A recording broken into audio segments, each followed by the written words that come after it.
So will the government commit to going further today to show real commitment to retention by finally U-turning on its decision to block Liberal Democrat proposals to bring all military housing under the Decent Home Standard? Yeah. Well, Mr. Speaker, no one could describe the decision to buy back out of private hands 36,000 military family homes as short-term fix. Nobody can describe the Consumers' Charter setting out basic housing rights and standards as a short-term fix. And no one could describe the housing review that we've got going, the Defence Strategy Review, as a short-term fix. And I just say to the Honourable Lady, the decent home standard is one standard. I think we can be doing better by our armed forces families. David Chair. Question number 2, Mr. Speaker. Minister. With your permission, Mr. Speaker, I'd like to answer questions 2, 16, 18 and 23 together, and I thank the honourable member for those questions. First, I'd like to recognise Mr. Rory Briggs, a World War II veteran who just recently passed. And I think to our greatest generation, I think on both sides of the House, we salute them. We've just recently announced Op Valour. As the previous speaker spoke about, the veteran support system is underpinned by £50 million over 3 years. And last week, I just launched the North West England pilot of that version. This is institutionally resilient system. It's not a stick and plaster, and it will reform the system at the local, the regional and the national level. When you combine that with the covenant that was just announced, broadening from 3 government departments to 14 just this Saturday, it's a significant increase to both veterans and armed forces communities' support. David Taylor. Thank you, Mr. Speaker, and I thank the Minister for his answer and his kind words about Mr. Briggs. I'm also grateful, and I know his family will be, for the letter that the Minister wrote to Roy Briggs's family. I had the privilege of attending his funeral last week. He was a real servant to our country, flew in many brave missions over Europe, and was part of one of the first humanitarian missions ever by the RAF when dropping essential food over the Netherlands, flew many flights in RAF bombers. I thank the Minister for his answer. I know that the government is doing various things to try and support veterans. Could you outline the further steps the government can take to support organisations that are supporting veterans, such as the Royal British Legion, of course, but also smaller organisations like the Hemel Hempstead Breakfast Club for Veterans as well? Thank you. So I'd like to thank the honourable member for his question. The Armed Forces Covenant Trust Fund is one of the mechanisms in which we use to support the charitable sector, but we must also step back and look holistically at the fact that there are 1,730 armed forces charities in the UK, and what Op Valour will help do will help synthesise that, get more bang for buck, and make sure veterans get the right support when they require it, where they need it. Emma Foodie. Thank you, Mr. Speaker. A local charity in my area is supporting women veterans. Recently, it was working with a woman who was rehomed in general purpose supported accommodation for veterans in Scotland. The accommodation was entirely unsuitable for her as a survivor of sexual violence and led to her being subjected to a further sexual assault by a man also housed there. Can the Minister assure me of his work to ensure appropriate support for women veterans? Minister. I'd like to thank the honourable member for the question. Mr. Speaker, I just last week visited several different organisations, one of which was Launchpad in Liverpool, which just showed some of the examples of supported housing for veterans. It's not lost on me that female veterans have different requirements and we need to do more to support them. And as part of our veterans strategy, we will have a women's section of it to ensure that's catered for. Alice Bro. Thank you, Mr. Speaker. I welcome the government's investment in supporting veterans, but as my honourable friend for Glastonbury and Somerton mentioned recently in this House, female veterans are around 10% less likely to be employed after service than male veterans. So what specific steps is the government taking to address this particular imbalance? Thank you for that really important question. There's 2 pieces I'd like to highlight. The first one is the Armed Forces Careers Transition Partnership, which looks at taking individuals 2 years prior to service and 2 years after to make sure they can find them jobs. And the second one is Opascend, which looks to partner career opportunities in businesses, of which we've engaged with over 400, with any veteran or individuals leaving the armed forces, which is 3,000. Part of our veteran strategy will include that from a women's perspective, but we're doing everything we can. And over 86% of veterans that leave that seek help go straight into employment within the first 6 months. Terrible.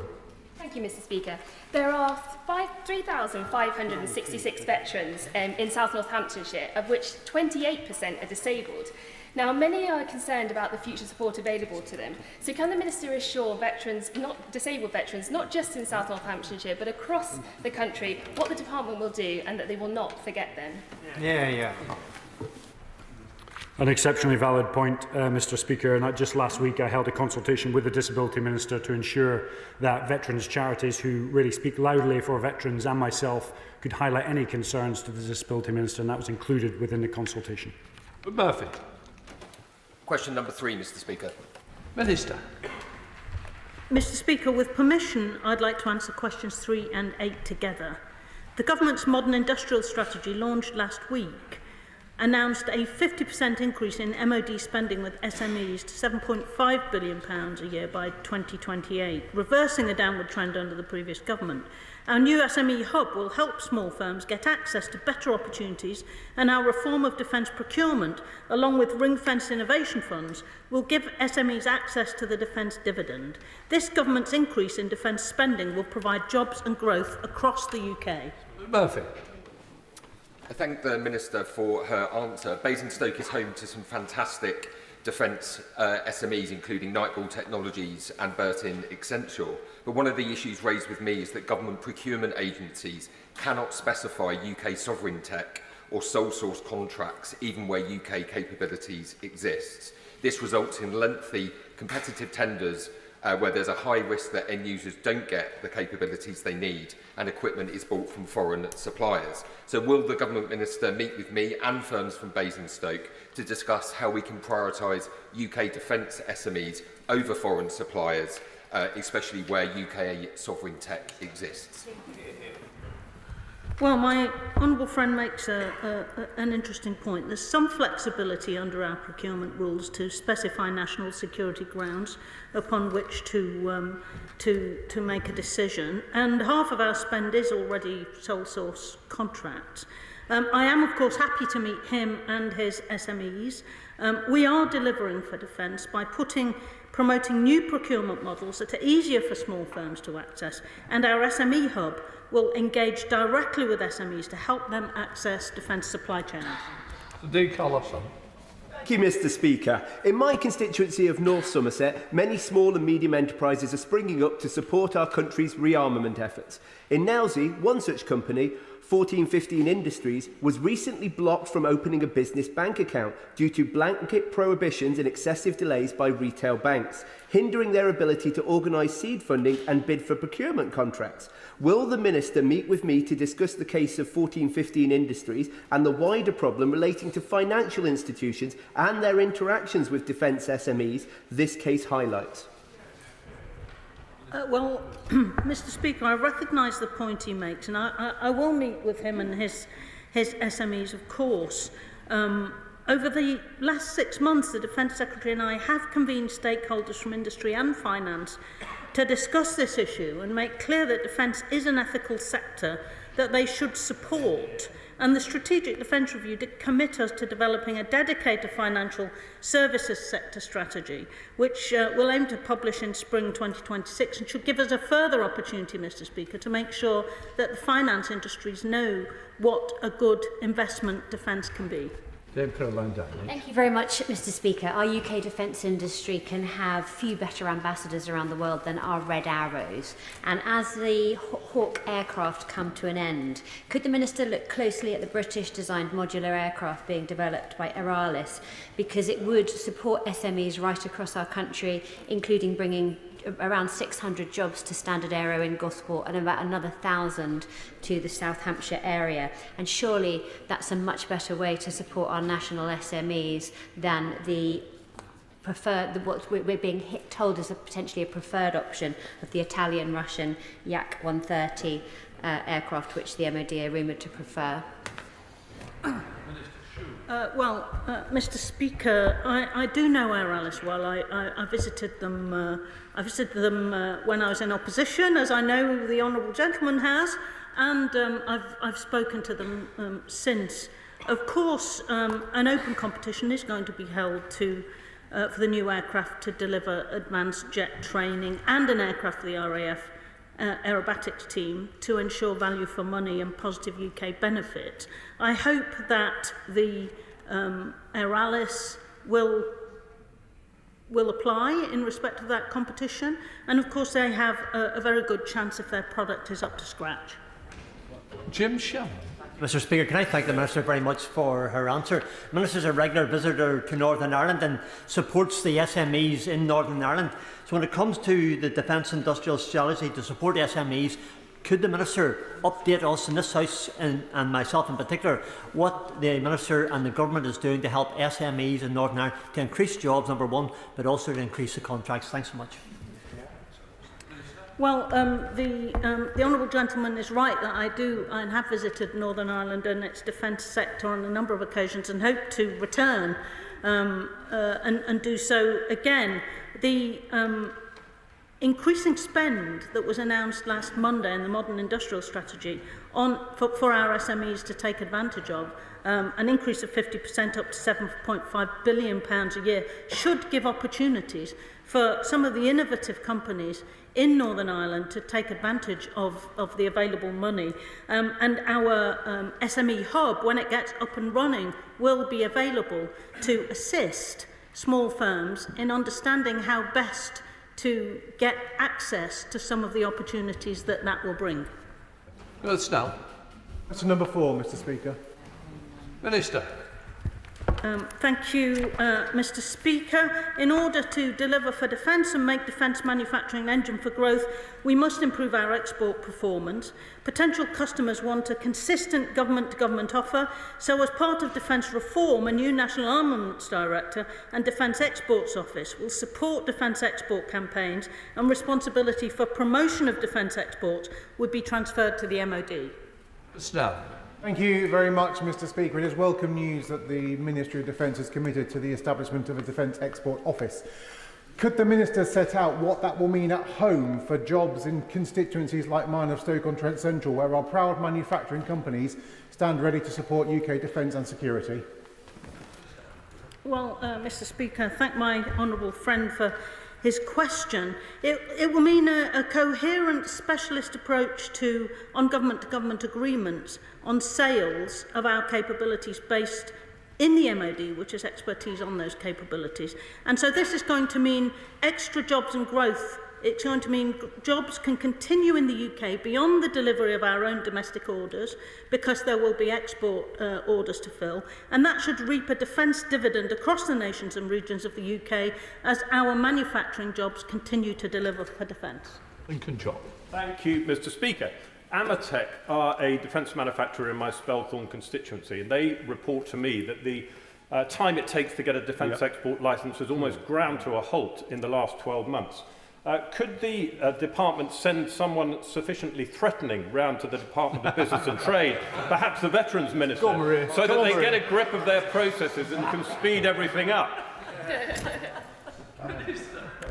Well, Mr. Speaker, I'm sure that we can make representations to the department to make sure that there is no unnecessary delay in applications for export being granted where that's appropriate. Just Southwell. Question number 5, please, Mr. Speaker. There and stay. Mr. Speaker, at last week's NATO summit, I met with defence ministers, including the Ukrainian Defence Minister Umarov, about surging support into Ukraine, with the UK also announcing last week that hundreds more ASRAAM missiles would be delivered to Ukraine starting in the next few weeks.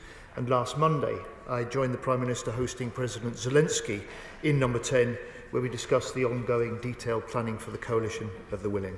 And I'm proud to say, Mr. Speaker, that this House, 3.5 years into Putin's illegal invasion, this House and the country remain united for Ukraine. Just Southwell. Thank you, Mr. Speaker, and I thank the Minister for his answer. Yesterday, alarming reports indicated that Russia had launched its largest air attack on Ukraine since the war began, killing at least 6 people and injuring many more. Clearly, regardless of his claims, Putin is not ready for peace. Given Russia's continued aggression, what steps is the government taking alongside NATO allies to increase pressure on Russia to agree to an unconditional ceasefire? My honourable friend is right.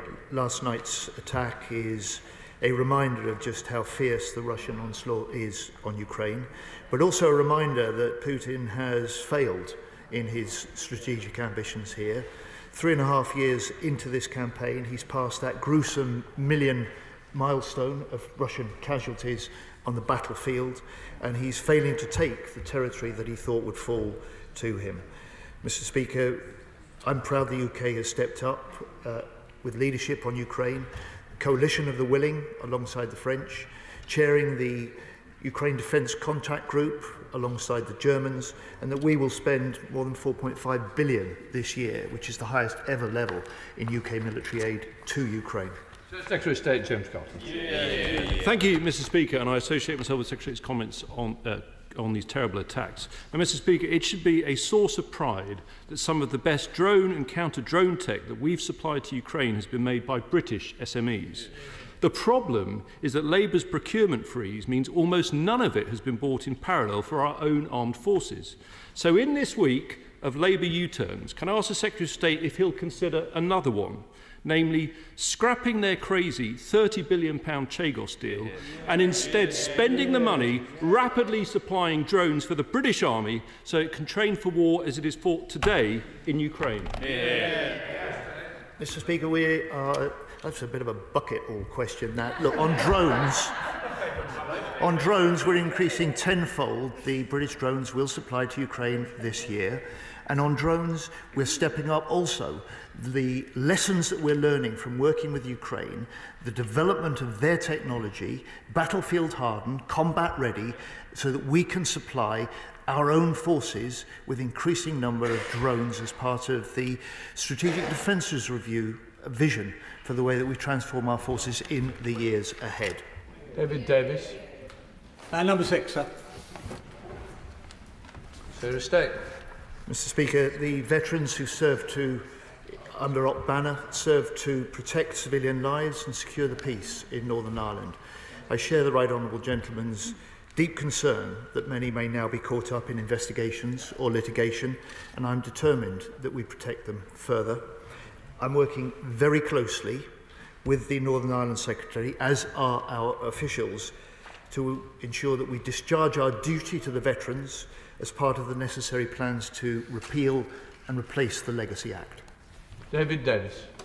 During Operation Banner, every single time a paramilitary was killed by a British soldier, it was subject to judicial investigation. The Director of Public Prosecutions went through the evidence at the time, interviewed people, looked at the planning documents, was able to talk to people contemporaneously while they could still remember it. It was not a rubber stamp. It was rigorous, as was proven by the fact that when necessary it led to prosecution. So what's happening now is double jeopardy. Worse still, it's double jeopardy under new rules, but with no new evidence. Indeed, it's at risk of lost evidence and lost memory given the passage of time. So will the Minister, I've heard what he said, but will he commit to ensuring that soldiers who are subject to reviews at the time will not be subject to further risk of prosecution under the government's replacement for the Legacy Act? Well, Mr. Speaker, any incoming government would have to repeal the Legacy Act. It's unlawful legislation. It's been rejected by domestic courts. It's been rejected by the communities across Northern Ireland, and it's simply wrong for anyone to suggest otherwise. We owe it to those that the Right Honourable Gentleman speaks about, affected by the Troubles, including our armed forces communities and veterans, to be honest about the unworkability of that Legacy Act and to get this legislation right. That is exactly what I'm working with the Northern Ireland Secretary to try and ensure that we can do, and that we take full account of all the interested parties, and in particular those veterans and armed forces communities that he speaks about. Minister Mark Francois. Thank you, Mr. Speaker. According to the 2021 census, there are over 2 million veterans living in Great Britain, and some of them have clearly been busy lately. Their parliamentary petition, entitled Protect Northern Ireland Veterans from Prosecutions, with support from the Mail and the Express and others, now has over 160,000 signatures and will be debated in Parliament on the 14th of July. Which minister will now respond to that debate, please, so we can ask them why the government's current remedial order is drafted to help the likes of Jerry Adams sue the British taxpayer whilst throwing our veterans to the wolves? We welcome the petition. We certainly welcome the parliamentary debate. It's quite proper that Parliament will debate these issues. But I just say to him, his Legacy Act offered false and undeliverable promises to the veterans of Northern Ireland. And the last government were warned that it would be unlawful. They were warned it would be incompatible with the Windsor Framework. And even the Chief Commissioner at the Independent Commission for Reconciliation and Information Recovery said that the Act had obvious problems and that elements of that bill were dead in the water from the beginning. So we are now fixing that failed and flawed legislation, and we will do so in a way that does honour to the duty towards those veterans. France. The government could have appealed to the Supreme Court on this and deliberately didn't. I don't doubt the Secretary of State's personal sincerity on this. However, at Prime Minister's questions on the 15th of January, the Prime Minister promised the veterans this, and I quote him, "We are working on a draft remedial order and replacement legislation, and we will look at every conceivable way to prevent these types of cases from claiming damages. It is important I say that on the record." So why then, despite the PM's solemn promise, is the order still unchanged? Surely he's not expecting to order his own MPs, many of whom represent red wall seats from whom these veterans were originally recruited, through the eye lobby just to do Jerry Adams a favour. He's not going to do that, is he? So, Mr. Speaker, the Prime Minister was right then, he is right now, and now I am working with the Northern Ireland Secretary to replace and to repeal the Legacy Act, and we will make sure that we honour the Prime Minister's undertaking to this House, and that we will do right by the duty this nation holds to those veterans who served for over 38 years during the Troubles in Northern Ireland. Thank you, Mr. Speaker. Question number 7, please. Mr. Speaker, the Strategic Defence Review recommended that the Hawk T1 and Hawk T2 should be replaced with a cost-effective advanced jet trainer. The future platform of the Royal Air Force aerobatic team is being considered at the same time, and a Royal Air Force programme team is being established to deliver this capability. The TSR-2 aircraft was a world beater, and unfortunately the only thing it couldn't beat in a dogfight was a Labour government who knew the cost of everything and the value of nothing. Can the Minister assure me that we've learned the lessons of TSR-2 and that we look at the replacement for the Hawk in the light of pressing a British-designed and manufactured aircraft which can sell Britain abroad? Yeah. Well, Mr. Speaker, I know that the party opposite set the 2030 as the Hawk T1's out-of-service date in their Strategic Defence and Security Review of 2015, and then it did precisely nothing to achieve a replacement in the 9 years that followed. So I'm disinclined to take lessons from the party opposite about how to replace the Hawk. I can assure the honourable gentleman that the competition will welcome any bids that there are from UK-based suppliers. Number 9, please, Mr. Speaker. Minister, you're up. Mr. Speaker, As outlined in the Strategic Defence Review and the UK's Modern Industrial Strategy, the government's committed to supporting an always-on shipbuilding industry by leveraging our buying power through public procurement and seeking to export our capabilities to friendly nations. Mr. Speaker, as the Minister says, the SDR spoke of the need for an always-on supply of shipbuilding, with the Royal Navy continuing to move towards a more powerful but cheaper and simpler fleet. The Minister has visited my constituency and seen the construction of the Type 31 frigates by Babcock at Rosyth, with the first ship, HMS Venturer, recently floated off, and other ships of the initial 5 ordered by the Royal Navy progressing well. Can I ask the Minister when we can expect to see announcements to guarantee the continued always-on supply of shipbuilding, and can't you give an update on the need for more Type 31 frigates for the Royal Navy to reflect the flexibility of this platform, as well as the lower cost and faster production achieved by the incredible workforce at Rosyth in my constituency? Well, Mr. Speaker, I recognise the benefit that construction of Type 31 frigates have brought to Rosyth, and have personally engaged with international partners to try and secure future orders as well, Mr. Speaker, because in addition to any orders that we may ourselves have, exporting this type of capability to our allies and friends is a sensible way of making sure that we can keep production going up at Rosyth. Cameron Thomas. Thank you, Mr. Speaker. Question 10, please. Secretary of State. Last week at the NATO summit, all 32 nations signed up to a new defence investment pledge of 5% of GDP by 2035, including for the first time spending on national security, national resilience and homeland security. So this builds on this government's £5 billion boost to defence this year. The funded and costed plan to hit 2.5% of GDP in 2 years' time, and our ambition to hit 3% in the next Parliament. Cameron Thomas. Thank you, Mr. Speaker. There's a great deal of experience across these benches, and most of us recognise the imminence of the need to hit 3%. My own expertise is in force protection, but I know, amongst other things, that Brize Norton cannot draw support from MPGS under the land TLB, such as at nearby Dalton Barracks and South Cerney, and that's more acute still at RAF Lossiemouth. Will the Minister meet with me to discuss the command structure of the MPGS and to bring us our experience to the table to find that 3% of GDP imminently? Thank you. Mr. Speaker, my honourable friend, the Armed Forces Minister, would be very happy to meet with the honourable gentleman, and he'd be a much better person than me to meet. Chair of the Select Committee, Jeet Singh Desai. Very much, Mr. Speaker. UK defence companies need certainty from government in order to invest and plan with confidence. I welcome the Prime Minister's recent efforts at both the G7 and NATO summits and his commitment to spend 5% of GDP on defence by 2035, including 1.5% on defence and security-related investment. But can the Secretary of State clarify how exactly will that 1.5% be measured? Will it involve new projects and investments, or will it merely be a reclassification of existing projects?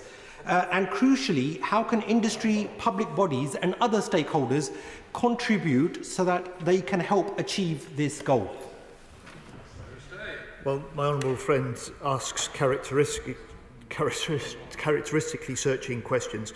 Let me send to him the NATO criteria that were published alongside the pledge last week, and let him, with his committee, when they interrogate me on Wednesday afternoon, pursue any further questions he might have then. Sir James Cleverly. Thank you, Mr. Speaker. There are members of the front bench opposite who know a thing or two about leadership, and I can say that with confidence because the Prime Minister is not in that place. The government has a commanding majority. It does not need the support of any of the other benches to hit the 3% and further, if only the leadership of the Labour Party could get its own members of Parliament through the division lobby. Seeing as the Prime Minister shows an inability to do so in changes to the welfare, how will he make sure that 3% is spent on defence in a timely manner? I mean, Mr. Speaker, they hollowed out an underfunded defence for 14 years. Not my words, but the words of his Cabinet colleague Ben Wallace.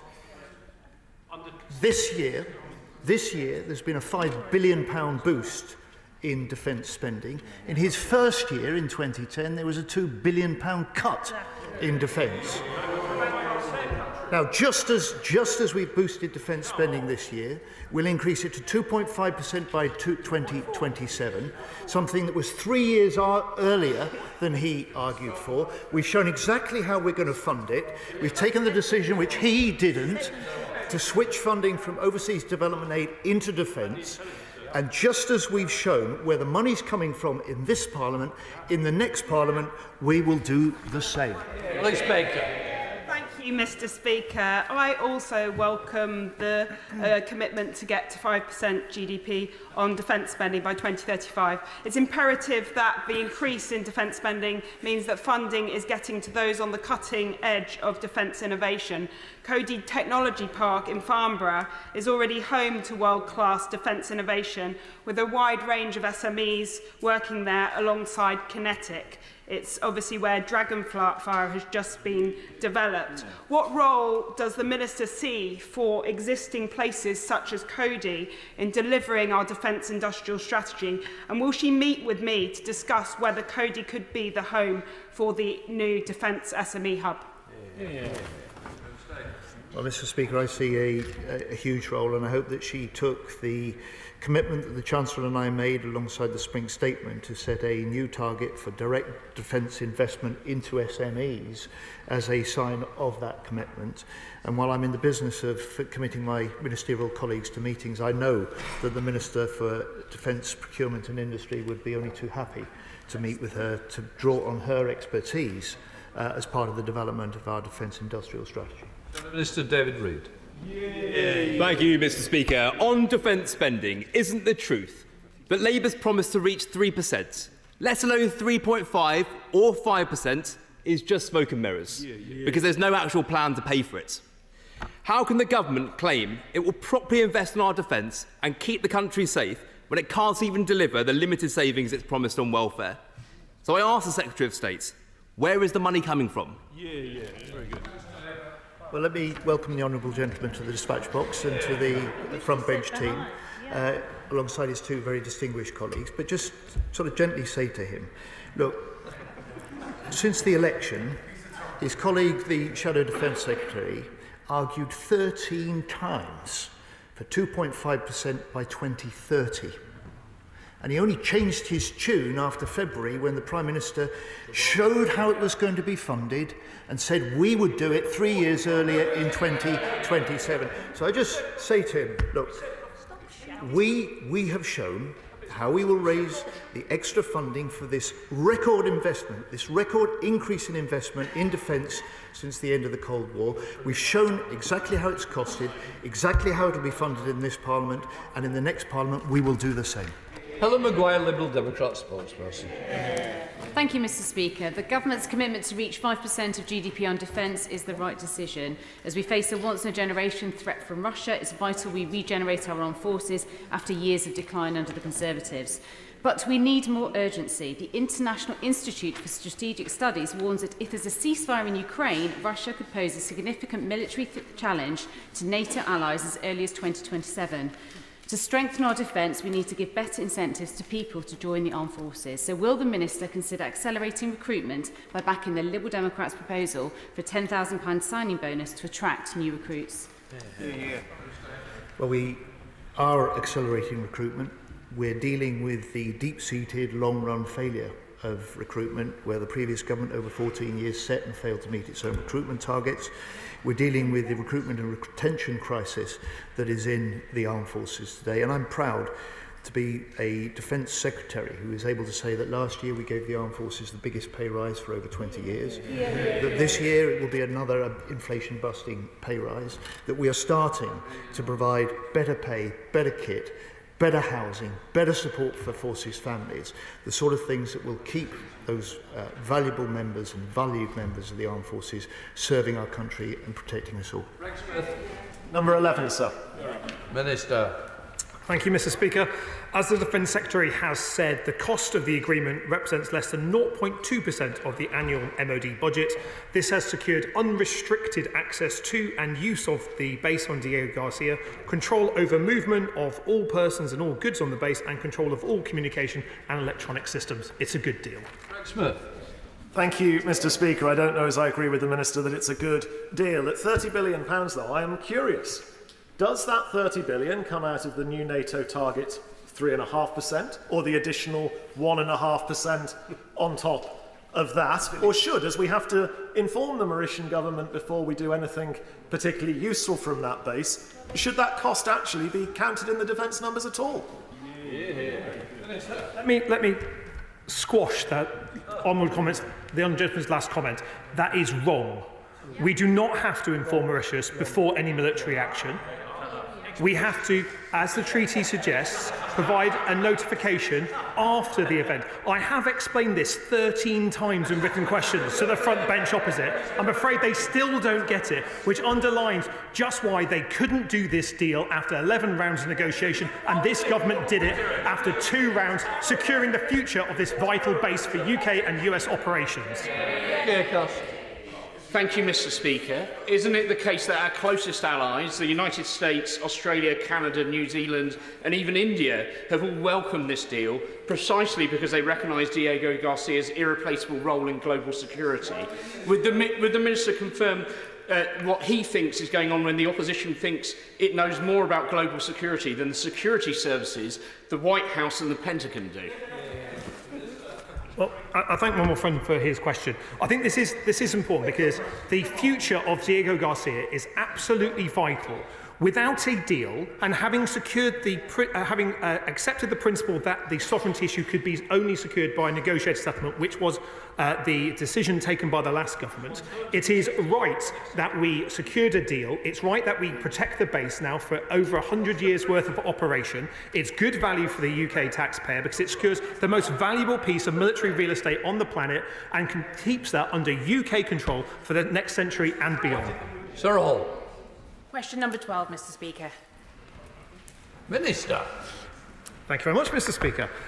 Following the disgraceful criminal vandalism we saw at RAF Bryce Norton, we immediately implemented a series of enhanced security measures at that airbase and other defence sites to ensure the safety of personnel, assets and operations.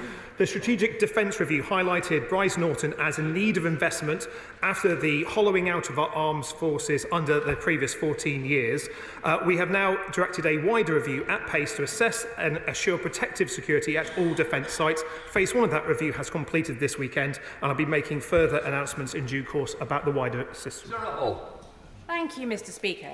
Will the Minister tell the House to what extent is the MOD working with other government agencies to ensure a joined-up response to emerging threats against military equipment and infrastructure? Well, can I thank her for that question? Mr. Speaker, at this moment, counter-terrorism police are still undertaking the investigation into the incident at RAF Bryce Norton. It's right that we allow counter-terrorism police the space to complete that operation. But as the wider review looks at not just the security at RAF Bryce Norton, but all defence sites, we're working with our colleagues across government to make sure that we are looking at what investment is needed, how can we work with others to secure the safety of these sites to ensure that the UK maintains its operational security for all its assets. RAF sites, by definition, almost, have to have extensive, very long perimeter fences. So it's understandable that these could be overcome at some point or another. But can the Minister tell us why apparently they were not at least fitted with sensors that would have enabled any intrusion immediately to have caused alarm? Well, can I thank the right honourable gentleman for his question? I don't want to preempt the findings of all the reviews, but he's right in the fact that our air bases tend to cover a large geographical area. The perimeter fences that we inherited on many of our air bases were not designed to keep everyone out with large things, but they were designed to be a perimeter defence around it. We're looking as part of the ongoing security work as to how technological solutions as well as changes in guarding might contribute to enhanced security given the increased threat that we're facing. Marcus Gunnelson. Question 14, Mr. Speaker. Minister. Thank you very much, Mr. Speaker. The Strategic Defence Review sets out that the UK will harness new technology through dynamic networks of crewed, uncrewed and autonomous systems. In doing so, we'll always comply with the relevant regulatory framework and international humanitarian law. And I can tell the honourable member that IHL compliance is absolutely essential as we look to use more AI-enabled weapon systems in the future. Mr. Campbell said.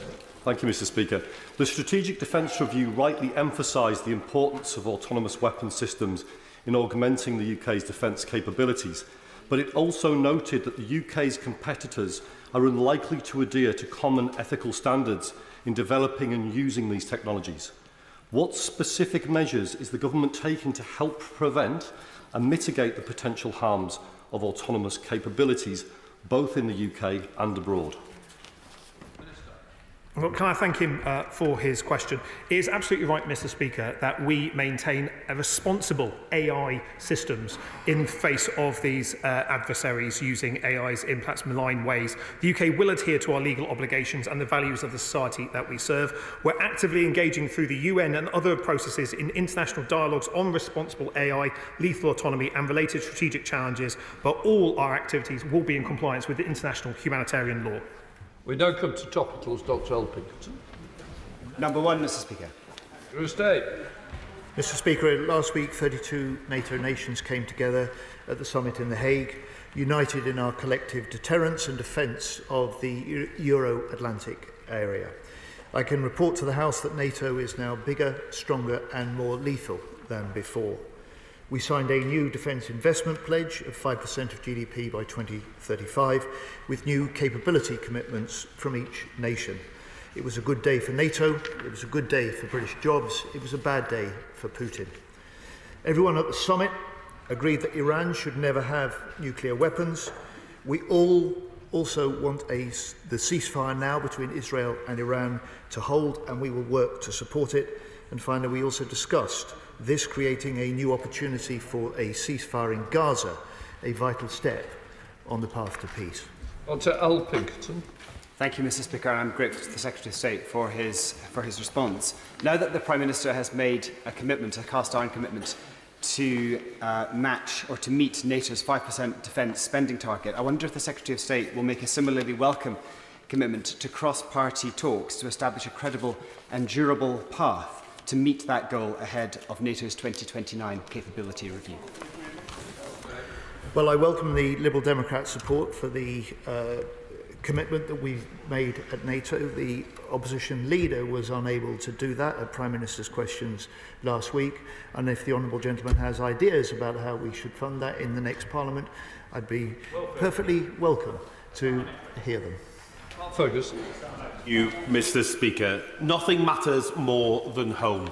So I welcome the huge progress made on forces housing, especially for forces families, in the last 12 months. But does the Minister agree with me that the half-baked reprivatisation plan from the opposition would actually be a huge threat to those in the armed forces and their families? I think it's a really valid point, and the trouble is it does risk the actual deal we had in the first place with Annington, which would outsource all of the housing and take all of control away from the government, away from the Ministry of Defence and away from the military families that would be living in it. So we would argue that our housing strategy is going to come in after summer. It will be well thought through and delivered. So, Secretary of State James Cottage. Thank you, Mr. Does the Secretary of State support the action taken by the United States to bomb Iranian nuclear facilities? We're absolutely determined that Iran, as I said to my response to the topical question, should never have a nuclear weapon. We've been working along the diplomatic path with allies. Now that there is a ceasefire in place, the minds of all those NATO leaders, including President Trump, were to put our weight behind that diplomatic path. That's the way for a sustainable and verifiable end to any nuclear program. It is extraordinary that a British Secretary of State for Defence is unable to give his explicit support to the military action of our closest ally, the United States. Mr. Speaker, isn't the real reason Labour can't back US military action against Iran the same as the reason they won't U-turn on Chagos or Northern Ireland veterans? Because when it comes to choosing between legal theory and the national interest, this Prime Minister is a lawyer, not a leader. Thursday. Absolute rubbish. The UK and the US are the very closest of defence, intelligence and national security partners. It's why the US were so strongly behind the deal that we've done for Diego Garcia, because they know that secures the operational sovereignty for the UK and the US for the next 100 years and beyond. Michelle Walsh. ITP Aero supports over 700 jobs in Hucknall in my constituency. I recently went to visit the site with representatives from Unite to seek these highly skilled workers, which are essential in supporting not only our defence sector, but to protecting our national security. Can the Minister tell me what this government is doing to ensure work from future contracts is completed in the UK and by UK workers? Minister. Well, I thank my honourable friend for highlighting the vital role of ITP Aero in some of our most important defence platforms, not least Typhoon and A400M. The Strategic Defence Review makes it clear that we'll back British-based businesses where possible, and ITP Aero are already helping to show that defence is an engine for growth in her community.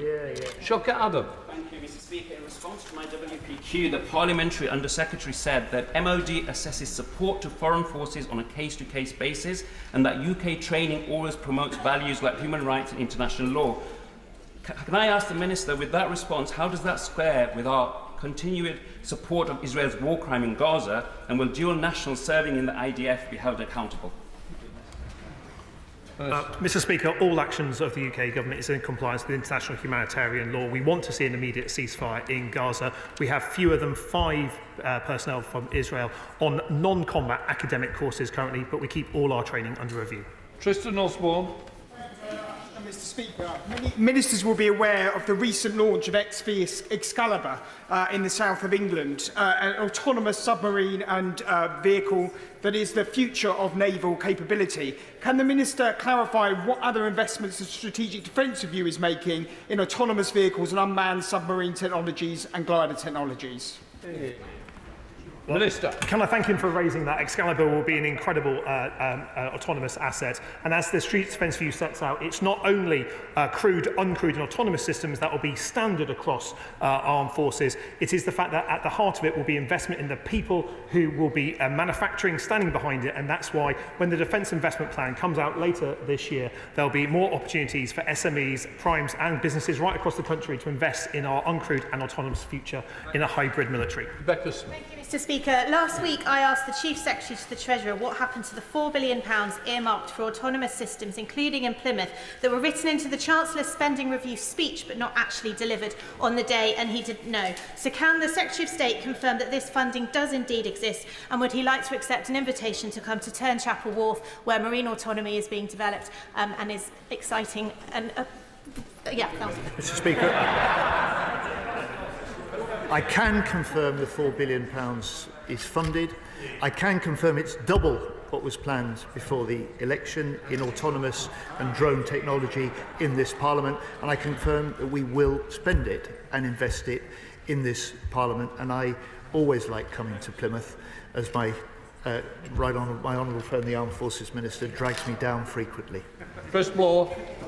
Speaker, last week's historic NATO summit concluded with members laying the foundation for a strong and united NATO. With the changing nature of the threats we face, does the Secretary of State agree with me that working even more closely with our NATO allies is crucial to keeping the UK secure at home and stronger abroad?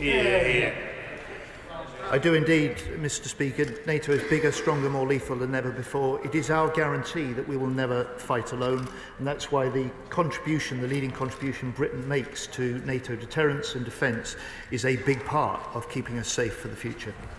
Chris Colton. Speaker, does the government know if the US government is still providing technical military intelligence support, such as ELINT or imagery, for Ukraine? And if it were cut off by President Trump, would the Americans effectively restrict our British military technical intelligence support to Ukraine? I thank him for his question. He will understand that we can't talk about sharing military intelligence on the floor of the House, but as he has an interest in this, as do I, I'll be very happy having a conversation with him. Snell. North Staffordshire Tri-Service Veterans Association does a wonderful job supporting veterans across Stoke-on-Trent, but all too often they find that the military covenant isn't working for them, and in Stoke-on-Trent in particular it seems to be failing. So could the Minister set out what action this government is taking to ensure that the covenant is actually worth the paper it's printed on in cities like mine? Absolutely, and I'd like to highlight the Prime Minister made an announcement about broadening the covenant and the duty of care that would deliver from 3 government departments to 14, and it will now be in other government departments to ensure that level of duty is adhered to across all of the local councils. Thank you very much, Mr. Speaker. 3,537 of my constituents in South Norfolk are veterans. Being a veteran in a rural community is very different to being in an urban community. So what action is the government taking to ensure that my veterans have the support they need? So, as mentioned several times today already, the Valour programme will accommodate that. It will not be a service that is a blueprint for everyone, but we'll take those geographical differences into place and make sure it's fit for purpose to make sure our veterans get the deal they deserve. Thank you, Mr. Speaker. The SDR published this month clearly states the foundation of the UK's approach to deterrence remains a minimal, credible, independent UK nuclear deterrent assigned to the defence of NATO, and it goes on to say that the UK's nuclear weapons are operationally independent. Somehow, in the last 29 days, the UK government no longer sees its Trident nuclear missiles as a minimal, credible deterrent. Why was this major change in policy not announced in the SDR? Can I thank him for the question? It is very clear from this government that our support for our independent nuclear deterrent is solid. It is not changing. We're investing in new submarines. We're investing in the base in Faslane. We're investing in new nuclear reactors in Derby. And we're backing those people that keep our country safe with that ultimate guarantor of our security, that nuclear deterrent. For the rest, object. Thank you, Mr. Speaker. Since the 14th of June, an F-35B from the Prince of Wales Carrier Strike Group has been stranded on the runway at Thiruvananthapuram Civilian Airport in India. What steps is the government taking to recover the plane? How much longer will that take? And how will the government ensure the security of protected technologies on the jet whilst in the hangar and out of view? We're continuing to work with our Indian friends who provided first-class support when the F-35B was unable to return to Prince of Wales when on a flight mission. We're continuing to work with our Indian friends, and I'm absolutely certain the security of the jet is in good hands with RAF crew with the jet at all times. Joe Morris. Thank you, Mr. Speaker. With as many as 35,000 Ukrainian children still missing and likely held in occupied territory or in Russia, will the Minister provide assurance that this government is not only helping take action to support injured soldiers in Ukraine back onto the front line, but doing everything they can to support reuniting Ukrainian children with their families? Hear, hear. Can I thank him for that question? Operation Renovator, our contribution to supporting Ukrainian injured soldiers recover and get back into the fight to guarantee the safety of their nation is something that we're very proud to invest in. We'll continue supporting Renovator and our Ukrainian friends for as long as it takes. Young man. Thank you, Mr. Speaker. Further to the exchange of the Secretary of State with the member for Epsom and Ewell, infantry regiments cite difficulty recruiting in their traditional communities and their traditional recruitment grounds. What more can be done to specifically encourage young British men to join the army? Last year, 165,000 young people tried to join the British Army. We hired 9,500 of them. 84% left because the process was too long. We have a superb attract feature. We need to be better at converting. That's the progress that we're making, but there's more work to be done. Happy meeting him if he has ideas that might support that. Dr. Peterborough. Thank you, Mr. Speaker. Sadly, we have all seen the devastation caused by modern missiles. Germany is preparing to receive Arrow 3 missile defence system, ordered just 2 years ago. The system can intercept intercontinental missiles at 2,500 kilometres. What plans does this government have to equip this country similarly? Mr. Speaker, one of the recommendations in the Strategic Defence Review was that we develop an integrated air and missile defence system in this country. We have to take our homeland security more seriously than we have in the past, and that's exactly what we will do. Thank you, Mr. Speaker. Last defence questions. I asked the Secretary of State to join me in wishing a forthcoming happy birthday to Eastbourne's last surviving war veteran, Eric Deach, turning 100. Unfortunately, tomorrow I shall be a pallbearer at his funeral. He didn't make it. And so will the Secretary of State, ahead of that funeral, join me in wishing one final tribute to Eric for his service and everything he did to fight for our country. Yeah. I'm grateful to the honourable gentleman. It needs no words. He heard the response of the House. To Mr Deach, his family and his friends and his comrades, we offer our deepest sympathies, and our thoughts will be with the honourable gentleman tomorrow as he bears that coffin into the crematorium or to the church for Mr Deach's final journey. Andy McDonald. Will the government raise with the F-35 Joint Programme Office or with the Joint Executive Steering Board the human rights breaches and the possibility of suspending Israel's access whilst also maintaining supplies to other customers? Mr Speaker, we always keep in mind our obligations under international law, and we obviously discuss matters amongst the F-35 nations that might pertain to it. Martin Vickers. Thank you, Mr Speaker. On Saturday, I had the pleasure of welcoming the Secretary of State to my hometown of Cleethorpes, where we witnessed the National Armed Forces event. Earlier, the Right Honourable Gentleman referred to the volunteers who make this possible. My constituent, Alex Baxter, who he met on Saturday, has masterminded the Armed Forces event in Cleethorpes now for many years. So would the Secretary of State join with me in congratulating Alex and his team for a splendid event? Mr Speaker, I had one of the best days in this job so far with the honourable gentleman in his hometown in Cleethorpes and in my honourable friend, the member for Great Grimsby and Cleethorpes constituency. They were there together, and behind it was Alex Baxter, the absolutely formidable figure that has organised the Armed Forces Major Events team that staged the Cleethorpes Armed Forces Day. 300,000 people expected over the weekend. It was a great boost to our armed forces, to veterans and to the people of Cleethorpes. Final question, Calvin Bain. Thank you, Mr Speaker. Cadets are a wonderful source of social mobility in our country and played a key role in last weekend's Armed Forces Day celebrations. And I want to recognise my brilliant local air cadets, 12F, Waltham Forest and Leighton Squadron, and 241 Wanstead and Woodford Squadron.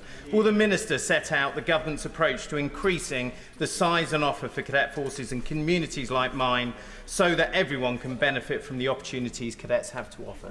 Minister. I'd like to thank the honourable friend for all of his support to the cadet forces and the armed forces.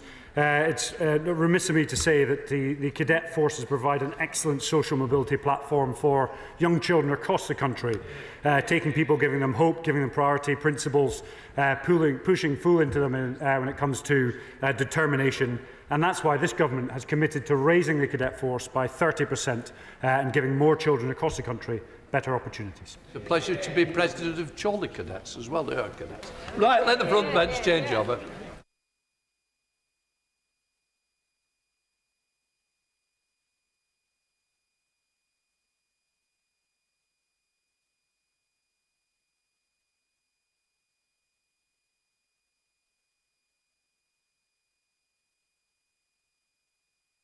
Right, we now come to the statement. Secretary of State for Works and Pensions, Liz Kendall. Mr Speaker, with permission, I will make a statement on the government's welfare reforms. This government believes in equality and social justice, and we are determined to build a fairer society where everyone has the chance to fulfil their potential and achieve their ambitions, no matter where they're born or what their parents do. We know, as all Labour governments know, that the only way of unlocking the potential of individuals and our country as a whole is when we collectively provide real opportunities and real support. I am proud of the steps that this government has already taken to deliver on our promise of a better future for all. We're creating more good jobs in every part of the country, including through our modern industrial strategy and plans for clean energy. We're in... Order. Can I just say to the front bench, it's just started. If you're not interested, I know my constituents are, so please, I expect the same courtesy when you speak. We're investing in our vital transport infrastructure, in skills, and getting the NHS back on its feet. Our landmark employment rights bill will improve the quality of work, and our increases in the national minimum wage are helping make work pay. But alongside these vital steps, we also need to reform the welfare state. The principles set out in our Pathways to Work Green Paper are rooted in values I know many MPs share. That those who can work must work, but often need proper support to do so. Those who can never work must be protected. And that the welfare state must be fair both for those who need support and for taxpayers, so it is sustainable for generations to come. But the system we inherited from the party opposite is failing on all these fronts. It incentivises people to define themselves as incapable of work just to be able to afford to live. It then writes them off and denies them any help or support. The result is 2.8 million of our fellow citizens now out of work due to long-term sickness. Almost 1 million young people not in education, employment or training. That's a staggering 1 in 8 of all our young people. And the future sustainability of the system has also been put at risk, with a number of people on personal independence payments set to more than double this decade to over 4 million, with awards increasing at twice the rate of increases in the prevalence of disabled people in our society, adding 1,000 new PIP awards every single day. Now, I know MPs on this side of the House have welcomed many aspects of our reforms. Our plans to bring in the first ever sustained above-inflation rise to the Universal Credit Standard Allowance. The first permanent real terms increase in the headline rate of out-of-work benefits since the 1970s, and historic change in the direction of public policy. The biggest ever investment in employment support for sick and disabled people, quadrupling what we inherited from the Tories to £1 billion a year. Our plans to ensure that people with severe lifelong health conditions will never be reassessed, removing all the unnecessary and unacceptable anxiety this brings. And our plans to legislate for a right to try, guaranteeing that trying work in and of itself will never lead to a benefit reassessment, giving people the confidence to take the plunge and try work, something many organisations have called for years. But, Mr. Speaker, there have also been real concerns about our initial proposals. We have listened carefully, and we are making positive changes as a result. First and foremost, many members of this House, alongside disabled people and their organisations, have been very concerned about requiring existing claimants to score a minimum of 4 points on at least one activity to be eligible for the daily living component of PIP when they are reassessed after November 2026. And they've been concerned that the pace of change was too fast. I fully understand that even though 9 out of 10 people claiming PIP when the changes come in would be unaffected by the end of this Parliament, that this has caused deep and widespread anxiety amongst existing claimants, because they rely on the income from PIP for so many different aspects of their lives. So we will now ensure the new 4-point requirement will only apply to new claims from November 2026.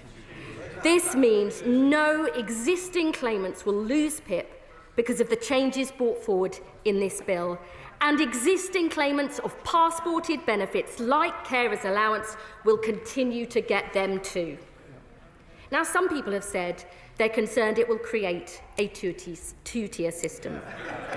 But I would say to the House, including members opposite, that our benefit system often protects existing claimants from new rates or new rules, because lives have been built around that support, and it's often very hard for people to adjust. For example, some people still receive the severe disablement allowance, which was closed to new claims in 2001. When Labour introduced the local housing allowance in 2008, existing claimants stayed on the old higher rates of housing benefit, and many people are still on DLA, which replaced PIP in 2013. So we believe protecting existing claimants whilst beginning to focus PIP on those with higher needs for new claimants going forward strikes the right and fair balance. The second important question raised by members was seeing more details of our wider review of the PIP assessment before being asked to vote on the changes in this bill, and many MPs also want to know the views and voices of disabled people will be heard at the heart of our plans. So we have today published the terms of reference for our wider PIP review, led by the Minister for Social Security and Disability, to ensure this vital benefit is fit for the future, taking account of changes in society since it was first introduced. The review will look at the role of the PIP assessment, including activities, descriptors, and the associated points, to ensure these properly capture the impact of long-term health conditions and disability in the modern world. And it will be co-produced with disabled people, their organisations, clinicians, other experts and MPs before reporting to the Secretary of State by autumn next year and implemented as soon as possible thereafter. The third issue of concern was that our plans to freeze the universal credit health top-up for existing claimants and for future claimants with severe lifelong health conditions and those at the end of life would not protect incomes in real terms, even with the increase in the universal credit standard allowance. So I can today confirm that we will ensure for these groups the combined value of the universal credit standard allowance and the health top-up will rise at least in line with inflation, protecting their incomes from these benefits in real terms every year for the rest of this Parliament. And together with the changes to our proposals for PIP, this will ensure no existing claimants are put into poverty as a result of the changes in this bill. And finally, Mr. Speaker, whilst there has been widespread support for the extra investment we are putting into employment support for sick and disabled people, I know many honourable members on this side of the House have been concerned that this isn't enough. So I can today announce we are putting an additional £300 million into employment support for sick and disabled people. So we will be delivering a total of £600 million for support next year, £800 million the year after, and £1 billion in 28-29, increasing our total spending on employment support for sick and disabled people to £3.8 billion over this Parliament, because disabled people who can work shouldn't wait to have the same rights and chances to work as everybody else. And the measures we are announcing today will cost around £2.5 billion in 2029-30, and the overall savings and costing of our reform package will be certified by the OBR in the normal way at the next fiscal event.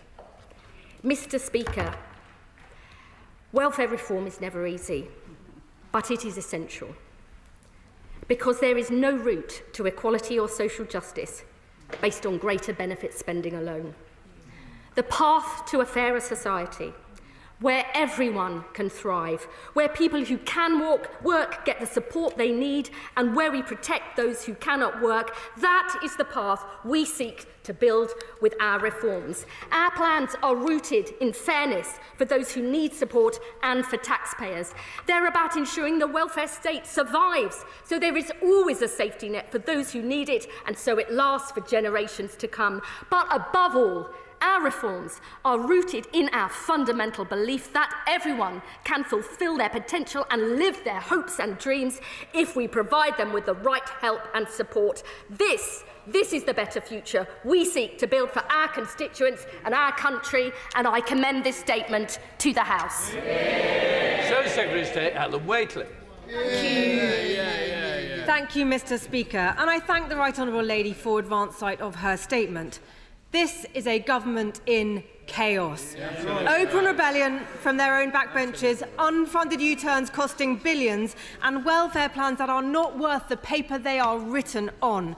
Their latest idea is a two-tier welfare system to trap people in a lifetime of benefits and deny them the dignity of work while leaving the taxpayer to pick up the ever-growing bill. Mr. Speaker, it is a long-held Conservative belief that those who can work should work. Work provides security and purpose. That's why we launched universal credit, simplifying complex benefits and ensuring that work always paid. And it works. During the decade up to the pandemic, we got the number of people on benefits and the benefits bill itself down.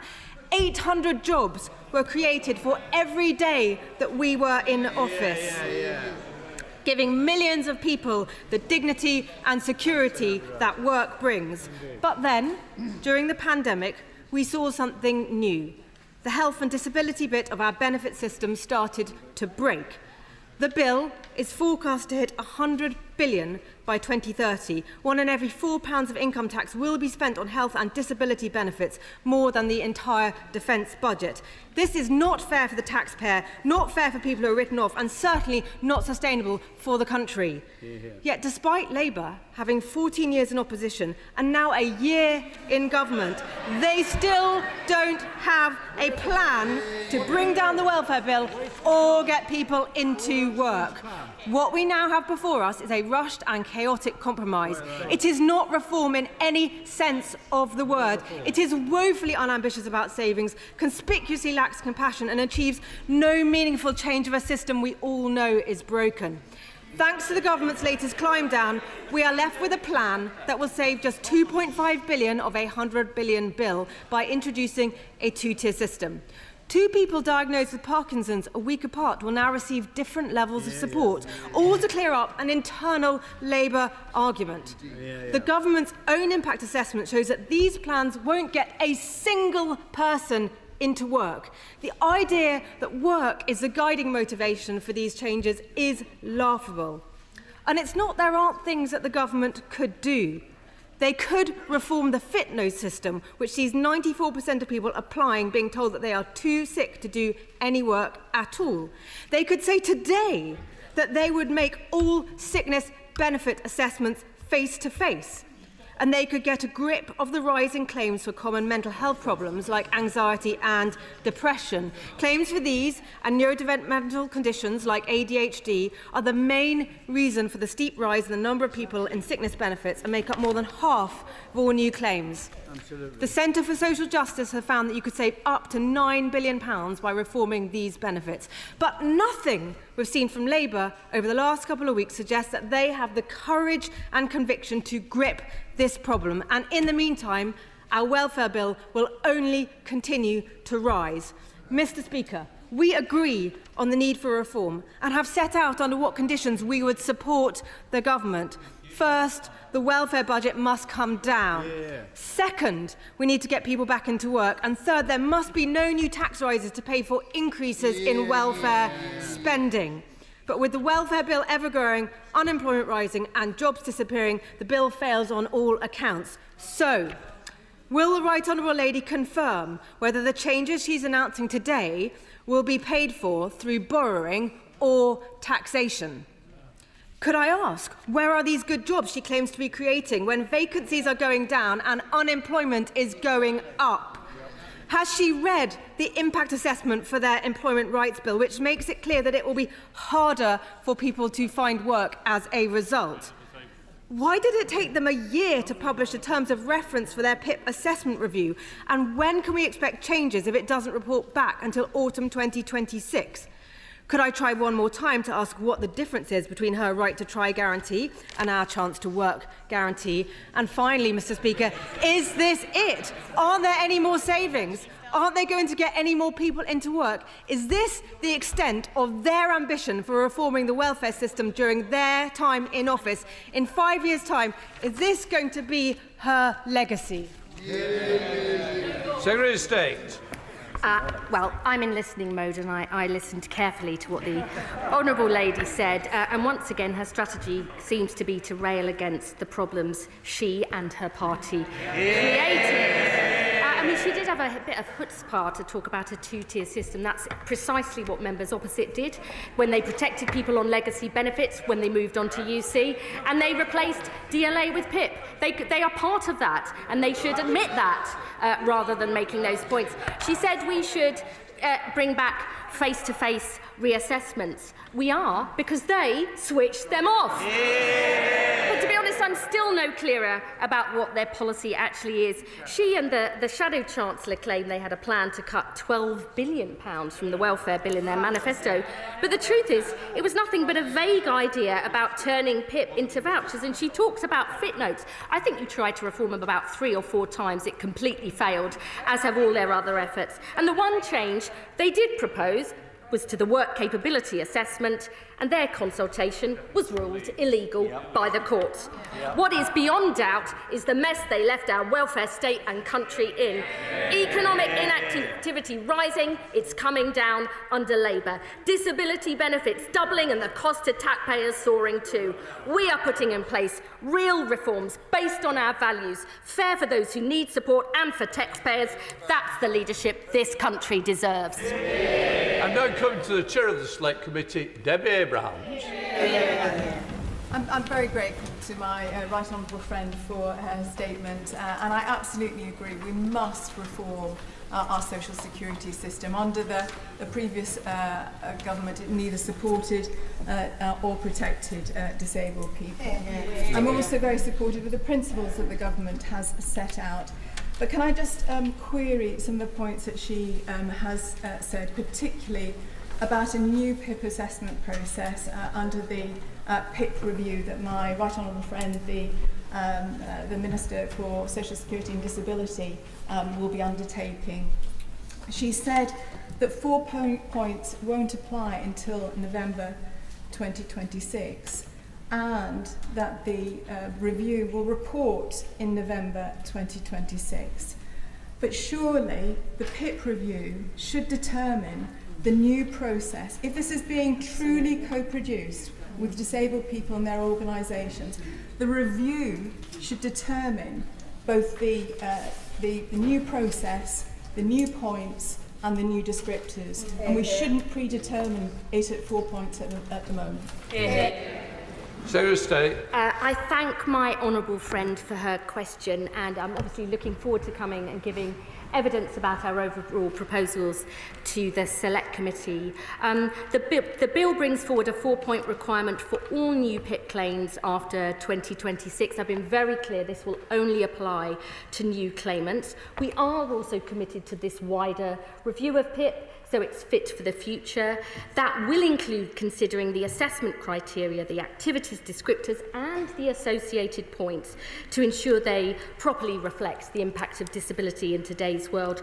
The review will conclude by autumn 2026, and we will then implement any changes arriving from that as quickly as possible. I would say that we have to get the right balance here, because we do seek to, I've been a long-standing champion of co-production, including when I was the Shadow Minister for Social Care. We have to do that properly, but the 4-point minimum will be in place for new claimants as we look to make changes for the future. Liberal Democrat spokesperson Steve Dunn. Thank you, Mr. Speaker. And the Prime Minister and many ministers have identified that the benefit system is broken and the cost of it is skyrocketing. But balancing the books on the backs of the poor is wrong-headed in the extreme. The proposals today are a leap into the dark. Colleagues, Liberal Democrat colleagues, and I are really concerned that these proposals are rushed proposals, and legislation that is rushed is often wrong with unintended consequences.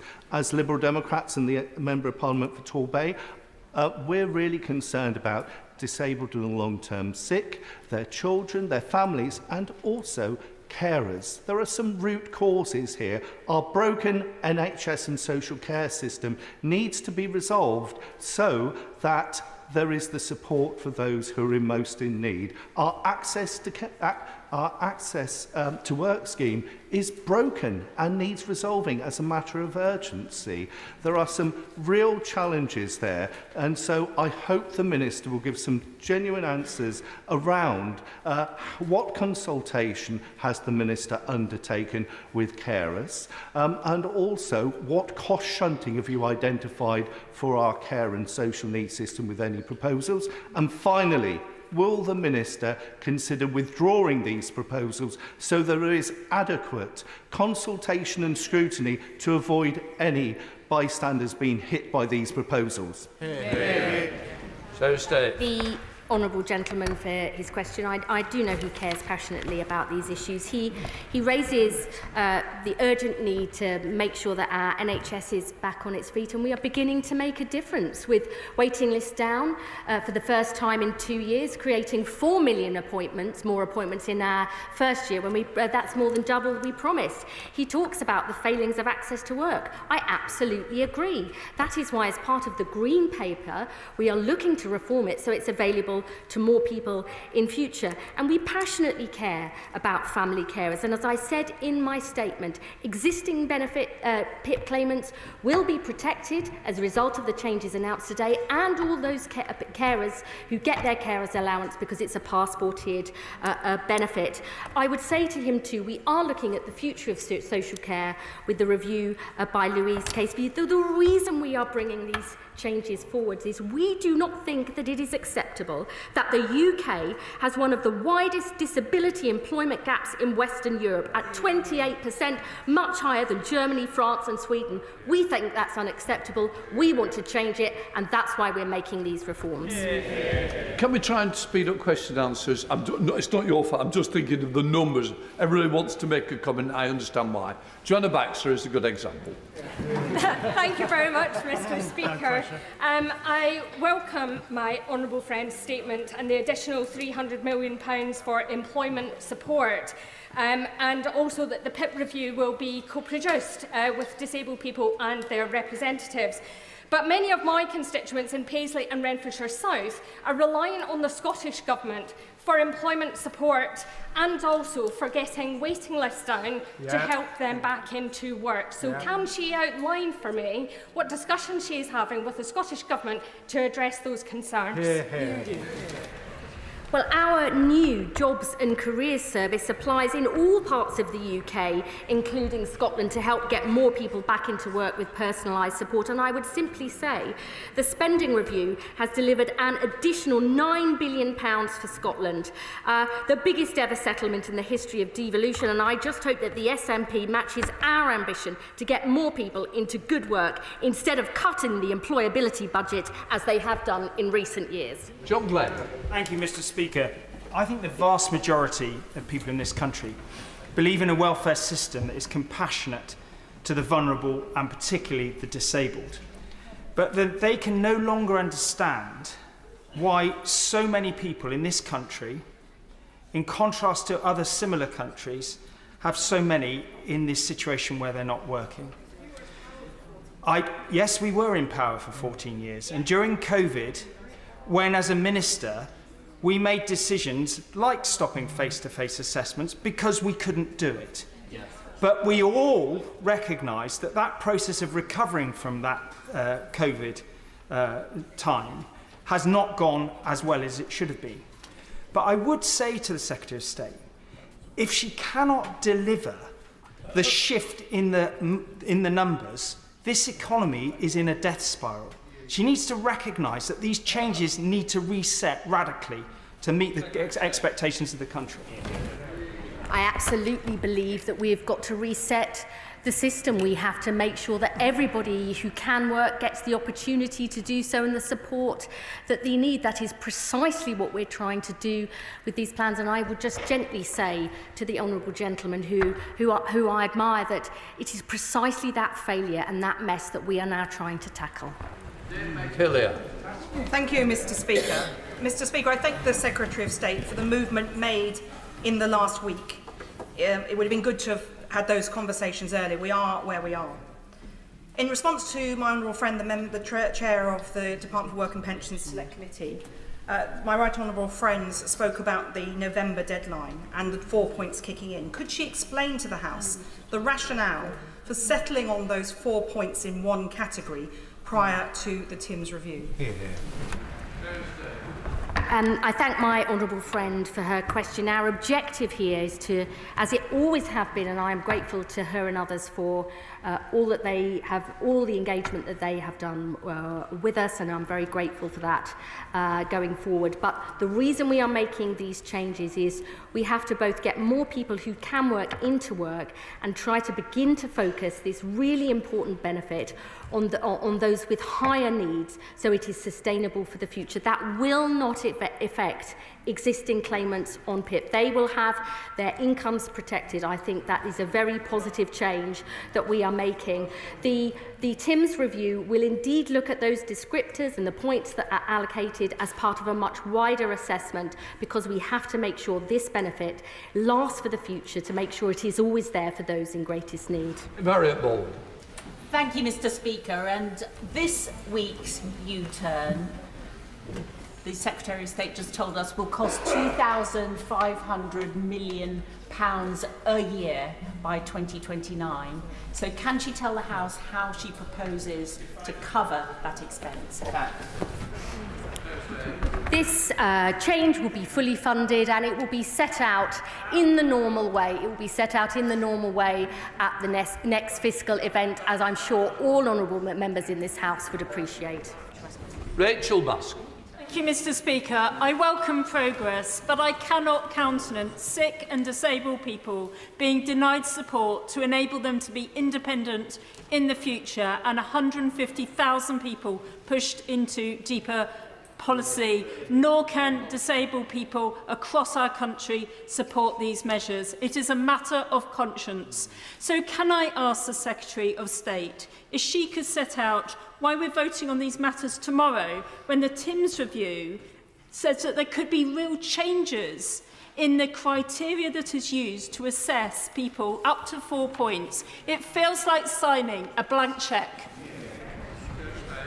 I know my honourable friend cares passionately about these issues, but may I just say, no existing claimant will be put into poverty as a result of the changes in this bill. The figures she are giving are about future notional claimants, and they take into account none of the record levels of employment support we are putting into the system. We have published very clear evidence that proper support programmes can get sick and disabled people into work, to stay in work, making sure they can improve their incomes and their lives. And I would say to all honourable members, we have absolutely committed to co-producing the Timms review. Indeed, we will be working very closely with disabled people about our reforms to access to work, how we make that Pathways to Work investment get the best results for disabled people and for their families. That work will take time, but we will implement the decisions as soon as possible. Madeira Wilson. Mr. Speaker, my constituent Steve had been a fit, active working person until about a year ago. Since then, he's been debilitated by ME, which has left him only able to get out of the house for about an hour every fortnight. Even getting dressed leaves him needing a lie down. Now, PIP is already difficult for people like Steve to access. He told me he would rather have lost both his legs than get ME. So could the Secretary of State tell Steve why, if he'd got ME 2 to 3 years later, he almost certainly wouldn't have been eligible for any PIP at all? I'm deeply concerned to hear about what her constituent has been through. I have many constituents myself who have both real needs, but also have struggled to get PIP, and we absolutely want to make sure that that whole assessment process works as effectively as possible, and I would urge her and her constituents to feed into the Timms review. But what I would say just once again, existing claimants like her constituent will not lose their income as a result of the changes in this bill. It is very common throughout the benefit system to have existing claimants protected on old rules and old rates, and that is what we are doing today. Dr. Bridton. Thank you, Mr. Speaker. I welcome her words that recognise the need to enable disabled people to fulfil their potential.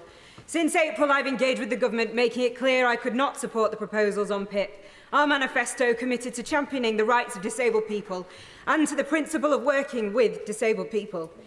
Having no public consultation on these plans excludes the voices of disabled people. This is not just about process. This makes disabled people worse off.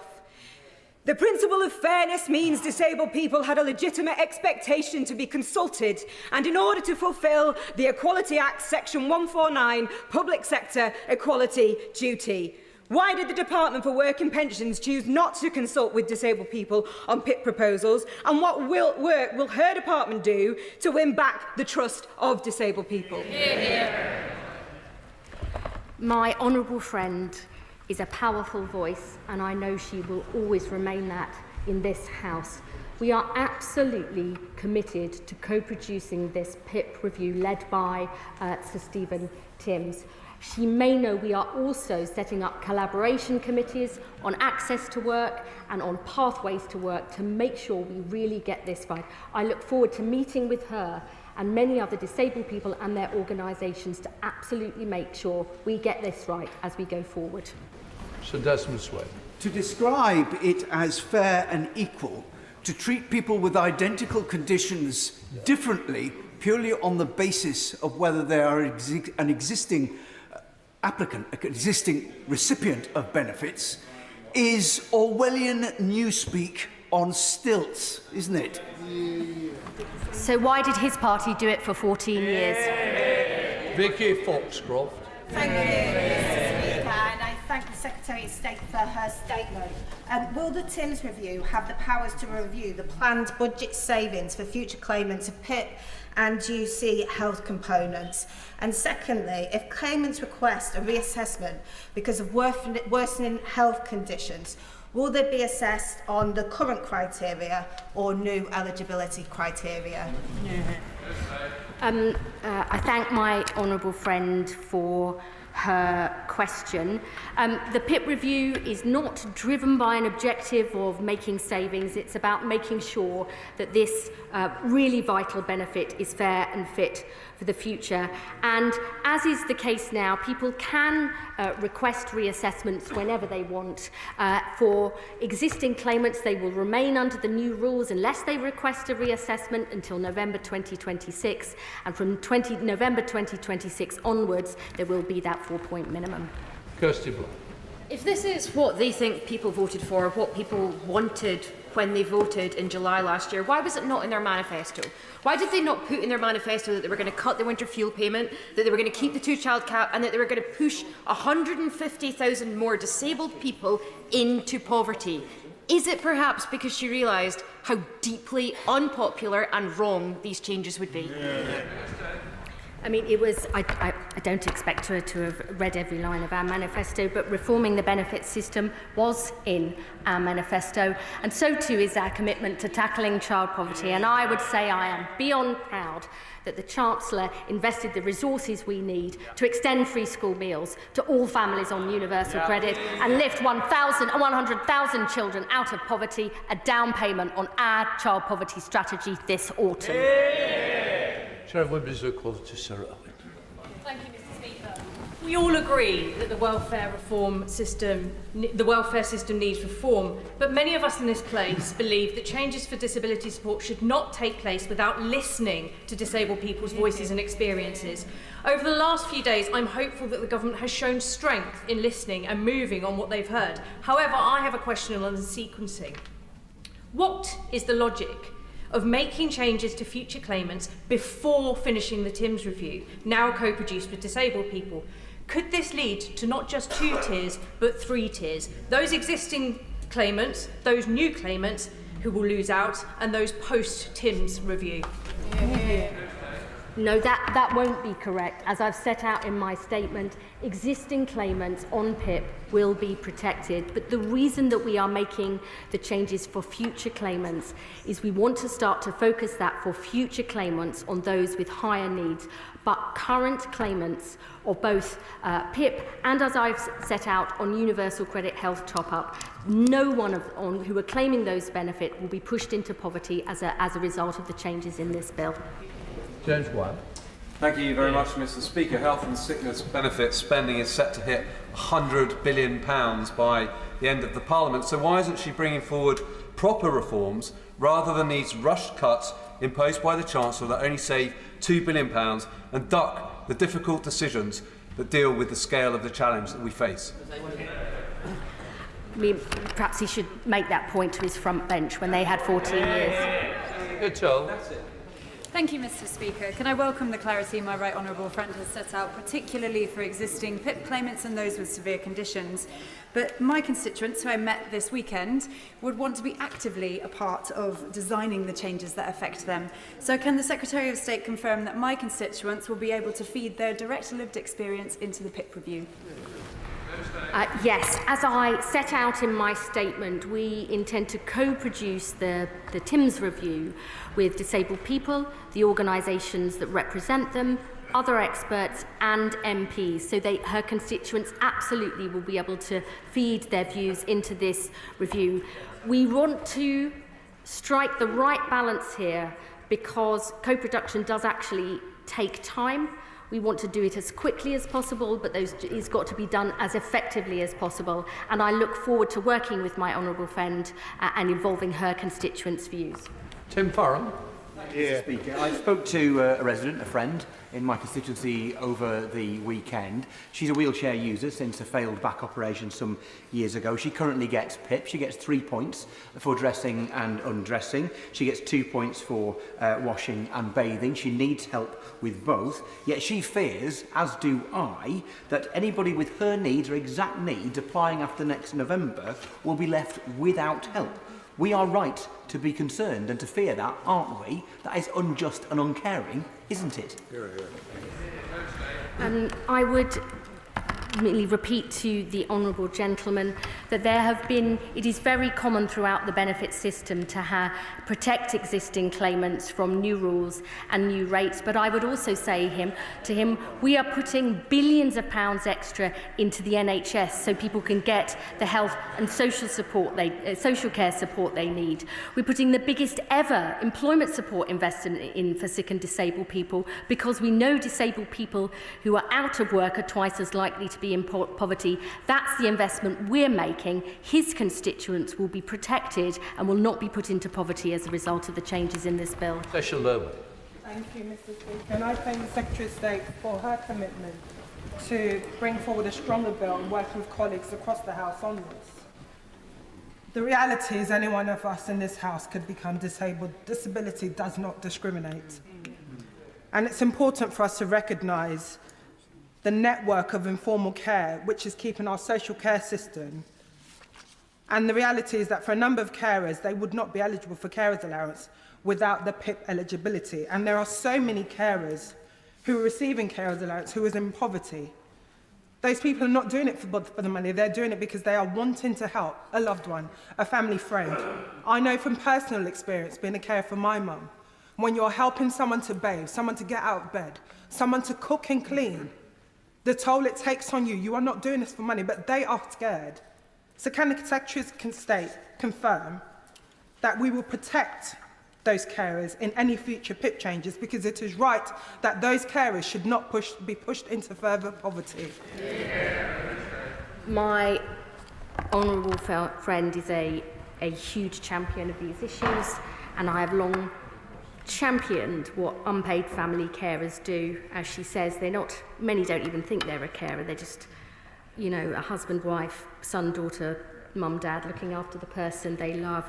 And I want to reassure her, as I said in my statement, that existing PIP claimants and all those who get passported benefits like carers will be protected as a result of the changes we've made. And indeed, I know my honourable friend, the Health Secretary, wants to do far more to support family carers in future, because without them, our NHS would collapse.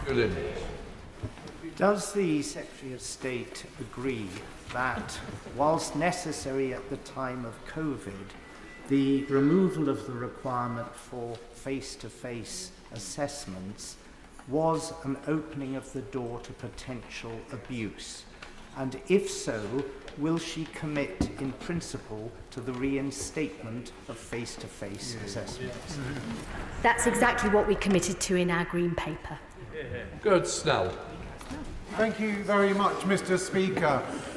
Presumably the outcome of the Timms review will require some form of primary legislation to enact the changes to the system that will come from the Department of Work and Pensions, in which case, Mr. Speaker, can I suggest to the Minister that removing clause 5 from the bill tomorrow and putting it into any future legislation means the Department can still have its thresholds in the future if it wants to, but only once everybody knows what the criteria against those judges will be made?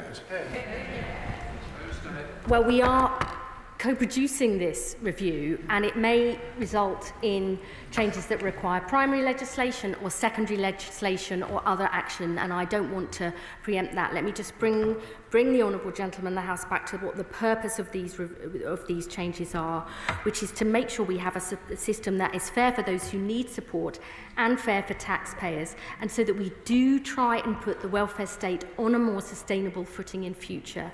Because if we don't, my real fear is it won't be there for the very people who really, really need support going forward. Adrian Ramsey. Thank you, Mr. Speaker. Today's statement feels like a panicked political fix to an indefensible attempt to cut benefits from the most sick and disabled people, but it lacks competence and it lacks compassion. And given that the Secretary of State talks about social justice, how can she justify people who might need that support in the future not receiving the support that disabled and sick people rightly receive today? And wouldn't the right thing to do be to shelve these proposals so she can allow time to do what she's promised to do and genuinely co-produce and consult with disabled people on the right way forward? I just fundamentally disagree with the honourable gentleman's proposition. Our changes are rooted in very clear principles that those who can work should work and need the support to do so, that those who cannot work should be protected, but that we need a system that is fair and sustainable. And I do not believe we can wait. We cannot wait while disabled people in this country want to work but are denied the opportunities to do so. We cannot have a system where 1 in 8 young people are not in education, employment or training, with all the terrible long-term consequences this brings. And we cannot see 1 in 10 of our fellow citizens trapped out of work, economically inactive, because that is not a good future for them or for our country. Derek Twin. Thank you, Mr. Speaker. Mr. Speaker, we already know that the bill as published was flawed. We know that because the changes that have been announced today and have been made over the last few days. So while I welcome, of course, the wider review of PIP and the consultation with disabled people, their organisations and clinicians, I do have to put the question to the Secretary of State. Given this wider review, given the Timms review is yet to report, why are we pushing ahead at this stage? Because we have to begin to reform the welfare state to help those who can work to do so, to protect those who cannot, and to begin to put our welfare state on a more sustainable footing in future. This protects existing claimants. They will not be affected by the changes in this bill. It ensures that people have a right to try. It ensures those with severe lifelong conditions never face reassessment. It comes alongside the biggest ever employment support for sick and disabled people. I think that together, this is a fair and balanced package that meets the needs of existing claimants and reforms the welfare state for the future.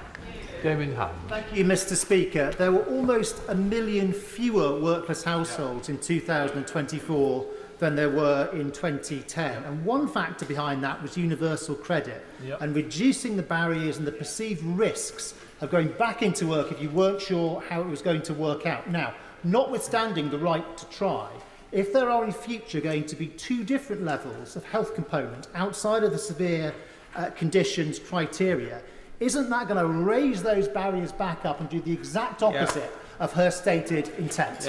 Fundamentally disagree with the honourable gentleman, who I have great respect for. I actually think that universal credit, some of this actually locked people out of work because they had to define themselves as incapable of work, unable to afford to be able to live. Fewer than 1% of people on UC Health, fewer than 1% move into work every single month. That is not good enough for them, their incomes and their life chances, and it's not good enough for the taxpayer either. Yuan Yang. Thank you, Mr. Speaker. And I thank the Secretary of State and her colleagues in the department for their tireless work over the last week, and I very much welcome her commitment to co-production with disabled people in the Thames Review. The atrocious handling of the pandemic by the previous Conservative government has left the economy and disabled people paying the cost. I would like to ask the Secretary of State to confirm then whether the Thames Review funding model will have the fiscal baseline of the 4-point system inherited, and if that is the case, how can that be meaningful co-production with disabled people? I thank the Honourable Lady for her question, and I agree with her comments about the state of the economy. As I said in my statement, the 4-point minimum will not now relate to existing claimants. It will come in November 2026 for new claims. But the Thames Review and the co-production will indeed look not only at the activities and the descriptors, but the points given to them. It is really important that we don't set up a process of co-production and then overrule that. We want to have a benefit system that enables disabled people to have dignity and independence and the same choices and chances to live the life they want as anybody else. It's a really important process, and I hope that she and many other honourable members in the House will work with us to get this right. Alan Miller. Mr. Speaker, I recently met with a support group in my constituency of Bristol Woodstock of those who suffer from ME, chronic fatigue syndrome or long COVID, and their description of the devastating impact of these variable conditions was very affecting. I want to ask the Secretary of State today if one of those people were to have an improvement in their condition such that they were no longer eligible for PIP, and then to re-present for assessment, would they be entitled to return to the PIP level they were on previously, or would they be treated as new applicants under the terms that she has described today? The Honourable Gentleman raises a really important point, which is precisely what we want to look at in the PIP review, because it doesn't take into account fluctuating conditions. That is a really important issue moving forward, and I hope that he, his constituents and organisations that represent those with fluctuating conditions, we will be absolutely determined to involve them in the process of this review. Patricia Ferguson. Thank you, Mr. Speaker. I'm very grateful to my colleagues in the Labour front bench for listening to what backbenchers have been saying for months now and for making so many changes. However, I didn't see any changes that affect young people, particularly care-experienced young people. So I wonder if the Secretary of State could cast some light on what discussions are ongoing with young people about the processes involving them. I really thank my honourable friend for her question. I would say a couple of points in response. As part of the process of the Green Paper, we're establishing a youth panel to make sure that young people's voices are heard in our future reforms. And actually, many of the youth guaranteed trailblazers that we're putting in place as part of our £240 million Get Britain Working Plan are looking to provide extra support for young care leavers because they're in different circumstances and need extra help. I'm sure there's far more that we can be doing in future, and I urge her to work with us to make sure their views are heard at the heart of our plans going forward. Sammy Woods. Thank you, Mr. Speaker. There are many on these benches who want to support the government in achieving the objectives of getting people back to work and being fair to those who can't work. But does she realise how difficult her actions make it for us to give support? Last week, the Deputy Prime Minister stood at that box and said, these proposals will go before Parliament this week, they're fair, and if they don't go, there's a black hole in the economy which we can't fill. And this week, we're now told that, well, actually, there's lots of people who are vulnerable, and it's not fair, and they rely on the income, and we will find the money. And the only thing that's changed in the week is that 120 backbenchers signed letters that they wouldn't support these proposals. Does she realise how cynical this appears? And this is not about well thought out proposals, but simply a way of buying back the backbenchers who were rebelling. It may astonish the House that I think leadership is about sticking to your principles and values and listening to make sure that you get things right. I believe listening is a strength, not a weakness. I believe that in politics as well as in life. Gregory Poynton. Our welfare system must do much more to support and reward work, and also support people who are looking to re-enter or enter work. So what difference does you believe the right to try guarantee will help and achieve that? Labour's historic mission is to help more people who can work into good jobs in every part of the land, not only because we believe it's the key to improving living standards, but because of the self-respect, dignity and purpose good work brings. The right to try is a really important step because we know around 50% of sick and disabled people say the reason they aren't trying work is because they fear they'll be reassessed for their benefits. We've got to put that right. But we have also got to put in place the employment support. We've got to create the good jobs in every part of the country. We've got to get those waiting lists down so people can get back to health and back to work. We are taking action on all those fronts, and I look forward to working with my honourable friend in his constituency so more of his constituents can benefit. Thank you, Mr. Speaker. Mr. Speaker, it seems to me entirely reasonable that a government should want to control the amount it spends on welfare, and entirely reasonable to want to focus it on the most in need. But I do not understand why they brought out such rushed changes which have done nothing but cause anxiety and distress, and left them in a worse position where now they've U-turned, they're neither making the savings nor reforming the welfare. So could the Secretary of State please explain to me what the rationale is for the 4-point limit that she's brought in? For new claimants, it's because we believe we need to begin to focus this vital disability benefit on those with higher needs, because I am really concerned that a doubling of the number of people on PIP over this decade, from 2 to 4.3 million, with claims and awards rising at twice the rate of the increase in the number of disabled people in society, I am deeply concerned that that risks the sustainability of the future of the system in future, and we have to make sure it's there for those who really need it, providing that vital safety net going forward. And she talks about things having a reasonable approach. I really do believe that this is. I believe protecting existing claimants, beginning to make changes for future claimants, backed by the changes for the right to try, stopping reassessments and investment in real employment support. I think that is the fair and right balance for the people who need support and for taxpayers. Thank you, Mr. Speaker. I thank the Minister for her statement and her engagement. My question is about the co-production proposal. By what mechanism will that be given effect, and how is co-production here different to consultation? Will disability groups have any entitlements or powers beyond simply giving their views?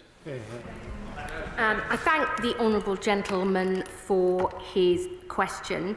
We are not setting out the precise detail of how co-production work. I think that goes against the very essence of it. We are already in discussion with disabled people and their organisations. On our green paper, we've already set up what we call collaboration committees on our reforms to access to work and our pathways to work investment in employment support, because we want to get this right. We look forward to those discussions to make sure people have a proper say and are fully engaged and involved, because we want to make sure we get this right. Claire Young. Thank you, Mr. Speaker. In her statement, the Secretary of State recognised, I quote, that existing claimants rely on the income from PIP for so many different aspects of their lives. One aspect, of course, for many is work. Why does she think that new claimants won't have the same need, and what aspects of their lives does she think they should curtail? The Honourable Lady raises a really important point, and access to work is precisely there to support people who have needs over and above the legal requirements on employers to make reasonable adjustments. We need to fix that system because the backlogs are too long, not enough people are getting that support, and that is precisely why we're consulting on the future of access to work, and we will make the changes that people need so they can get the help they need to get good, meaningful work and stay in work and deliver that as soon as possible. Richard Bell. Thank you, Mr. Speaker. Despite the changes, isn't it the case that over 400,000 disabled people our constituents who need assistance to cut up their food, wash themselves, go to the toilet, dress themselves, will be denied PIP from next year when they currently would have got it? And isn't the reality that Labour MPs will have to deal with this week after week after week in their constituency surgeries? And wouldn't it be better if, rather than trying to save political face, the government pulled this artificial politically imposed deadline of tomorrow? It's important not that we save face, but that we get it right. Many honourable members have understandably raised concerns because their constituents on PIP right here, right now, are extremely anxious, even though 9 out of 10 of them who are on PIP by the time these changes come in would not have been affected. They will be protected in future. The TIMS review will look at this vital benefit going forward, the activities, the descriptors and the points it gets, and I really hope the Honourable Gentle will engage with us throughout this process to make sure we get it right. Anne Davies. Diolch yn fawr, Mr Llafaridd. The UK Government's amendments to the Universal Credit and the Personal Independent Payment Bill weren't included in the initial statement on the bill's compatibility with the European Convention on Human Rights. Discrimination is a real concern, given that two people with the same condition could receive different support based on when they become sick or turn 18. So will the Secretary of State now make an updated statement on compatibility and also confirm that her department has complied with a public sector equality duty under the Equality Act 2010? I can indeed confirm that we have complied with all of our legal requirements. Stella Creasy. Thank you, Madam Deputy Speaker.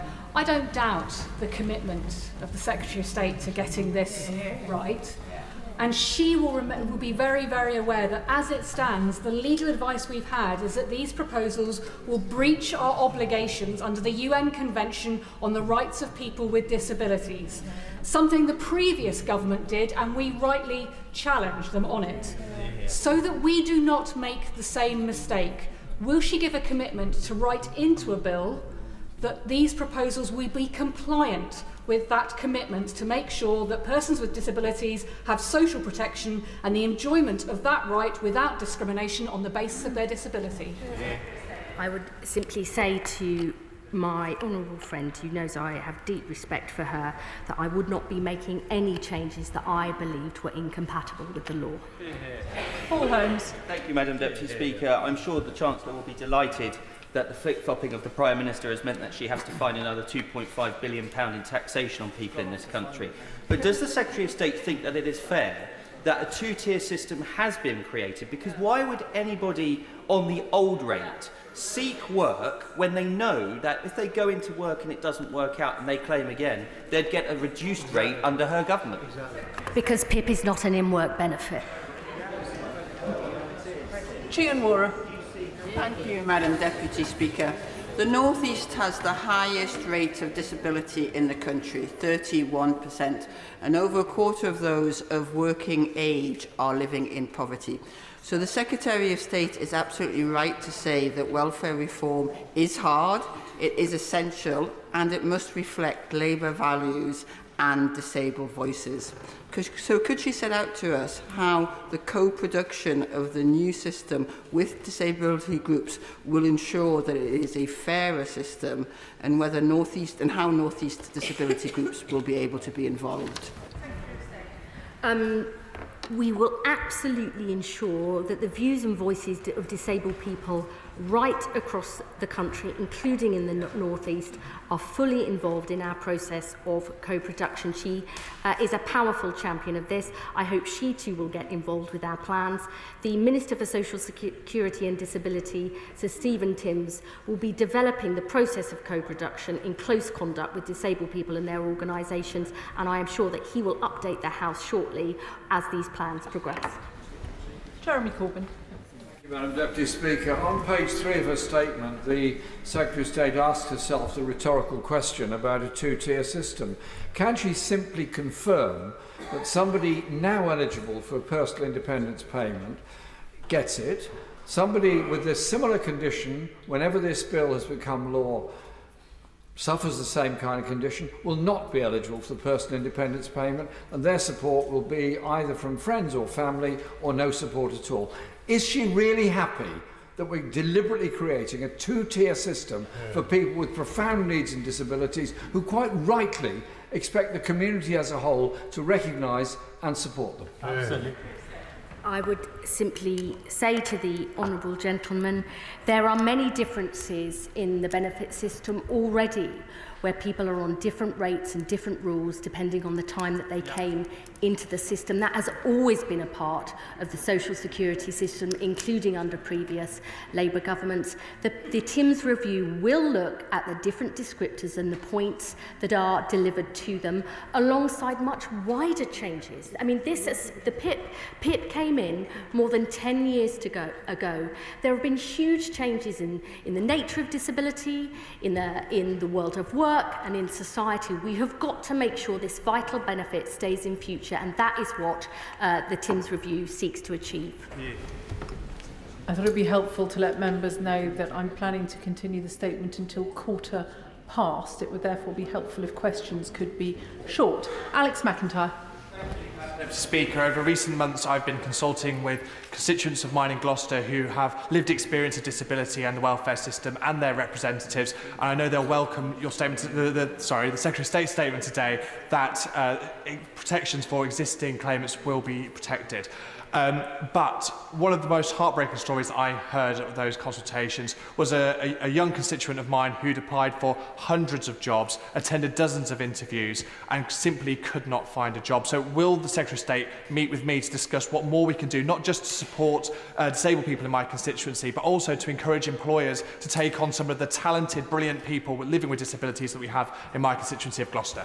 My honourable friend raises a really, really important point, which is the world of work, and the need to make sure that employers recruit and retain more people with long-term sickness and a disability. That is precisely why, in addition to the huge advances in our Employment Rights Bill, we have asked Sir Charlie Mayfield, the former boss of John Lewis, to look at what more we can do to support employers to recruit and retain disabled people. We are also, I should say, overhauling our job centres so that they provide more personalised, tailored support. And indeed, we have set our job centres a new goal of reducing the disability employment gap. I believe that will make a huge difference too. Cameron Thomas. Thank you, Madam Deputy Speaker, and welcome back. The recent compromise by the government with its own MPs secures PIP for existing claimants, but not for those who come hereafter. A distinction born not of compassion, nor apparently economics, but to secure the government's own political footing. If I'm wrong, will the Secretary of State describe the moral foundation for this distinction between those who suffer today and those who suffer in the future? Thank you. I'm not going to take any lectures on compassion. I have fought my whole life to tackle poverty and drive up opportunity for people no matter where they're born, what their parents did, their gender, their sexuality, or the colour of their skin. And I would say to him, the social security system has many, many different rules for new and previous claimants. I do not believe that that is an unfair system. I believe it is the way that we protect people who've come to rely on that benefit. I am proud of the changes that we have announced today. I think they are positive and get us in a good place. Listening is a sign of strength, and I am absolutely determined to continue to listen. Helen Hayes. Thank you, Madam Deputy Speaker. Can I thank my right honourable friend for her statement and for the steps that she has taken to improve this bill. In launching the TIMS review, she has accepted that the current PIP assessment criteria and descriptors are not fit for purpose. So can my right honourable friend confirm that the difference in the timetable for implementing the change which will require applicants to achieve 4 points in a single category and the timetable for completing and implementing the TIMS review will result in some people falling between the old system and the new system, being required to achieve 4 points on criteria that are not fit for purpose? How long will this happen for? Who will be affected? And what will happen in the future to those people? I would say to my honourable friend, who I know has worked extremely hard on all of those issues, it's actually an issue raised by a previous colleague. There will be two sets here: the people who are on the existing system, who will be protected, and the 4 points as we are going forward. But the TIMS review will indeed look at the descriptors and the different points that they get. Those changes will come in as soon as possible. The review will report by the autumn 2026, and we will indeed try and put those in place as quickly as possible. But we do not yet know what that review will say, how those changes will be enacted, but we are determined to make sure they come in place as soon as possible. Nick Timothy. Thank you, Madam Deputy Speaker. Isn't the problem for the government the failure of the Prime Minister to even seek a mandate for what he's trying to do? He said he'd limit spending increases to £9.5 billion a year, but increase spending by 8 times as much, and the effect on the fiscal rules is the root cause of this problem. He also won the Labour leadership by promising to, quote, abolish universal credit and end the Tories' cruel benefits sanctions regime. But then he masqueraded as a welfare reformer. Does she realise now that to win a mandate, you need to be straight with people, including their own MPs? I am very proud of our Prime Minister, who changed our party so we can change our country. And the mandate can be seen by the number of MPs on the benches behind me. Annalise Dodds. Thank you, Madam Deputy Speaker. Increasing access to employment opportunities for disabled people and improving the retention of disabled workers were urgent before. They're even more urgent now. My right honourable friend didn't mention the Mayfield review in her statement. She has just mentioned it in response to questions. Can I please push her on the review? First, can she expedite that review? Secondly, can it include disabled people more meaningfully than it has until now? And thirdly, will it indicate how the government will implement our manifesto commitment to increase access to reasonable adjustments? Thank you. The Mayfield review will be reporting before the budget. I know that Sir Charlie Mayfield indeed wants to work very closely with disabled people and the organisations that represent them. He's actually seen very inspiring examples of what good employers are doing and good things that other countries are doing, which I think will provide some really insightful lessons. And I would also say to the House that my honourable friend, the Minister for Social Security and Disability, has already said that we are looking at whether we should actually put in place a time frame within which employers need to respond to requests for reasonable adjustments, because we want to make sure those adjustments are made as quickly as possible so more disabled people can get work and stay in work. Helen Maguire. Madam Deputy Speaker, why are the proposed PIP cuts still being applied to new claimants, many of whom have equally urgent and severe needs as existing claimants? The reason we are protecting existing claimants and beginning to focus PIP on those with higher needs in future is because we want a system that actually is sustainable and lasts. And I do not believe it is sustainable to have a doubling of the number of PIP claims every decade, adding 1,000 people a day, rising at a faster rate than the increase in prevalence of disabled people in this country. And the truth is, we know the parts of the country that have the highest disability benefit claims and incapacity benefit claims are the places that were decimated by the Tories in the 80s and 90s when whole industries closed, who have yet to have the investment that they need to create those jobs and haven't had the investment into the NHS. I have always believed in the social model of disability. We have got to put these things right. We need to do that urgently because disabled people deserve a better life than they had under members opposite. Darren Paffy. Madam Deputy Speaker, and I thank my right honourable friend for her work on this and for coming to make this statement today, though I do share honourable members' concerns that actually changes before a review remain putting the cart before the horse.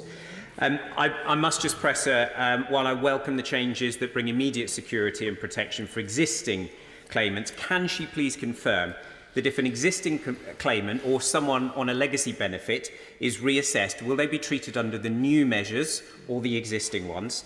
And for carers, future applicants will have that eligibility increased. So can she confirm if carers are going to be included in the co-production review carried out by Minister Timms? Yes, absolutely. Indeed, myself and the my right honourable friend, the Minister for Social Security and Disability, met with carers organisations the day after we published the Green Paper and many other disability organisations. I want to be crystal clear on this. People who are currently on PIP and are on PIP by the time these changes come in November 2026 will remain on that benefit under those old rules. Jim Allister. Thank you. In the first lines of her statement, the Secretary of State affirms that this government believes in equality. Where is the equality in evaluating one person's eligibility for the daily living component of PIP on the practical consequences of their disability and evaluating another according to the date of their application?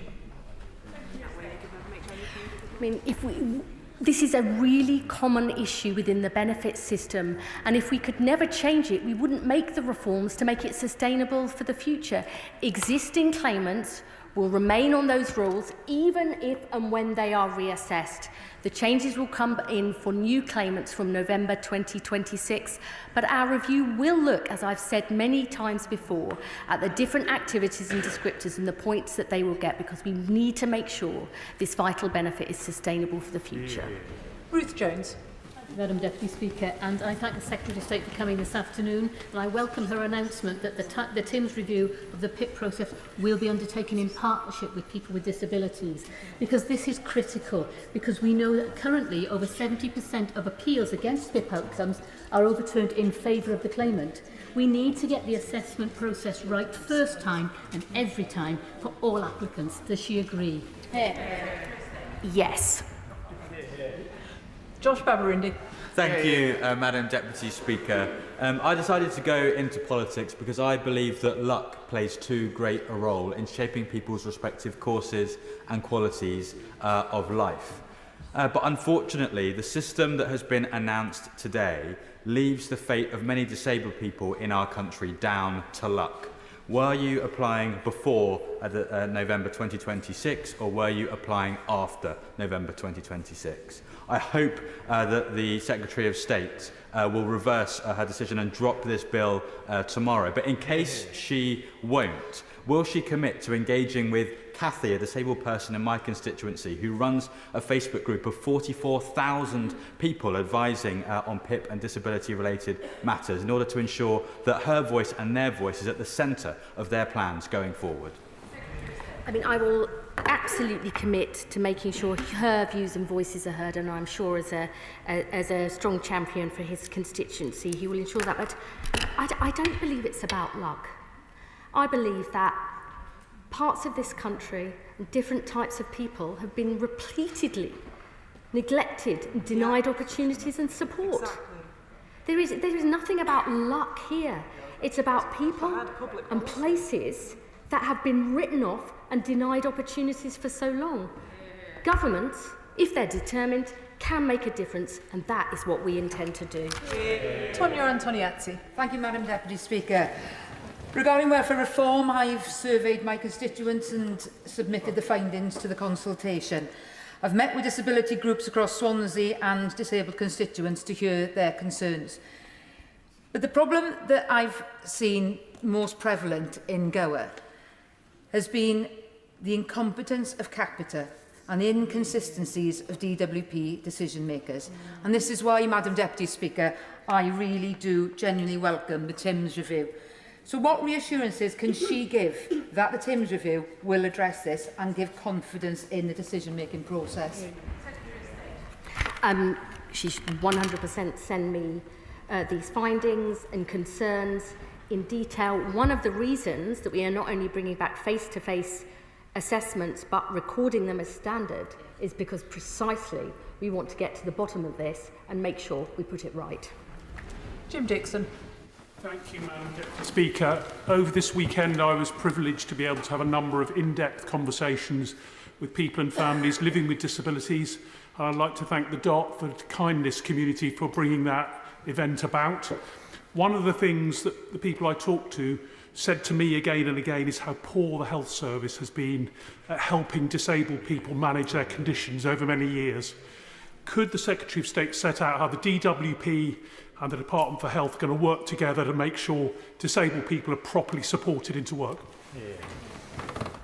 My honourable friend raises a really important point. There is far more that the health service can do to help people with long-term sickness and disability to better manage their conditions. They can't do it on their own. They need the right help and support. We actually have a joint work and health unit that is working on precisely those issues, and I'm indeed working closely with my honourable friend, the Health Secretary, because getting people back to health and back to work is so important. We know good work is critical for good health, and good health is critical for people getting work. They're two sides of the same coin. We've got to stop these false divides, get it sorted to help people be able to fulfil their ambitions and work. Marcia de Cordova. Thank you, Madam Deputy Speaker, and can I thank the Secretary of State for her statement this afternoon. It is vital that we have a social security system that protects the most vulnerable, the ill and the disabled. So can she clarify one thing that's set out in the bill as to whether the standard element and the health element of universal credit will both be increased along the lines of inflation, so they both will rise with inflation, as if that is not going to be the case, then disabled people will be pushed further into poverty and hardship? Thank you. I want to be really clear about this, that the combined rate of the standard allowance and the health top-up will indeed rise in line with inflation, so that existing claimants are protected in real terms, and for those with severe lifelong conditions and those at the end of their life, their incomes will be protected through the combined universal credit standard allowance top-up in real terms too. Andy MacDonald. Thank you, Madam Deputy Speaker. The bill still leaves over £3.5 billion in cuts falling upon disabled people and unpaid carers, with hundreds of thousands of new claimants set to lose thousands each year. Protections for existing claimants are welcome, but a two-tier system will generate hardship for many and create societal divisions. We're being asked to vote without vital evidence, whether that's the OBR's impact assessment or the Timms and Mayfield reviews, while serious questions remain unanswered. Without clarity on outcomes and implementation, will the Secretary of State continue to listen and withdraw this bill and co-design welfare reform with disabled people's groups?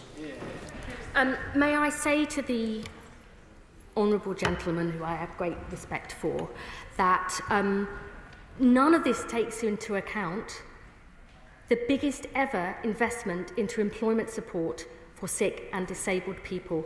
People have often said, wait for the OBR's assessment, but we have published our own very clear evidence that good employment programmes can help disabled people into work. Programmes like Work Choice, a Labour programme ended by the Tories that saw 40% more disabled people in work for 8 years.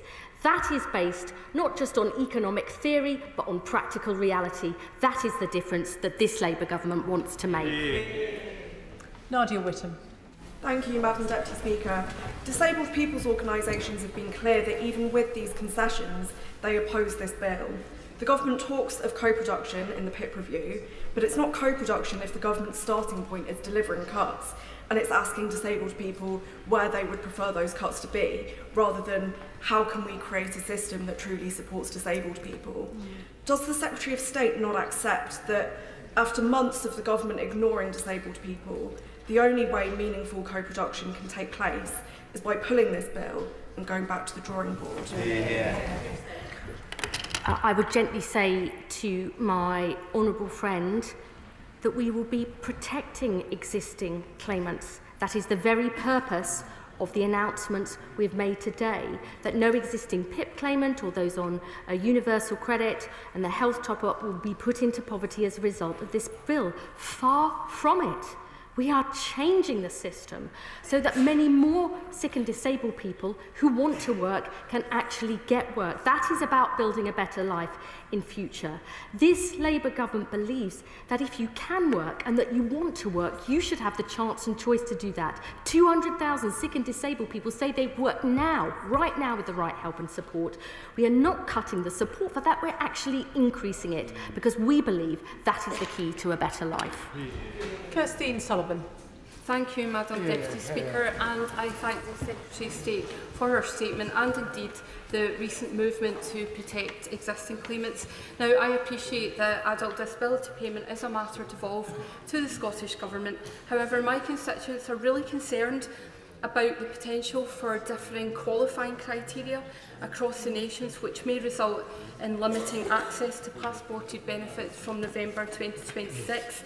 So what assurances can the Secretary of State give my constituents that they won't lose benefits that they currently have access to and the vital support in which their households rely? And can also ask, following on from the response to my honourable friend, the member for Dulwich and Norwood, I'm really unclear now. Is this House being asked to agree 4 points without knowing the outcome of the TIMS review with regard to descriptors, or could that review result in more fundamental reforms that would rip up the current PIP? On the first point my honourable friend raises, she will know that PIP is devolved in Scotland. I believe the Scottish Government is actually reviewing the ADP at the minute, including on eligibility criteria. That will be a matter for them.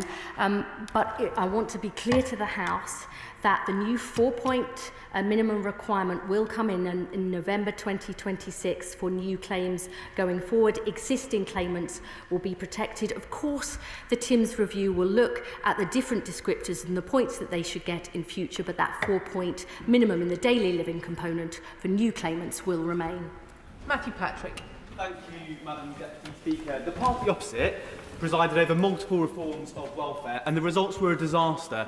But perhaps cruelest of all was adults who have an irreversible health condition, who could never work, being forced to go through reassessment after reassessment, jumping through hoops. So can my right honourable friend please confirm that with these Labour reforms, that cruel legacy will be ended once and for all? Yes, I can, because I believe the unnecessary and unacceptable stress that created was not right, and we will fix that with these reforms, with this bill going forward, because people need to live in dignity and security.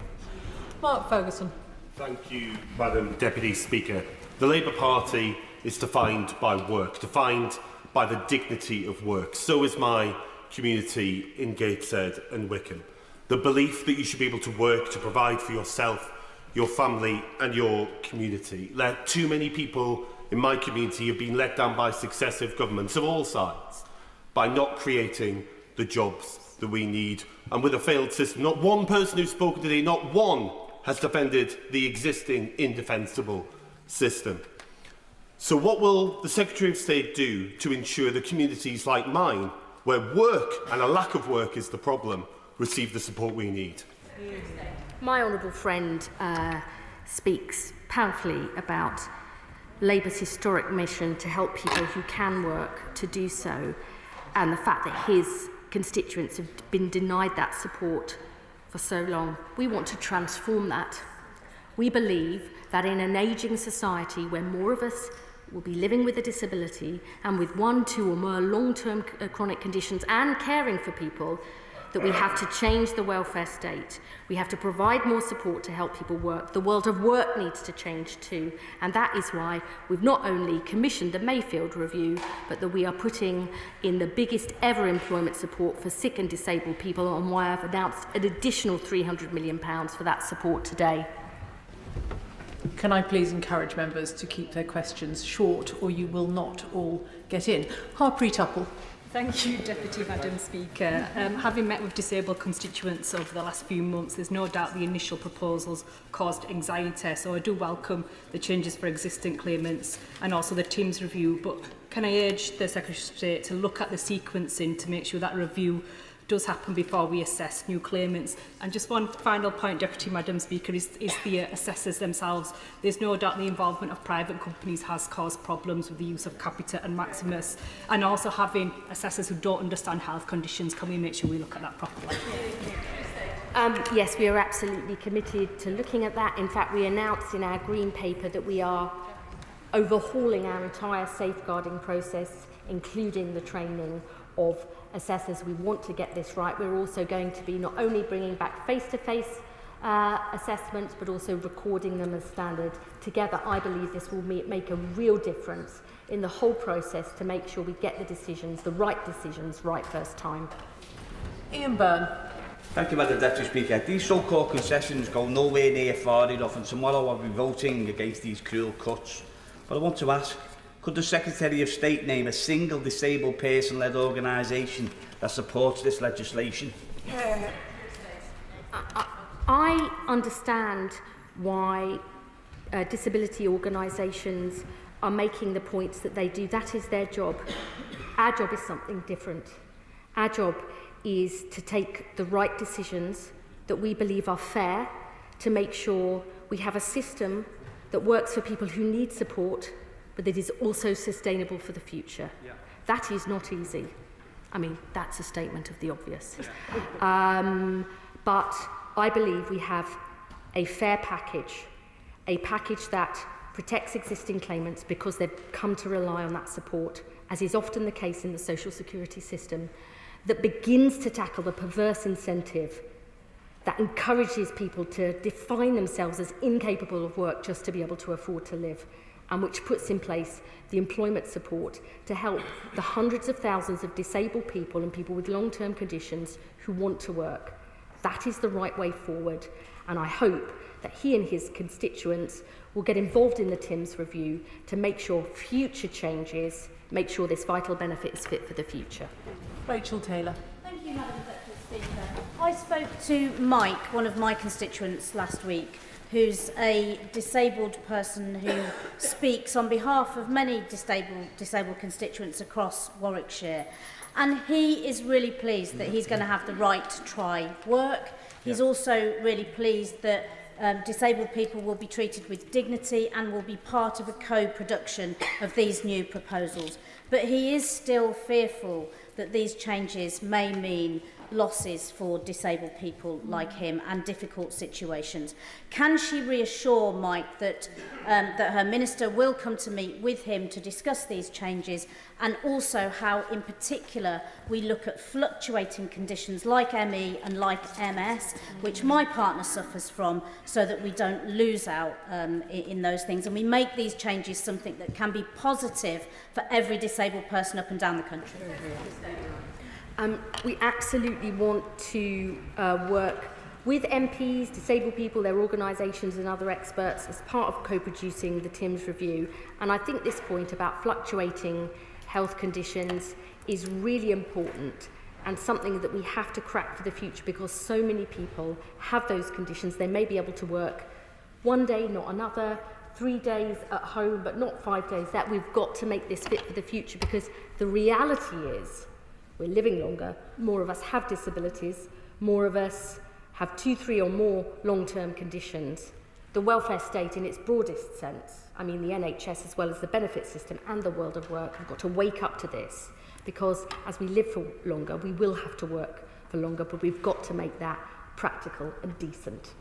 Clive Efford. Thank you, Madam Deputy Speaker. This is a relatively small bill, but one core part of it has now been delegated to the PIP review and will not report until November 2026. So, can my right honourable friend say just how many disabled groups have indicated they want to participate in the PIP review? Because she set out a number of red lines today, which I doubt that they would agree with. And if they were to propose that we do not have a two-tier system, what would be the government's response? What I would say to my honourable friend is that the Minister for Social Security and Disability and myself have met with many disabled organisations, and he has in fact spoken to many already about this review. We will continue to discuss with them precisely how the system of co-production will work, but I want to assure him that it is serious, that we want to make sure people's views and voices are heard, and I would encourage him as a Member of Parliament to get involved in that process too. Josh Fenton-Glynn. Thank you, Madam Deputy Speaker. As a signatory to the reasoned amendment, I welcome the listening that's gone on, because a lot of people with disabilities will sleep more soundly in their bed knowing that their benefits are protected. However, can you ask on this specific point, it is for someone who currently receives PIP, but their condition is getting worse, will they, and they ask for a reassessment for the level of their PIP, will they be assessed under the old system or under the current system or under the new one? They are an existing claimant and they will be assessed, let me be really clear about this, under the existing rules. Lauren Sullivan. Thank you, Madam Deputy Speaker. I thank the Secretary of State for her statement today. PIP, of course, is a passport to freedom for many other things, such as carers allowance, but many local authorities use PIP for blue badges and bus truck passes. Has the Secretary of State have a plan to mitigate the impact of these potential changes to the eligibility for PIP on blue badges and bus passes for disabled people? As I said in my statement, existing PIP claimants will continue to have that benefit. It won't be affected even if they have a reassessment, and so too will all those passported benefits. Carers allowance is the best known, but all of those passported benefits will be included in that protection. Graham Downey. Thank you very much, Madam Deputy Speaker. Earlier this morning I met with Parkinson's UK, who are very concerned with the changes to both PIP and universal credit, and it will not take account of those with variable conditions. Can she commit that Parkinson's UK will be involved in the co-design of the changes to PIP, universal credit and other welfare benefits, and that any welfare change will fully consider those with Parkinson's and other variable conditions? I mean, I am absolutely sure Parkinson's UK will be involved closely in the PIP review. Alice MacDonald. Thank you very much, Madam Deputy Speaker. 2 weeks ago I held an in-person consultation on the welfare reforms, and many of my constituents were deeply concerned about the proposal, so I do welcome the changes that the Secretary of State has announced in terms of existing claimants. I wanted to just ask about the employment support, and I welcome the additional support being brought forward. When will we get more detail of how that will be allocated to schemes across the country, and will the people most affected who need it also be involved in the co-production of those schemes so they work effectively? Yes, we already do have what we're calling a collaboration committee on the pathways to work funding to make sure it really meets the needs of sick and disabled people. And I would say, as I've said in this House before, you know, it really is about a pathway to work. For some people, just getting out of the house, well, getting out of bed is a huge achievement. Others, going along to a group, beginning to speak to other people, getting their confidence back. So it really is a pathway to success. We will obviously be setting out precise allocations of the pathways to work funding in due course, but I want to reassure members this will be really available in every single part of the country. Tom Hayes. Madam Deputy Speaker, I grew up caring for 2 disabled parents. As a kid, I saw firsthand the harms that happen when the British state routinely lets down disabled people. It's why disabled civil rights activists have a phrase, nothing about us without us. And it's why I'm looking for genuine and meaningful co-production. On Friday, I brought together 7 Bournemouth support organisations and people with lived experience, and they wanted me to raise 2 issues. The first is continuing concern about eligibility criteria. The second is, will the mental health support that this government is rolling out be there in place in sufficient quantity to support potentially new claimants by November 2026? My honourable friend raises a really important point about mental health support. This government is absolutely determined that there is parity of esteem between physical and mental health. We have already recruited 6,700 of the 8,500 additional mental health workers we promised in our manifesto.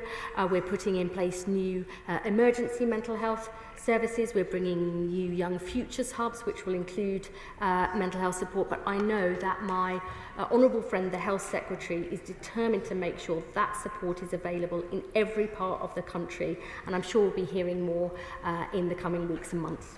Chris MacDonald. Thank you, Madam Deputy Speaker. Can I thank the Secretary of State for acknowledging at the dispatch box the anxiety of disabled people. I'm also grateful for the time of the Disability Minister in listening to my concerns about the PIP assessment process, concerns that I now see reflected in the TIMS review. But I'm sure the Secretary of State will be disappointed to hear that on a consultation event in the North East recently, some of my constituents found that the venue was not fully disability compliant. Can she assure me that the participation in the TIMS review will ensure full accessibility? That's unacceptable, and I will sort it. Neil Duncan-Jordan. Thank you, Madam Deputy Speaker. And can I thank the Secretary of State for her statement? I wonder if she will reflect on whether the bill we have before us tomorrow is the best way of making welfare policy. And wouldn't it be better to withdraw the bill and wait for the TIMS review to complete its important work? Welfare touches on the lives of millions of people in this country every single day, and making changes is never easy, and perhaps particularly for a Labour government, because tackling poverty and inequality is in our DNA. But I believe we must begin to make these changes, to make sure those who can work get the support they need, to protect those who cannot, and to begin to slow the rate of increase in the number of extra people going on to sickness and disability benefits. Because I believe the route to equality and social justice can never come from extra benefit spending alone. It has to come from putting in place the good jobs, the decent health service, the skills, the transport infrastructure, the good world of work that we know is the key to bringing in a better life. Imran Hussain. Thank you, Madam Deputy Speaker, and it's clear that the central issues for many on this side of the House remain. Rushing through legislation without full and meaningful consultation with disability groups is the wrong way round. You don't build policy first and ask questions later. The government's arbitrary deadline is not a necessity, it's a political choice, and it's forcing through decisions that risk pushing hundreds of thousands of more disabled people into poverty. Therefore, I say to the Minister with absolute sincerity on behalf of many members, do the fair thing. More importantly, do the right thing. Withdraw this bill and listen to disabled people. I believe we are doing the fair thing and the right thing. We are beginning to make reforms to put our welfare bill on a sustainable footing so it lasts for generations to come. We are beginning to put in place the employment support that sick and disabled people have been denied for too long. And we are making sure those with severe, lifelong conditions are never again reassessed, that there is a new right to try. Together, I believe this is a fair and balanced package, and above all, I believe it is the right one. Tom Rutland. Thank you, Madam Deputy Speaker, and can I welcome my right honourable friend's statement and the government's work to ensure that help is there for those who need it now and in the future. Many in this House will be worried that the progress on closing the disability employment gap stalled under the party opposite at 28 percentage points. So will the Minister confirm that this is one of the metrics the government is focused on through this strategy, and that this gap must and will close under this government? We are absolutely determined to achieve that. I do not believe it is acceptable that in this country the disability employment gap is 28% and is one of the widest in all of Europe. In France, Germany and Switzerland, I think it's around 22 to 23%. We have got to tackle that, because if we believe in the equal rights of disabled people who can work to work as anybody else, we have got to start making a difference. The package we are putting forward today, I know that this is an issue of deep concern for many members across the House, but I believe it is a fair package and the right package. I will continue to listen to members in this House, but I would say we cannot wait to reform the welfare system. People need us to make changes and our country demands it. Jenny Riddle-Carpenter. Thank you, Madam Deputy Speaker. If my voice allows, can I thank the Secretary of State for listening to concerns about benches to make some real and meaningful improvements based on the concerns that we had raising privately. Can I also thank her for confirming explicitly a moment ago that my constituents who are reassessed post-November 2026 will be reassessed under the current system. Can I gently encourage her to go further to overhaul and radically rethink the role of job centres? Far too often they hold people back rather than break down the barriers to people progressing into work. Yes, and I really thank my honourable friend, and indeed our Minister for Employment is indeed overhauling our job centres so that they provide personalised, tailored support for people to get into work, not this sort of endless tick box process, that they are much more linked to the wider system in local areas, to the local NHS, to skills providers, and above all, to employers. I do not think it's acceptable that only one in 6 employers has ever used a job centre to recruit. That's why we're overhauling our strategy with single account managers for employers to fully involve and engage them, because we need their involvement if we're going to help more people get work and get on in work. Final question, Sarah Coombs. Thank you, Madam Deputy Speaker. My borough of Sandwell has one of the highest rates of young people not in education, employment or training in the entire country. This generation of young people has been let down by years and years of system failure by the party opposite. So as we go through this necessary piece of reform, but we must do it carefully, will the Secretary of State commit to working with the Department for Education and the Department for Business? Because in order to give these young people the jobs which will transform their life chances, they need the right qualifications as well as those jobs being available in order to do that.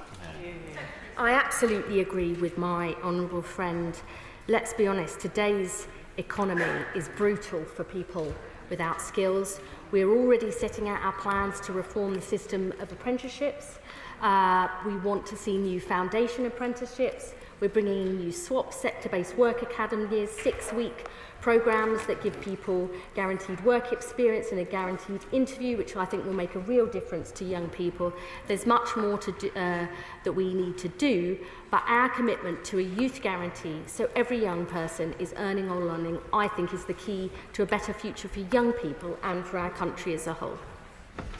Can I thank the Secretary of State for her statement this afternoon, and I'll allow a few moments for the front benches to swap over.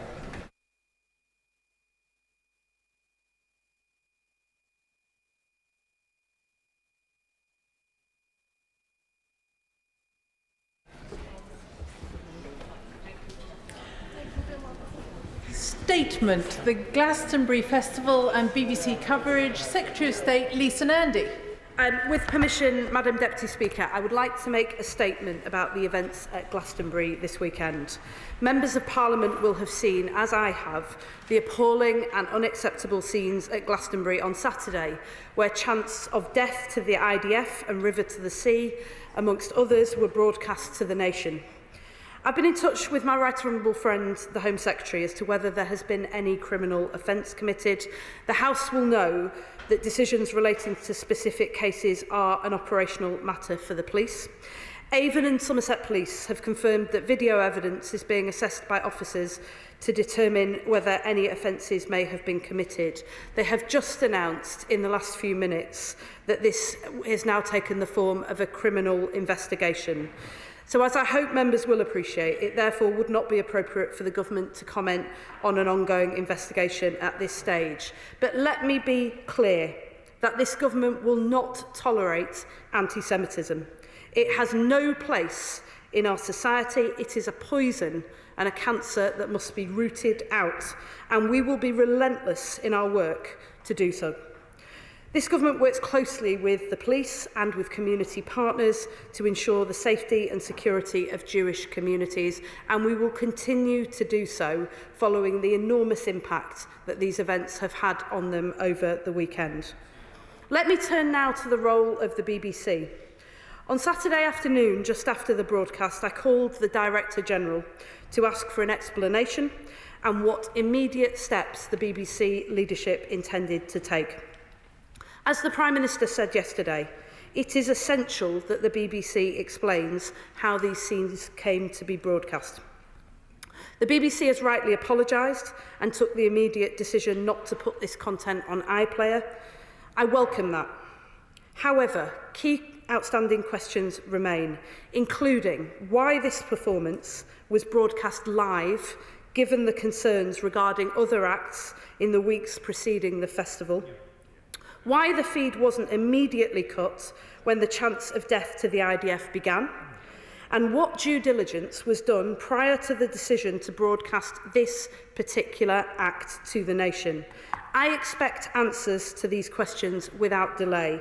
I have made that view clear to the BBC leadership, and I will, of course, update the House as soon as I can. Over the weekend and this morning, I have also had conversations with members of the Jewish community, including those who were present at Glastonbury. They have raised a number of concerns about imagery and slogans that were on display at the festival this weekend. And I am told that this led them to establish their own safe space at the festival. As a government, we take this incredibly seriously. We are urgently looking into the specifics of these alarming reports and reaching out to the festival organisers.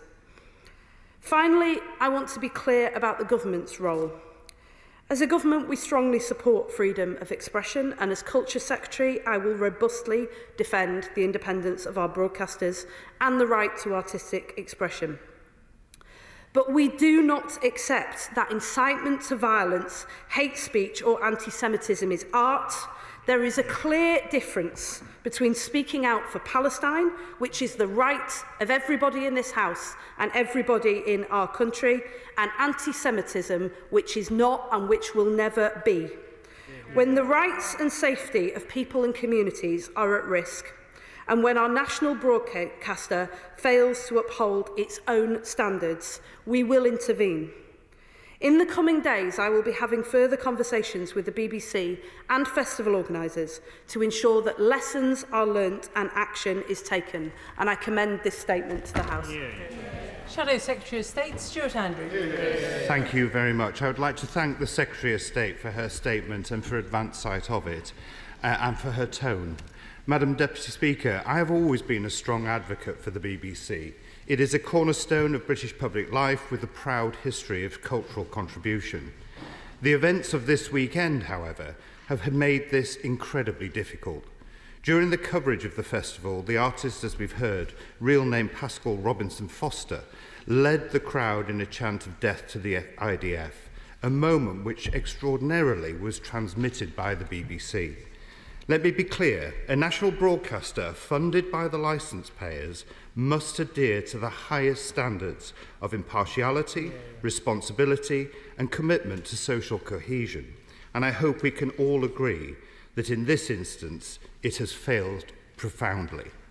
Free speech and political activism are the sign of a healthy democracy, essential to it. But when you cross the line to incitement to violence, then there must be a consequence. However, broadcasting is not a passive act. Every second of broadcast transmitted is an active choice.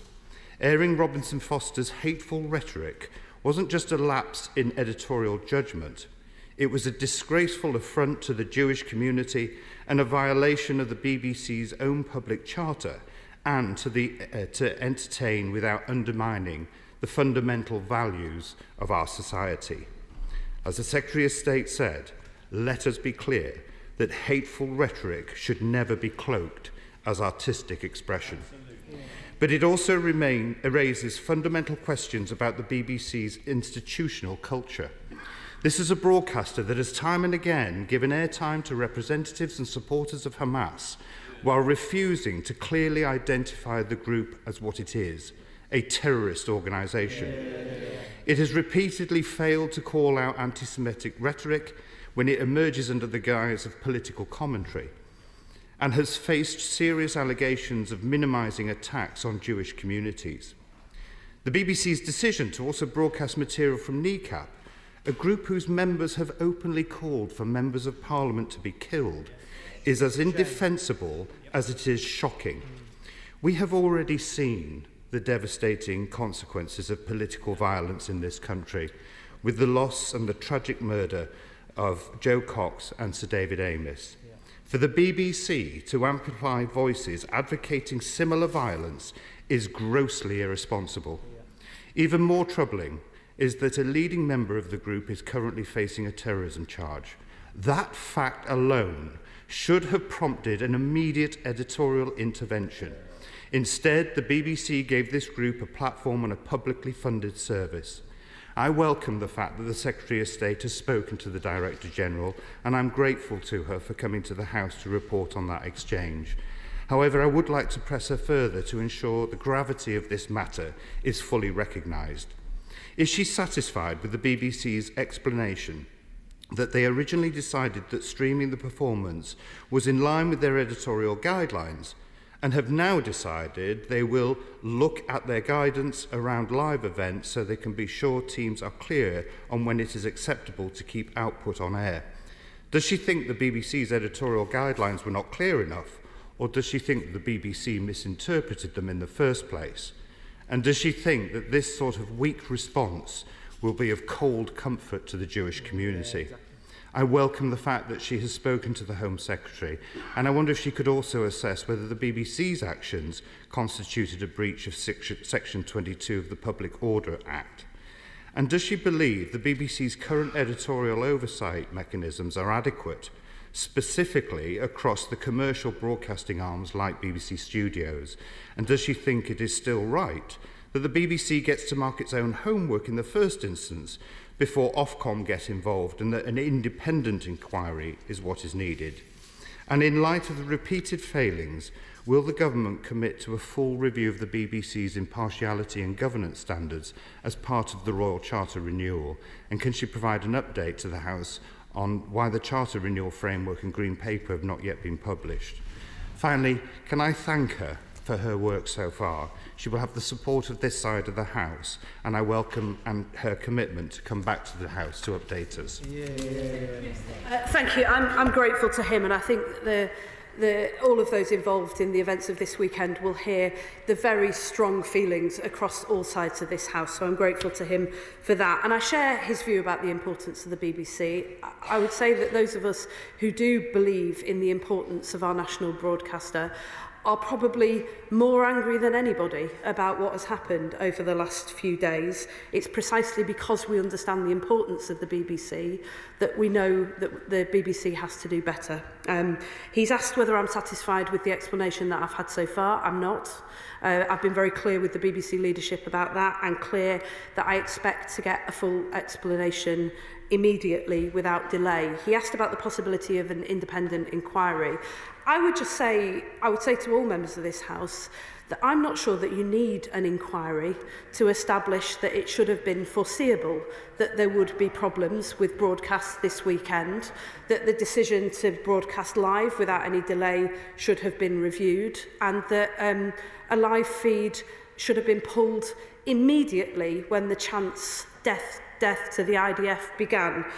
So what I want to see from the BBC, and I know he shares this, is rapid action to make sure this cannot happen again. I've promised to update the House on these developments, but I should say too that I am still expecting a response from the BBC about an earlier decision to broadcast a documentary about Gaza, which it was then discovered fell short of the BBC's own editorial standards as well.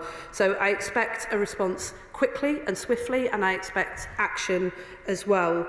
And finally, can I just thank him for mentioning the Jewish community, because having spoken to friends and colleagues across the Jewish community over the weekend, I cannot describe how much this has impacted on them, particularly those members of the Jewish community who were at Glastonbury. I was extremely distressed to hear that there were organisations whose logo was emblazoned very visibly on T-shirts and banners who are about to be prescribed by the government. I was concerned to hear reports that there were images associated with Hamas and others, and Nazi imagery as well. Most people who go to Glastonbury, I think, go for exactly the reasons that I've been in the past, and I suspect he has as well, because music festivals are an incredible way to bring people together, to show support and solidarity, to bind a nation and to showcase great British talent. And it is our job collectively to ensure that those festivals become again and remain a place where everybody in our country is welcome. Gareth Snell.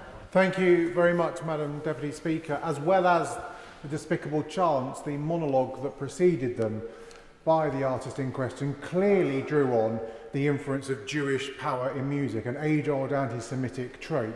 So could the Secretary of State say a bit more about what conversations she's going to have with the BBC on not just what they broadcast, but what was allowed to happen at Glastonbury? And will she also agree that those age-old anti-Semitic tropes, whether they're in Parliament, on stage, or in public life, should be a red line for all of us? Yes, and he has a very long history of standing up to anti-Semitism, including when it stained and sullied our own party, and I'm grateful to him for his leadership on this. I think those questions about what happens at Glastonbury are not for the BBC. There are serious questions for the BBC about what they broadcast and the decisions that they took. But I think there are wider questions about the sort of things that we want to see in our country. And I've been very clear as the Secretary of State that it is not for the government to try to determine what can be seen and what can be heard. But I do have a view about this as an individual. I don't want to see that sort of thing. I don't want to hear it, and I take great exception to it. And I think the Prime Minister was very clear on that point as well. It causes harm to people in the real world, and I have felt that very strongly this weekend. That's why this government is determined that wherever we see that form of anti-Semitism, including the appalling comments that he referenced that were targeted towards an individual in the music industry simply because they were Jewish, we will always stand up to that, and we will not hesitate to take action. Liberal Democrat spokesperson Max Wilkinson. Thank you, Madam Deputy Speaker, and we welcome the statement made by the Secretary of State. Sadly, Madam Deputy Speaker, rather than devoting our attention today to how this House can push for a just and sustainable resolution to the horrors of the conflict in the Middle East, we are talking about something else.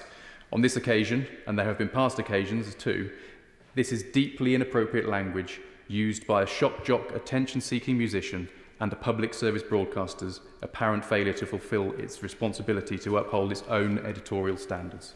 Bob Vylan's chants at Glastonbury this weekend were absolutely appalling. We can never accept hate-filled chants of death to anyone in our society at a music festival or anywhere else, and whatever the subject. It's right that there has been widespread condemnation, including from the organisers of Glastonbury Festival, and I associate myself and my party with those words. Of course, the UK must push much harder for a ceasefire.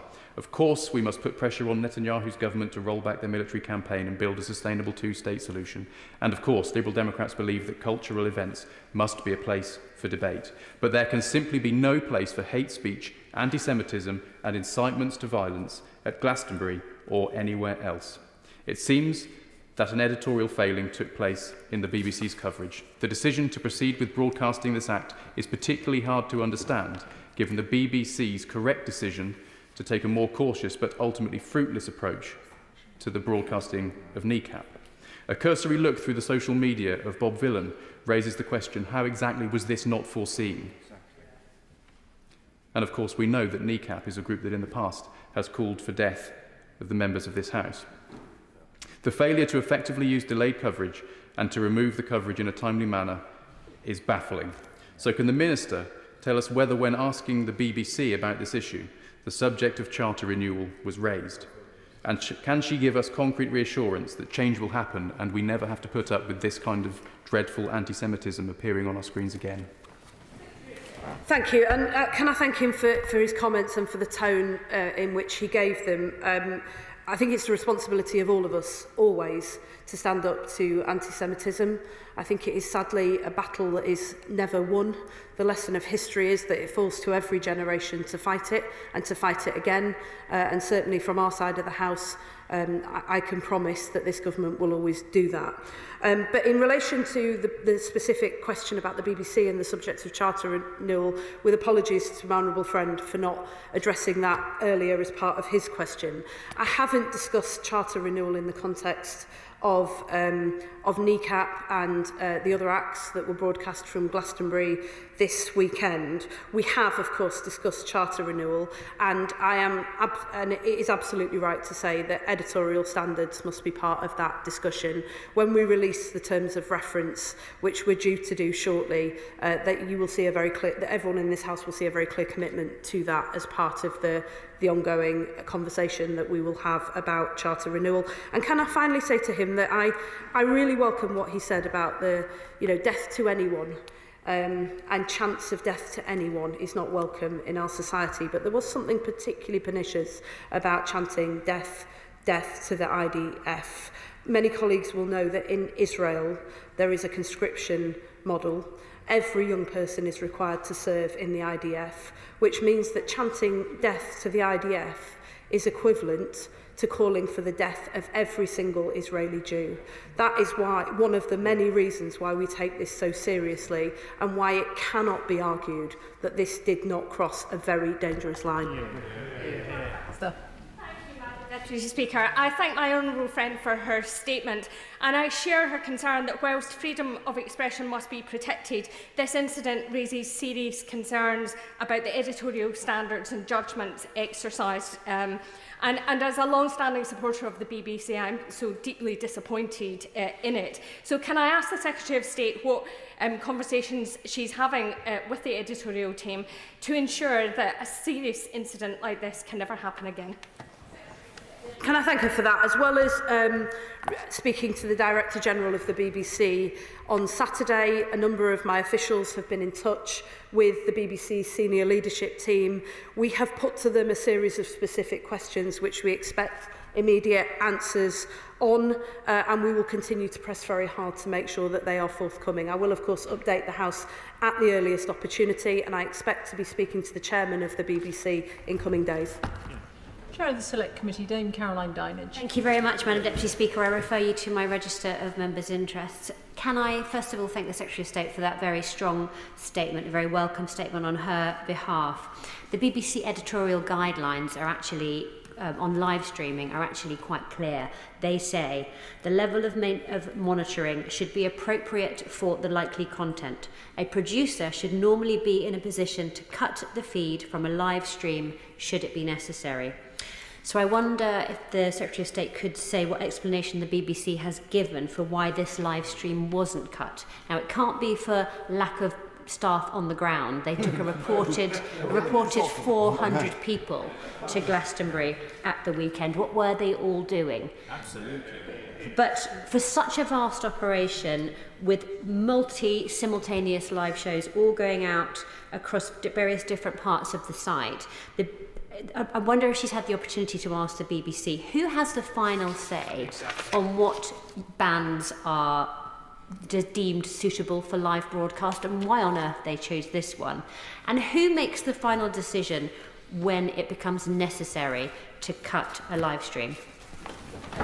She asks typically a series of very important and relevant questions, some of which I have put to the BBC directly, but I will make sure that I ask all of those questions of them with a response expected as soon as possible. I think she's right to raise the question of what the number of staff who were present at the Glastonbury Festival or working on the broadcast were doing. But I do think this also raises very, very serious questions at the highest levels of the BBC about the operational oversight and the way in which editorial standards are understood and reflected in the decisions that are made by individual staff. This is a conversation that I've already had with the BBC board in relation to a previous documentary into Gaza, but it is a conversation that I will expect to be having with the board in the coming weeks as well.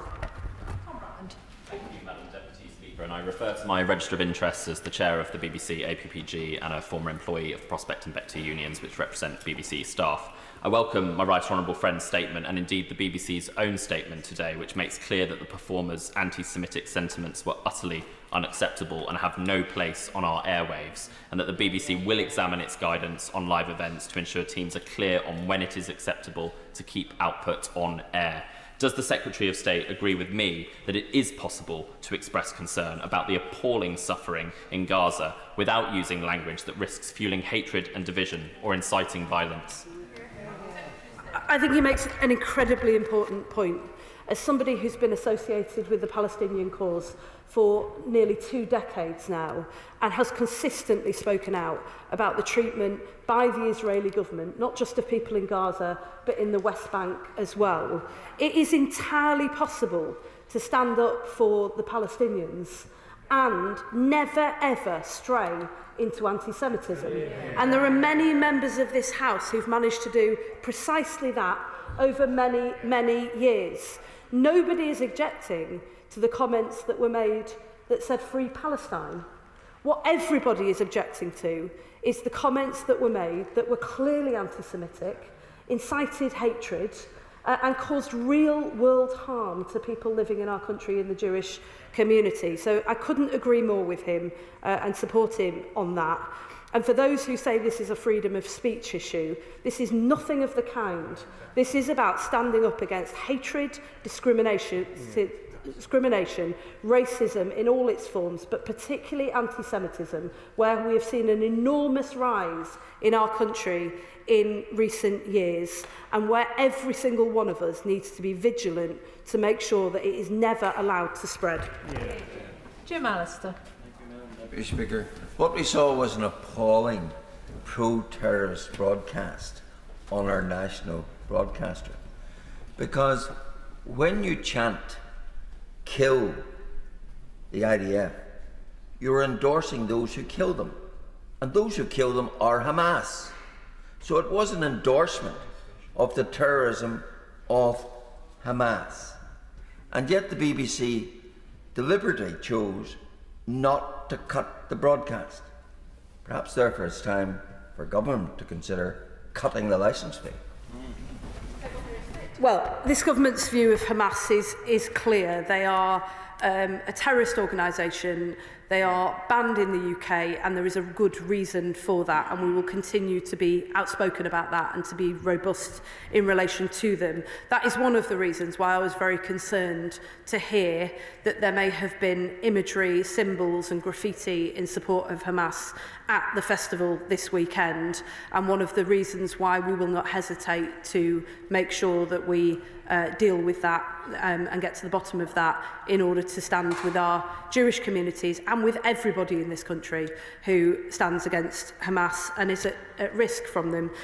In terms of the BBC licence fee, he will know that this government supports the BBC. We believe it is an important institution. That is why we are so disappointed that this has happened, why we have been so exasperated with the lack of account from the leadership, not just about this, but about a previous Gaza documentary and a number of other issues as well. The BBC is one of the most important institutions in our country, and that is the reason why it is held to the highest of standards, why it's essential that we hold it to the highest of standards as we seek to start the charter renewal process, which should safeguard the future of the BBC, not just for the next 10 years, but to put it on a solid footing for decades to come. These are questions that we are determined as a government, collectively with the BBC and all members of this House, to grip. Dr. Peter Prinsley. Thank you, Madam Deputy Speaker, and I thank the Secretary of State for her excellent statement. The murder of hundreds of Jews at the Nova Music Festival in October 2023 sparked this war. The irony of broadcast anti-Semitism at Glastonbury here in the UK is not lost on any of us. So how are Jews, such as myself, in this country to be reassured about the editorial processes at the BBC, and who on earth will be held accountable for this error? He makes an extremely important point about accountability, and that is something that is not lost on me as the Secretary of State, and something that I've impressed upon the BBC leadership as well. When you have one editorial failure, it's something that must be gripped. When you have several, it becomes a problem of leadership, and so I very much take his point about that.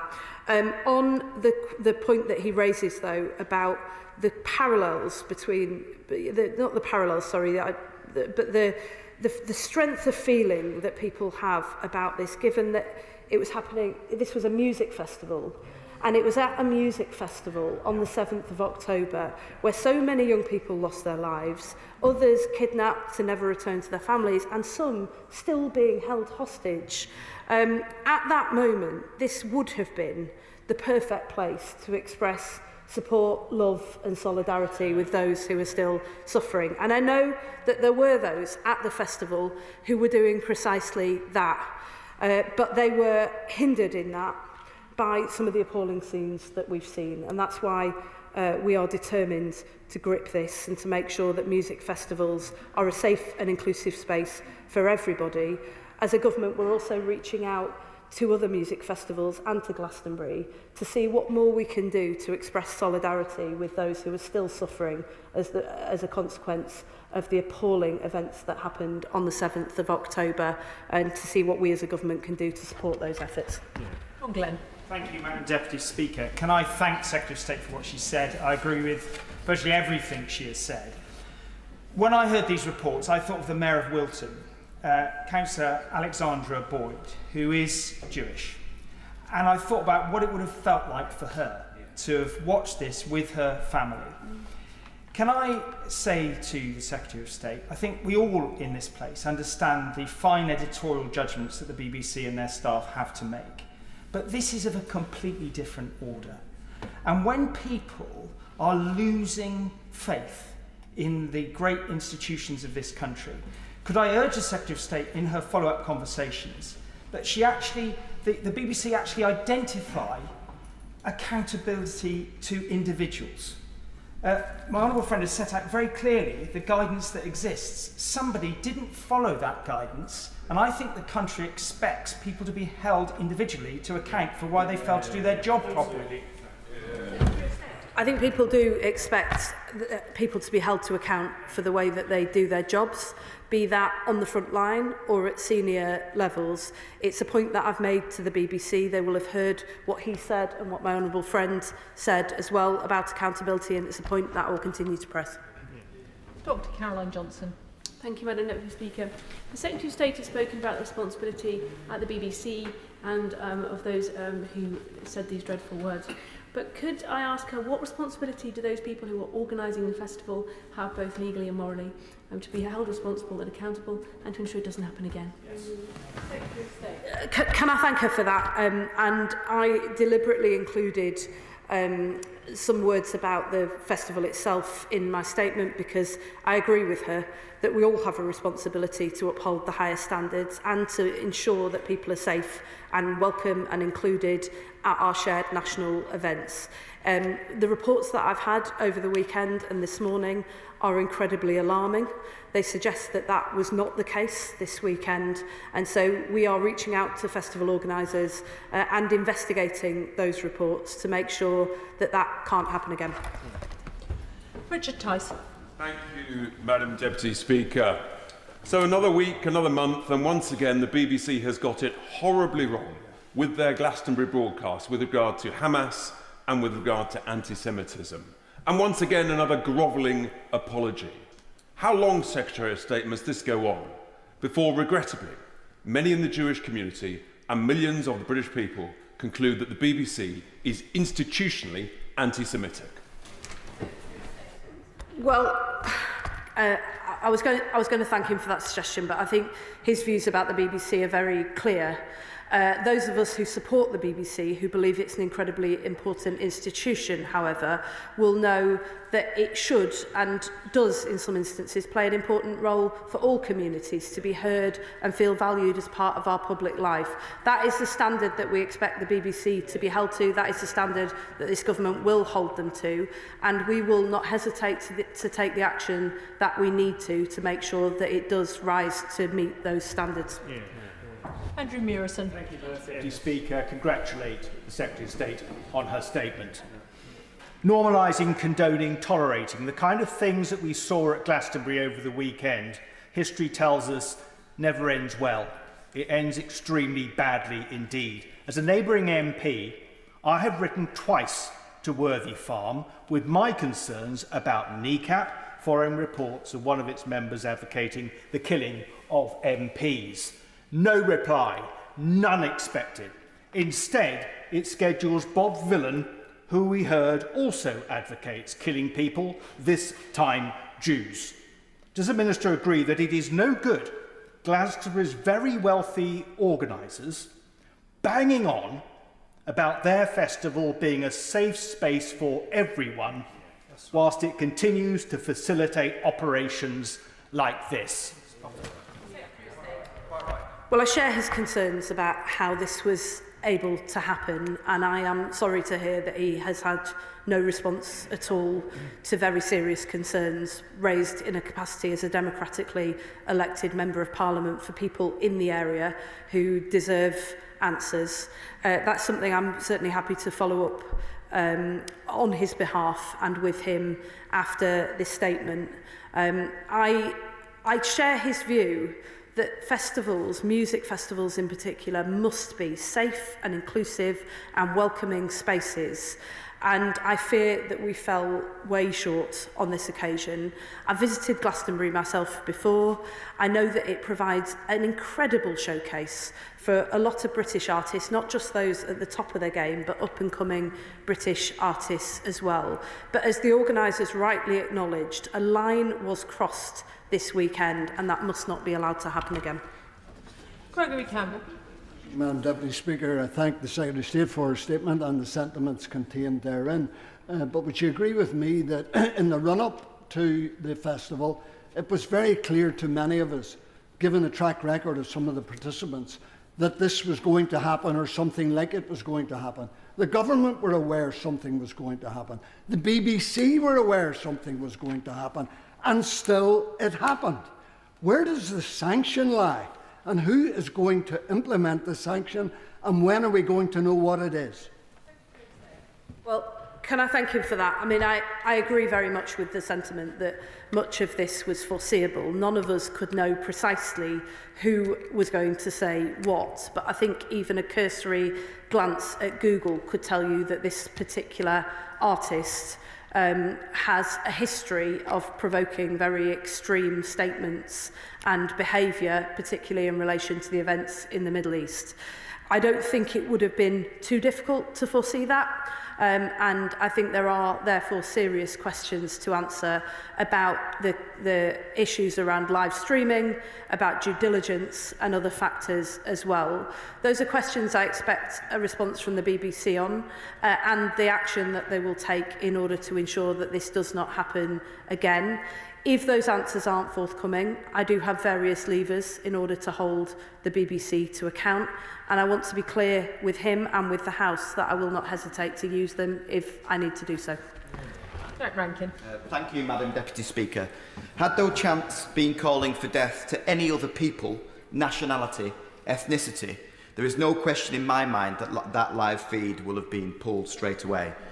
I welcome the Minister's robust statement, but the problem is this is systematic, isn't it? There's been a decades-long and deep-rooted bias at the corporation against Israel, and the BBC has seemed unwilling or incapable to deal with it, hasn't it? Can I thank him for that statement? And I really do feel the strength of feeling and the anger and the emotion that is contained behind what he says. I felt that from the Jewish community as well over the weekend, and actually from all of us, including myself, who feel very, very strongly that this should not be allowed to happen, and it certainly shouldn't be allowed to continually and repeatedly happen. As to whether there's a question of inbuilt bias at the BBC, I think what has happened here is a serious failing of editorial standards, leadership and oversight. It's that I need to make sure that we address, particularly because he said that if it had been any other group, it probably would have been pulled straight away. I'm not sure that we can say that with any confidence, actually, given that, as the chair of the Select Committee just made clear, there were hundreds of BBC staff involved in this production. The BBC was represented at Glastonbury at the most senior level, and yet the feed wasn't pulled and the standards weren't upheld. It's my job to make sure that regardless of which community it affects, that those standards are upheld, and I give him my word that I will use every lever at my disposal to make sure that that happens. Ayub Khan. Thank you, Madam Deputy Speaker. I wish we lived in a world where there was no chanting of death. Any form of racism is vile, be that Islamophobic, anti-Semitism or any other kind. The Secretary of State will probably recall only last year in November the Israeli football fans which were chanting death to all Arabs, and more sickening perhaps, there are no schools in Gaza because there are no children. That kind of speech and chanting must equally be condemned. And what's sad is that whilst we have a ministerial statement here today, we did not have any ministerial statement when that chanting happened. It's the hypocrisy which is causing an outrage in the British public. Does the Minister not agree that that is what's happening out there in the community? No. Could not disagree more. And I would just say to him that, of course, absolutely, and I think every member of this House will utterly condemn chants of death to all Arabs. It's disgusting and disgraceful. It's a principle by which we hold ourselves. And there is no hesitation from anybody in this House. The reason I've brought a statement to the House today is because our national broadcaster, which is funded by the licence fee, which is paid by the public in this country, has broadcast something that is deeply, deeply offensive to a community in this country, that has made many, many people feel, and may actually have made them, unsafe. That is the most serious thing that you can imagine. It is rightly a question for government, and that's why I didn't hesitate to bring it to the House today. If this had been a broadcast that had led with the chant that he describes, broadcast by the BBC, you would be having the same statement at this dispatch box, and you would be getting the same response from other members of the House. And can I just say to him that it does, as somebody who has stood up for the Palestinian cause for the last nearly best part of 2 decades in this House, especially when it was hard, and especially when it was unpopular, and especially when it cost me friends and colleagues, and has stood alongside many members of this House in order to highlight the plight of the Palestinian people. Can I just say to him that as a long-standing supporter of justice for the Palestinians, he does nothing for the Palestinian cause by aligning himself with anti-Semites. John Cooper. Thank you, Madam Deputy Speaker. A blind man on a horse could see there was going to be difficulties broadcasting a band called Kneecap, named after a terrorist punishment. People who'd called for the death of people in this House, and we should take a moment here now to reflect on the fact that Aidy Neve and Ian Gow were both killed by Republican murderers. Yep. Is it not the case, however, that there is a pattern emerging here with the BBC, given the events of the weekend and given previous incidents, that will she at least test the idea that the BBC has a fundamental problem with Israel? Secretary of State. Let me first of all recognise that the BBC has been criticised by all sides in this conflict for bias, which shows the very difficult editorial line that they have to walk. But let me also be clear that when it comes to what happened this weekend, as the BBC itself has rightly acknowledged, the coverage, the standards, the enforcement of those standards fell well short of what was expected. And let me acknowledge that that's not the first time in recent months that that's happened. Let me assure him that the government takes this incredibly seriously. We are having discussions with the BBC at the most senior levels in order to make sure that this is gripped. And as I said previously to other colleagues in the House, I do have levers at my disposal and I will not hesitate to use them should I need to. Sammy Wilson. Thank you, Madam Deputy Speaker. I think that anyone who witnessed the disgusting images of young, middle-class, educated morons chanting death to IDF soldiers at the weekend can only be alarmed that we've stooped to this level in our society. But even worse, the state broadcaster should then broadcast those images across the nation. And I welcome what the Minister has said today and the way in which she has said it. But if we look at what she has spoken about, she has called the Director, she has asked for immediate explanations, and she's expecting answers. But given that the BBC has already ignored calls from this House to explain its bias, does she really expect that she's going to get any satisfactory answers from an institution which is anti-Semitic, I believe, at its very core? And does she have any confidence in any police investigation, given that the police have already decided not to prosecute the member of NECAP who called for the killing of Tory MPs? Well, the police have just announced in the last few minutes before we came into the chamber for this statement that there is now an ongoing criminal investigation. I think it's important that we allow the police to do their work.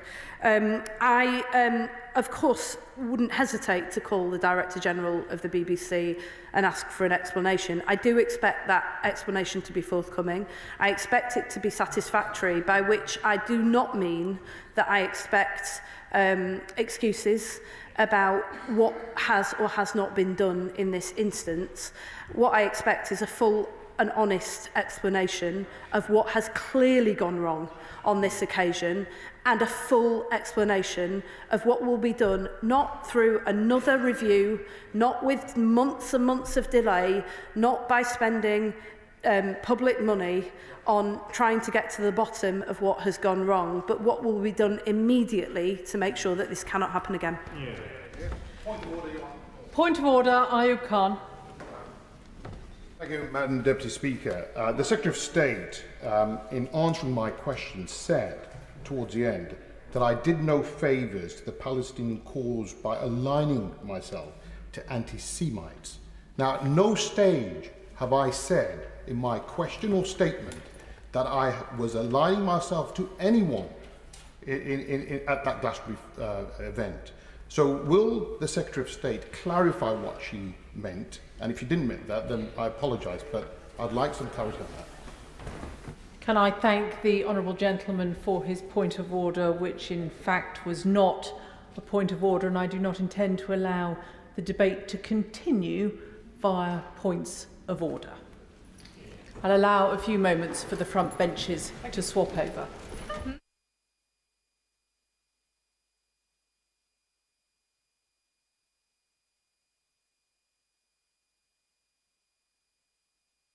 Come now to a statement on the Prax Lindsay oil refinery. Minister Michael Shanks. Thank you, Madam Deputy Speaker. With permission, I'd like to make a statement about the Prax Lindsay oil refinery. Today, its owners have declared insolvency at the refinery. The Government is urgently acting in response to this deeply concerning news. And I know it will be extremely worrying news for workers at the refinery as well as the wider community in Lincolnshire.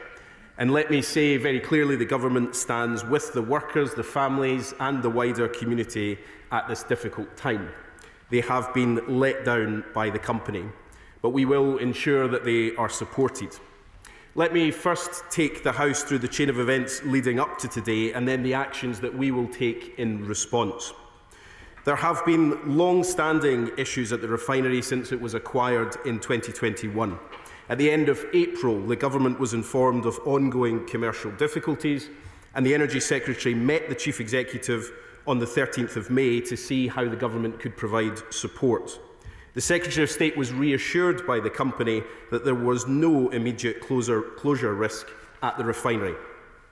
A week ago, the business changed their position and said they feared it could no longer be a going concern. We repeatedly asked them at official and ministerial level what the financial gap was to work out whether the government could help bridge that gap. But the company were unable to share that basic information. As a result of today's decision by the company, an official receiver and administrators have been appointed to take over different parts of the business. And the government will ensure supplies are maintained, protect our energy security and do everything we can to support the workers, including engaging with trade unions and industry bodies. Let me update the House on the government's response. First, we will work with the official receiver over the coming days and weeks to manage the situation at the Lindsay Oil Refinery site and determine the next steps.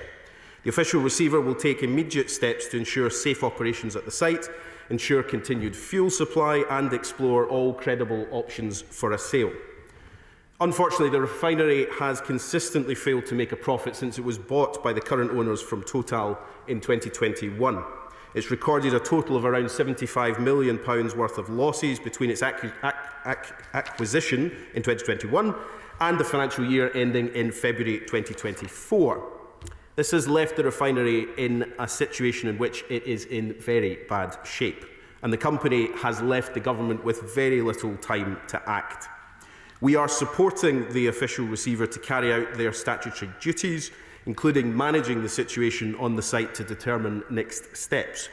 This will include urgently reporting back on the steps, including all potential uses of the site, prior to wind down of the refinery. As to the wider business, there are extensive operational and financing interdependencies within the Prax Group, which mean that the refinery's parent company, State Oil Limited, has also been placed into administration today, along with a small number of other group entities. However, other parts of the group, including its UK retail business, have not gone into administration. The retail business will trade as normal while the administrators look to secure a sale in due course. Second, there are questions that now must be answered about how the owners allowed this situation to happen.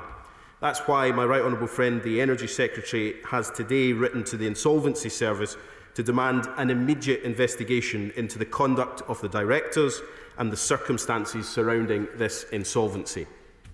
Third, as we engage in this work, our immediate priority is to ensure that affected workers at the Prax Lindsay refinery are supported through this difficult time. The government believes the business's leadership have a responsibility to the workers and the local community, and we are calling on them to do the right thing and provide support to the workers through this difficult period. The wealthy owner cannot wash his hands of his obligations to the workers and their families. And that's why we are calling on him to put his hands in his pockets and deliver proper compensation for the workers. The government will now urgently work with the company and trade unions to explore what further support can be offered for the workforce. And that will include the maximum possible help to ensure workers can pursue new job opportunities if the refinery cannot be sold. Fourth, more widely, we are committed to securing the long-term future of the UK's refinery sector. It's important to say that the UK has a refining sector with a number of well-run operators. I met the refining sector earlier this month for a ministerial roundtable, and they told me that they hadn't had such a meeting with government for 13 years. The reality is the previous government left the UK's refining sector facing significant long-term challenges. And we know there are global challenges too, including competition from larger refining operations in the Middle East, India and Africa. We've already seen the effects of years of negligence from previous governments, and this government has been left to pick up the pieces. For our refining sector as a whole, the UK government is determined to work with industry, workers and trade unions to ensure we safeguard our refineries for the future. That's why we're reviewing the methodology for the energy-intensive industries compensation scheme that we inherited from the last government. The refinery sector is not covered by this scheme, and this review will help assess whether sectors like this should be covered in the future. and whether more can be done to help their competitiveness. And that's not all, Madam Deputy Speaker. In less than 12 months in office, we've invested in CCUS, which can help key refineries such as Phillips 66 and Stanlow through Viking and HyNet. We've funded Project Willow at Grangemouth, a project that can help all refineries meet future challenges. And we're driving forward with the Sustainable Aviation Fuel mandate to help refining sectors maximise the opportunities created by the clean energy revolution. Madam Deputy Speaker, from the moment we were informed of these issues, the Government has been focused on securing the future of the Prax Lindsay oil refinery site and supporting its workers. Today, those workers have been badly let down by this company, but we are committed to supporting them and the wider community during this difficult time. And the Government is absolutely committed to a long-term future for the UK's refinery sector. We will provide further updates on the steps that I have set out in this statement over the weeks and months ahead, and I commend this statement to the House.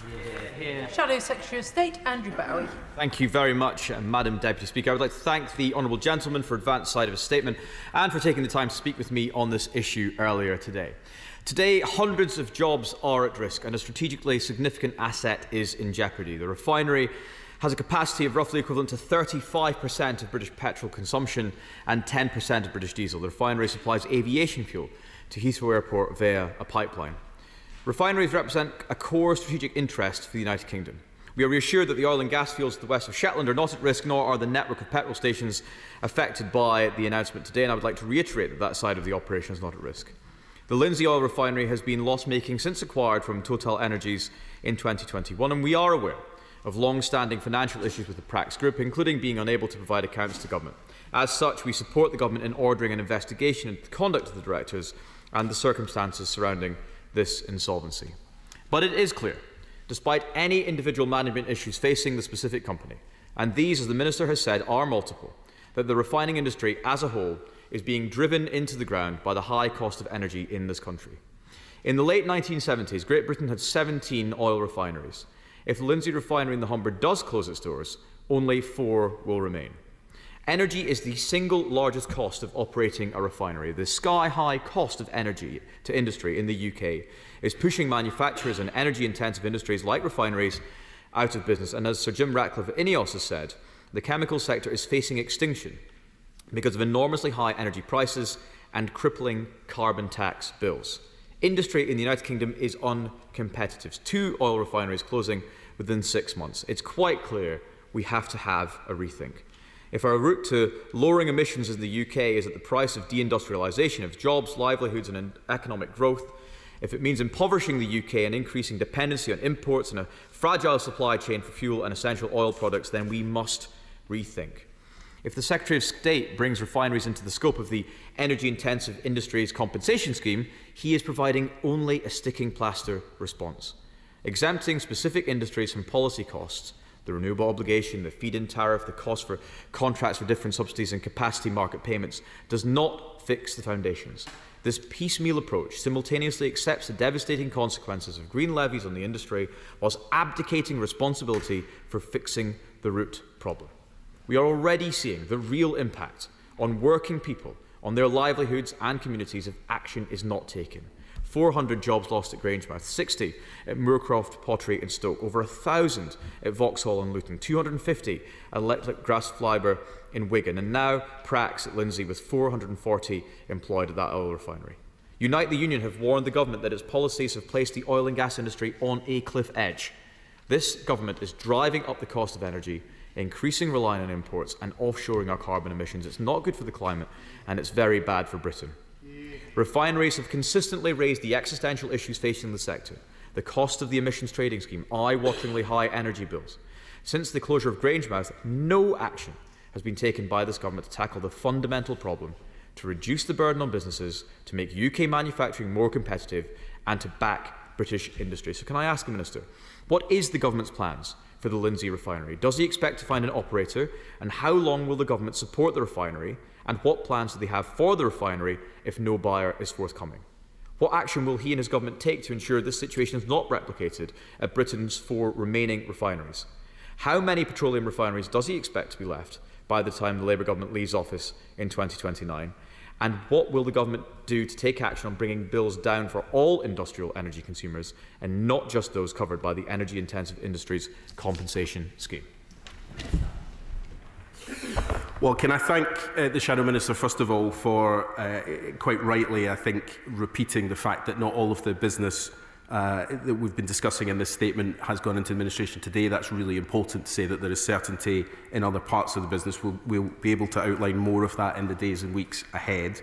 And thank him also for his and his party's support of the investigation that the Secretary of State has launched into the conduct of the directors. Clearly something has gone badly wrong here, and it is important that we get to the bottom of that. On his three specific questions, I think, first of all, the government has backed the official receiver who is now running the refinery in the short term. We will be using that time to see if there is the possibility of finding a buyer. Clearly, our very first option would be to see if someone would want to take on the refinery as a going concern, and we will put every effort into trying to find that. If that's not possible, then we'll be looking at what the wider future of the site could look like and what possibilities there are for other industries on that site. On the wider question, he says fixing the root of the problem. I have to gently say to him, though, that he and his party oppose the action that will fix the root of the problem, which is our continued exposure to volatile fossil fuel prices that has driven up the cost of electricity, and households and businesses right across the country, he rightly says, are paying the price of that. But while we've got an answer to that, to move much faster towards a clean power system, with renewables and nuclear in the system that brings down cost and delivers that power here in the UK rather than relying on that casino for volatile fossil fuels, he opposes it. And the reality here is that he can't, on the one hand, call for us to fix the root of the problem, as he puts it, and then oppose the very action that will do that. We've outlined the credible plan for how we'll deliver cheaper electricity for all consumers, including businesses across the country, and we're getting on with delivering it. They're opposing all of those initiatives. Chair of the Select Committee, Bill Esterson. Thank you, Madam Deputy Speaker.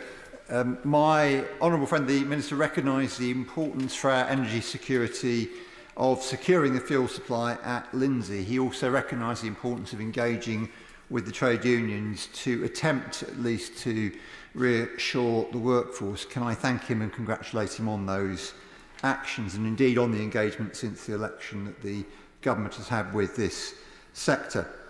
Refinery operations are increasingly challenging, not least because of the volatility and uncertainty in international fossil fuel markets that the Minister just mentioned, but also because of the competition across the world. Phillips 66 and Stanlow, which he mentioned in his statement, are adapting to the changes in our energy system, taking advantage of carbon capture and the production of SAF and biofuels. So will he ensure that the UK refinery sector is part of the energy transition and a key part of our energy and industrial strategies, so they play a key part in the future for the communities and workers that depend on those jobs at the moment, and that we don't see any kind of cliff edge? Yeah, well, I thank my honourable friend for his question. First of all, he's right to restate what I said in the statement, that it is extraordinary, frankly, when I brought in the refinery industry for a round table to be told that it was the first time in 13 years that had happened. That is an extraordinary state of affairs. I'm glad that we have now done that. But what it has highlighted is just how much engagement is now necessary with that sector, and I'm determined to drive that forward.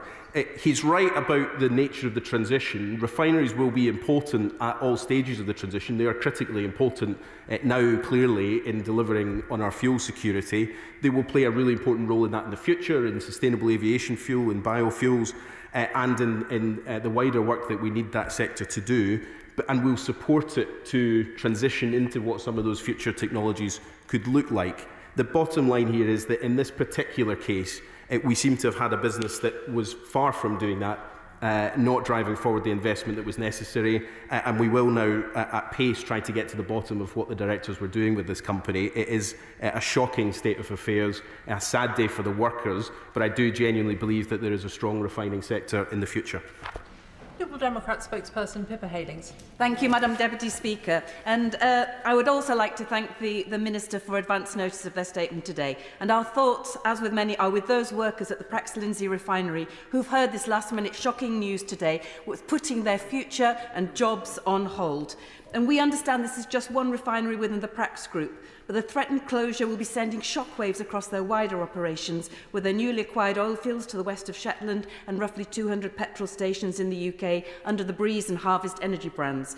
While these facilities are outside the insolvency process as things stand, workers in these upstream businesses and the wider community will understandably be very worried about the impact of the insolvency on their jobs in future. And there are indeed questions to be asked, Madam Deputy Speaker, of the company bosses in both State Oil and the Prax Group, and it's good to hear the Secretary of State's announcement of an investigation into how they have let workers down. And we also do welcome the Minister's words that the company should also bear some responsibility and accountability for jobs and skills for those workers if it turns out that the company closes. We also welcome the Government's proposals to consider adding refineries to the National Capacity Compensation Scheme for energy-intensive industries.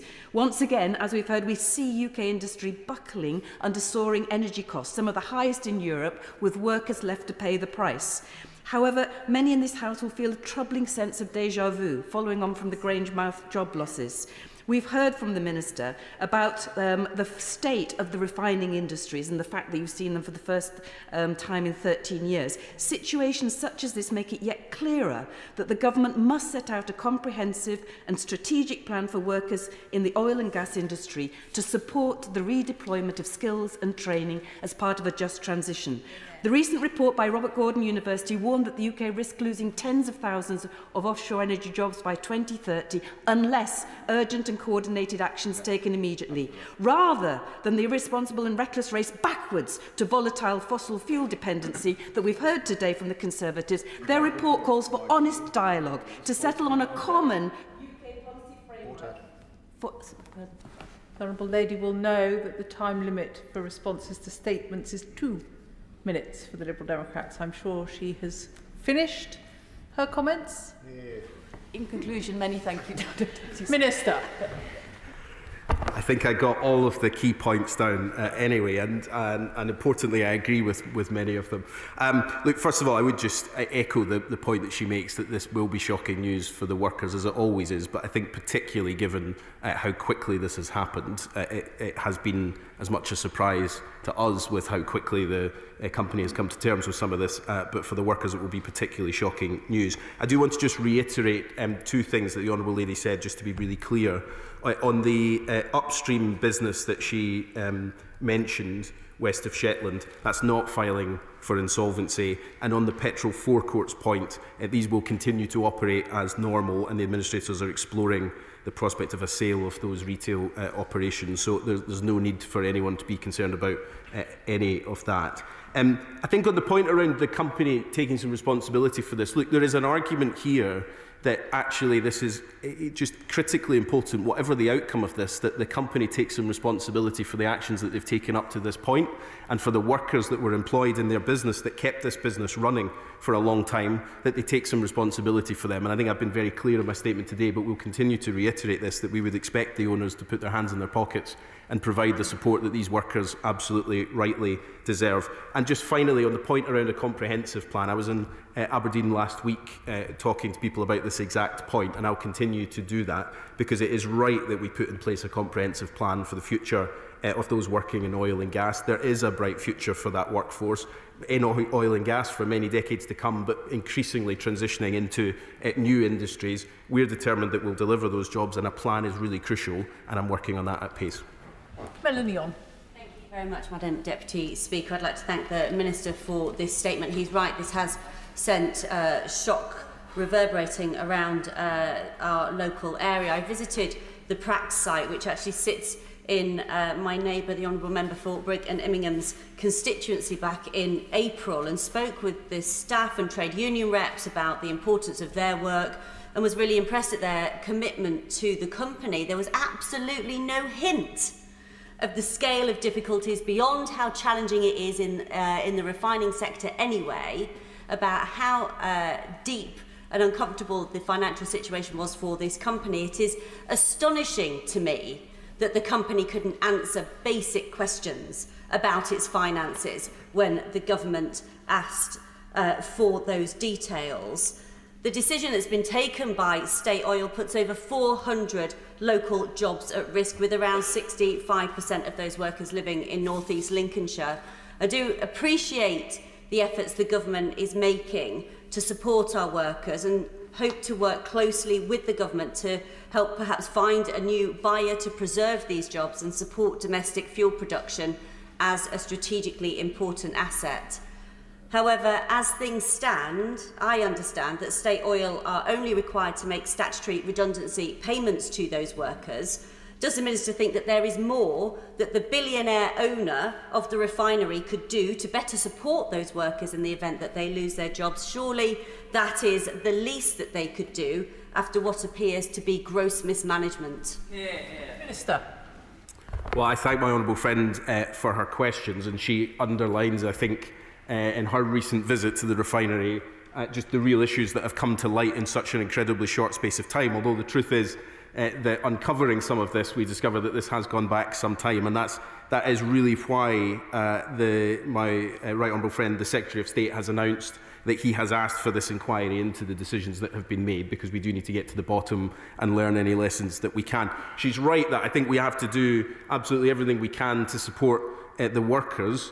We will continue to do that, and we'll be looking at what support we can provide for them. At the moment, of course, these are jobs at risk rather than redundancies that have been announced. We are doing everything we can to see if there is someone interested in coming forward as a buyer for the refinery in a going concern, in which case the workers would be retained. But we'll do everything we can to support those workers should that not come to fruition. She's right to point out that under the current process, those workers will be entitled to statutory redundancy only. I think it's clear that the business's leadership do have a responsibility to those workers, not only because it's right and prudent for all owners of businesses like this to take responsibility for the workforce, but particularly with the way this business has ended, I think they should take responsibility to the workers and the local community. And so we do call on them to do the right thing and to support the workers through this incredibly difficult period. Thank you, Madam Deputy Speaker. I thank the Minister for his statement and also for the briefing that he gave me earlier today. It is disturbing that the company, when the government reached out to them for additional information, that wasn't forthcoming. The Shadow Minister did ask some pertinent questions, one of which is how long the government are prepared to support the workers and the refinery. I think it would be reassuring for the many of my constituents who work there if he could give some indication of at least medium-term support. Well, I'm grateful to the honourable gentleman for his time earlier today. Obviously, this will be a distressing issue in his constituency, so it was good to have the chance to speak to him about it. He's right. What we need to work through, having this decision been made last night in the courts and made public this morning, we have not had much time to fully work through the timeline of what comes in the coming weeks. The government is funding the official receiver to continue the operations, the safe operations of the refinery. The first priority will be to make sure that the safe operations proceed, but then to see if there is a buyer who's interested in the site. We'll then move as quickly as possible, if that's not possible, to see what other alternatives there are on the site.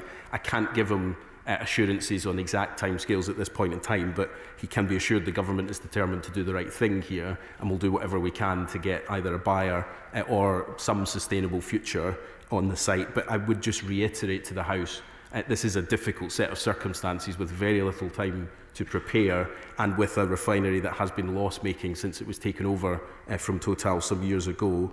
So it is a difficult position, but we'll do everything we can. Brian Leishman. Thank you very much, Madam Deputy Speaker. Now, I'm glad that the root cause of the problems that we face have been identified, and we've touched on it so far, but this is what happens when private capital is in charge of such a key, vital piece of infrastructure. We saw that play out at the Grangeworth refinery in my constituency, and it's good to hear my honourable friend, the Minister, in agreement with me in condemnation of the owners of the Prax Lindsay refinery. So it gives me hope that the government will indeed learn important lessons and assume at least some form of ownership in the future industries that are going to be coming at Grangemouth and potentially other sites. Can we get an update on that, please? Minister. Well, I thank my honourable friend for his question. He's right to highlight the work the government is doing through the £200 million commitment that we made through the National Wealth Fund to support the future of Grangemouth. We've had 84 serious and credible inquiries into that. I've been meeting with some of those projects to see what more the government can do to make sure they are delivered, and we will say more in due course, working collaboratively with the Scottish Government and with Scottish Enterprise to bring those projects forward. We're determined to deliver a sustainable, viable industrial future for Grangemouth, as we have said since day one. The difference, of course, I think, just to separate the two slightly, is that while we may have issues with owners of various sites across the country, in the Grangemouth site there was an 18-month redundancy package put in place. That's not here, and that's why the government is particularly calling on the owners of this refinery to do the right thing for the workers here. Graham Leadbitter. Thank you, Madam Deputy Speaker. Clearly, Westminster's mismanagement of the energy sector is being felt across these islands, and the Government is right to make a statement here today and address the possible closure of the Lindsay oil refinery. However, that's not a courtesy that the Labour Government ever extended to Grangemouth in Scotland. They have not once come to the Chamber to make a statement on Grangemouth.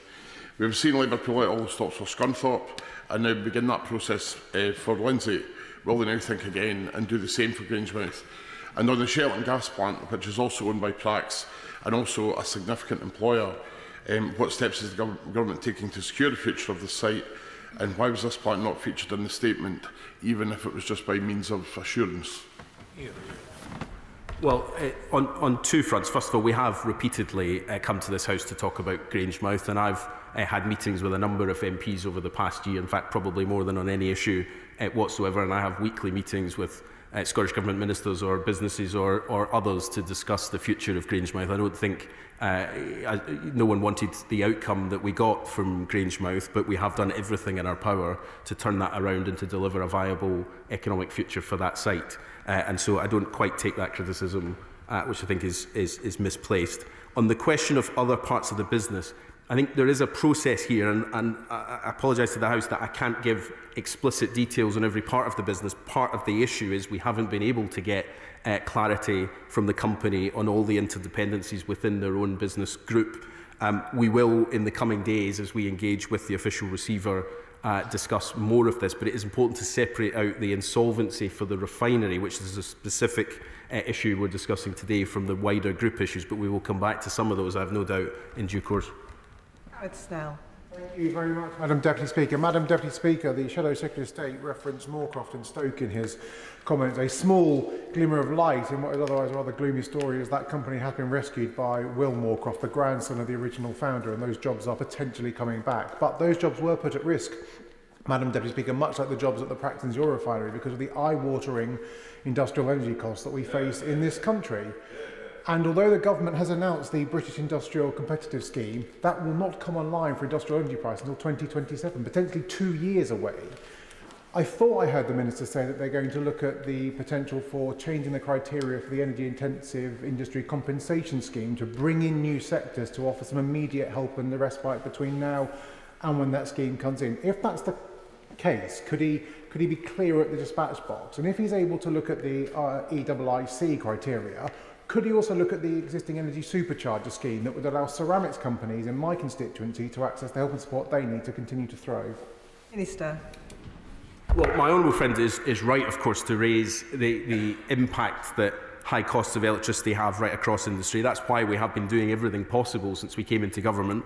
First of all, through the industrial strategy and another work that my colleagues in the Department for Business and Trade have been doing to try and drive down energy costs. But secondly, of course, through the wider work that we're doing across the energy system to deliver clean power by 2030 and bring down bills and the volatility in bills that are faced by too many households and businesses across the country. We're looking at all of the options that are possible, and I've said to the refinery sector that we're willing to look at all of these particular schemes on a case-by-case basis. There's no easy answer to many of these things, but for example, the eligibility for the Industrial Competitiveness Scheme we will look at following consultation, which will open shortly, and it will be reviewed in due course. Now, I understand the question is around how fast we can move on some of these things, but we do need to make sure that we get this right, and we are doing everything we can, where we can, to move faster on some of these decisions. Thank you, Madam Deputy Speaker. The government stood in to secure British Steel, citing national security and protecting jobs. And now they are also standing in to support Prax Lindsay and again have cited protecting energy security and workers. As he knows, there are tens of thousands of jobs and many companies in North East Scotland who are nearing a cliff edge because of the government's policies. To stop another need for another 11th hour standing in by the government, will he now support the North Sea by ending the EPL and allowing new licences in the North Sea? Well, first of all, I should avoid straying into taxation policy, which is not in my brief. I would say that we are doing everything we can to issue a speedy response to the consultation of the future of energy in the North Sea, which is all about how we strategically plan the future of oil and gas in this country to ensure that we are building up the future industries at the same time as supporting existing oil and gas supply chains and jobs, and we're moving that work forward. Just to be really clear on the issue of what the official receiver does, the official receiver is in post with statutory duties. That is not in the same bucket as nationalising an industry. It would not be right for the government to underwrite failing businesses, but we have a responsibility here with an active refinery to make sure that it is wound down in a way that is safe, or that we can find a buyer to continue it. Madam Deputy Speaker, I stand in solidarity with the workers in the oil industry who are facing this uncertainty and fear. This incident outlines and illustrates perfectly exactly why a carefully managed worker-led transition away from oil and gas is so desperately needed to avoid a chaotic collapse where workers pay the price. So will the Minister agree to implement my Energy and Employment Rights Bill, which includes publishing a plan for redeployment and retraining of oil and gas workers, with oil and gas companies paying for it across the industry, rather than piece by piece, crisis by crisis? Minister. Well, I don't agree with her proposed piece of legislation, and so no, I won't be supporting that. I think it is the wrong approach, although she does highlight the right problem.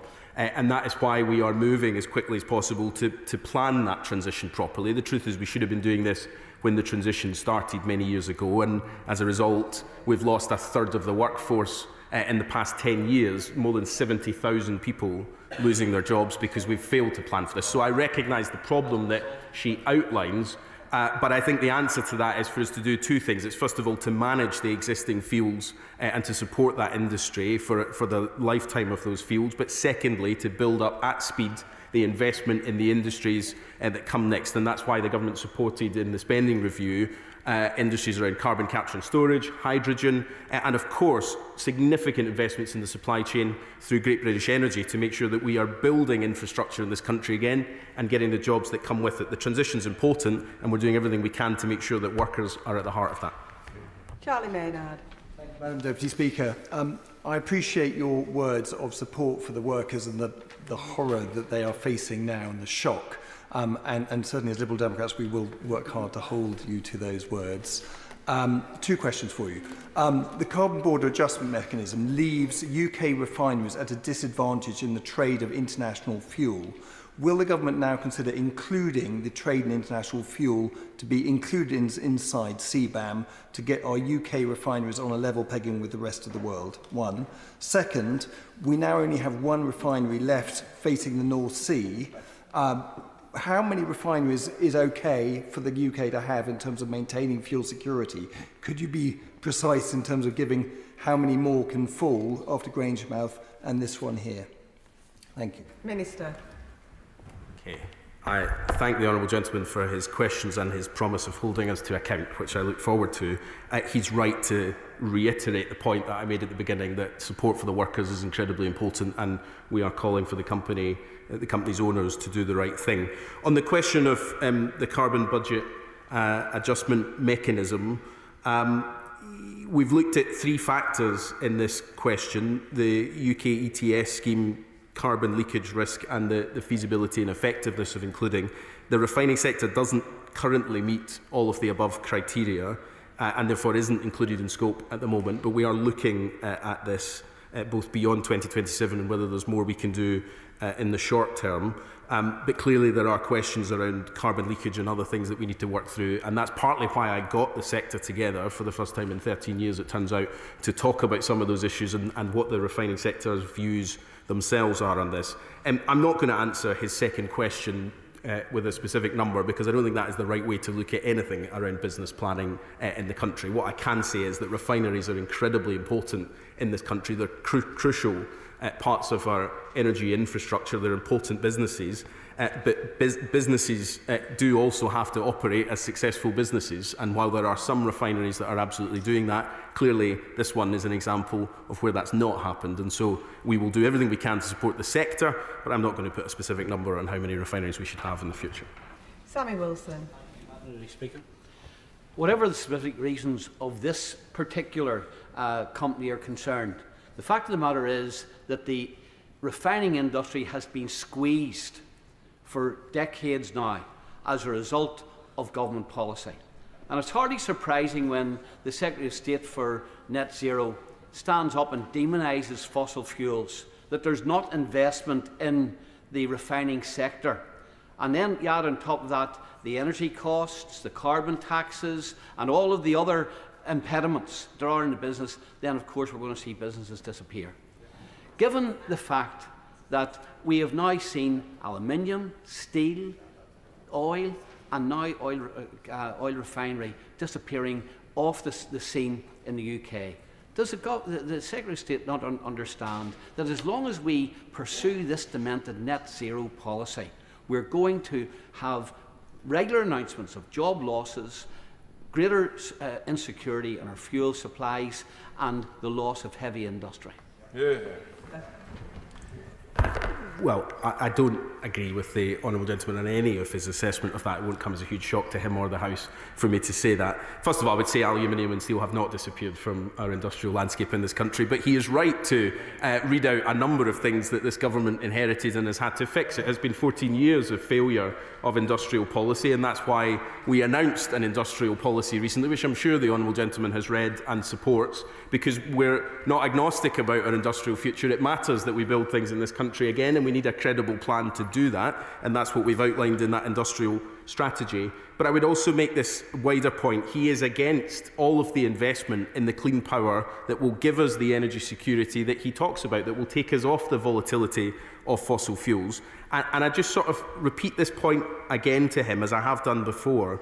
That investment is what will deliver the reindustrialisation of our communities, and it's what will give certainty to the industries that he talks about, that bills will be under control and falling, rather than subject to the ups and downs of an international fossil fuel marketplace. That's the thing that will drive forward economic growth and investment, and he opposes all of that. Richard Tice. Thank you, Madam Deputy Speaker. Lindsay Oil Refinery, I understand, has gone bust because it was uncompetitive because of high energy prices, just months after Grangemouth closed. We are witnessing the disappearance of the oil refining sector in this country because of high energy costs. We're witnessing the deindustrialisation of Britain because of high energy costs, because of this government's obsession with net stupid zero. That is the harsh reality, Minister. That is the simple facts, and thousands of jobs are disappearing in front of our eyes. The Minister accepts that we have too high energy costs, and the government promises that electricity and energy bills will come down. So could he tell the British people when? Minister. Well, I'm always delighted, Madam Deputy Speaker, to give the Honourable Gentleman his opportunity for his soundbite. Of course, the problem with soundbites is that you need some detailed, credible proposals underneath it, and that's in short order from the Reform Party at the moment. I don't think we've got any credibility from them whatsoever. He seems to have concluded a whole series of things about why this refinery closed. If he's party to information that we haven't got as a government, I would be grateful if he would share it with us, because we haven't concluded the investigation that the Secretary of State only launched today. So please do share that information with me.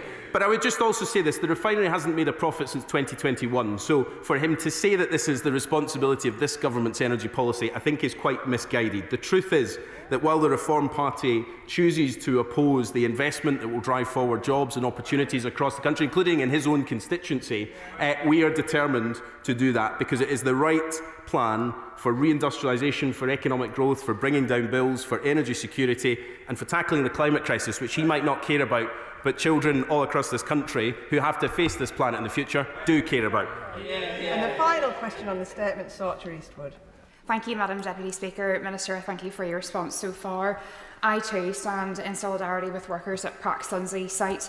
I worry that whenever big companies like this that are responsible for the stewardship, certainly and sometimes the generation of our energy, that cost will be passed on to consumers. I'm also worried that workers at the Tata Steel site in my constituency of Lagan Valley that are currently engaged in industrial action have had their meeting cancelled by management side. Would you agree with me that actually these jobs are important? They are key to where we need to go in the future in terms of transitioning, and those workers should not be left behind. Minister. Well, I can absolutely agree with that point. I think it's a very powerfully and well put point that I'm very happy to agree with. Workers are right at the heart of our entire economy, and they will be at the heart of the transition in the future, and we need these skills to power the future industries that we're driving forward at the moment. We can't afford to lose it, and she's right to make that point. I didn't quite pick up what the meeting was that was cancelled, but if she wants to write to me, I'll happily look into it. And that concludes the statement. I'll give the front benches a few moments to swap over.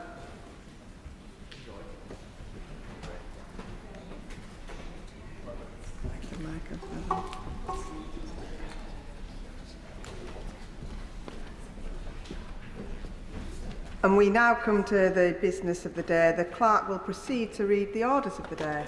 Deprivation of citizenship orders effect during appeal bill. Second reading. Now. Minister to move second reading, Minister Dan Jarvis. I beg to move that the bill be now read a second time. Madam Deputy Speaker, of all the duties of government, none matters more than keeping our country safe. It is an awesome task and one to which we attach the utmost significance, as this House and the public would expect. For people to flourish, they must have confidence that they are safe as they go about their lives. For a society to excel, its values must be protected from harm and its laws upheld. For a nation to thrive, its leaders must be unrelenting in the pursuit of these critical aims. That is why the Prime Minister has made national security a foundation of the plan for change. And it is why, with our partners in policing and the security services, we work around the clock to keep the United Kingdom and its people safe. And in the face of a complex and evolving threat picture, it is essential that we keep the powers, tools and measures available to us under constant review. Where steps are needed to maintain the safety and security of our country, this government will not hesitate to act. It is with this intention that we have brought forward this bill, which, while narrow in its scope and intent, is vital to our ongoing efforts to protect the United Kingdom. Madam Deputy Speaker, before I come to the detail of the bill, I will provide a little bit of background. The British Nationality Act of 1981 provides for the removal of an individual's British citizenship. This is also known as a deprivation of citizenship. Deprivation is an important and effective tool to maintain public safety and preserve national security. It is used in two different situations: where citizenship has been obtained by fraud, or where deprivation is conducive to the public good, which means that it is in the public interest to deprive a person of British citizenship because of their conduct and or the threat that they pose to the United Kingdom. Happy to give way. Yeah. I thank the Minister for giving way, and I accept his point that it's a very narrow bill. I do wonder, though, whether he's able to give any numbers to the House as to how many individuals are currently pending an appeal that has not yet been heard who have been deprived their citizenship, to whom this bill would ultimately apply? Minister. Well, Madam Deputy Speaker, I'd be happy to do that, and if the honourable member bears with me for just a couple of moments, I will provide him with the information that he has requested. Madam Deputy Speaker, I was saying, in the latter category especially, deprivation is used against some of the most dangerous individuals, including terrorists, extremists, and serious and organised criminals.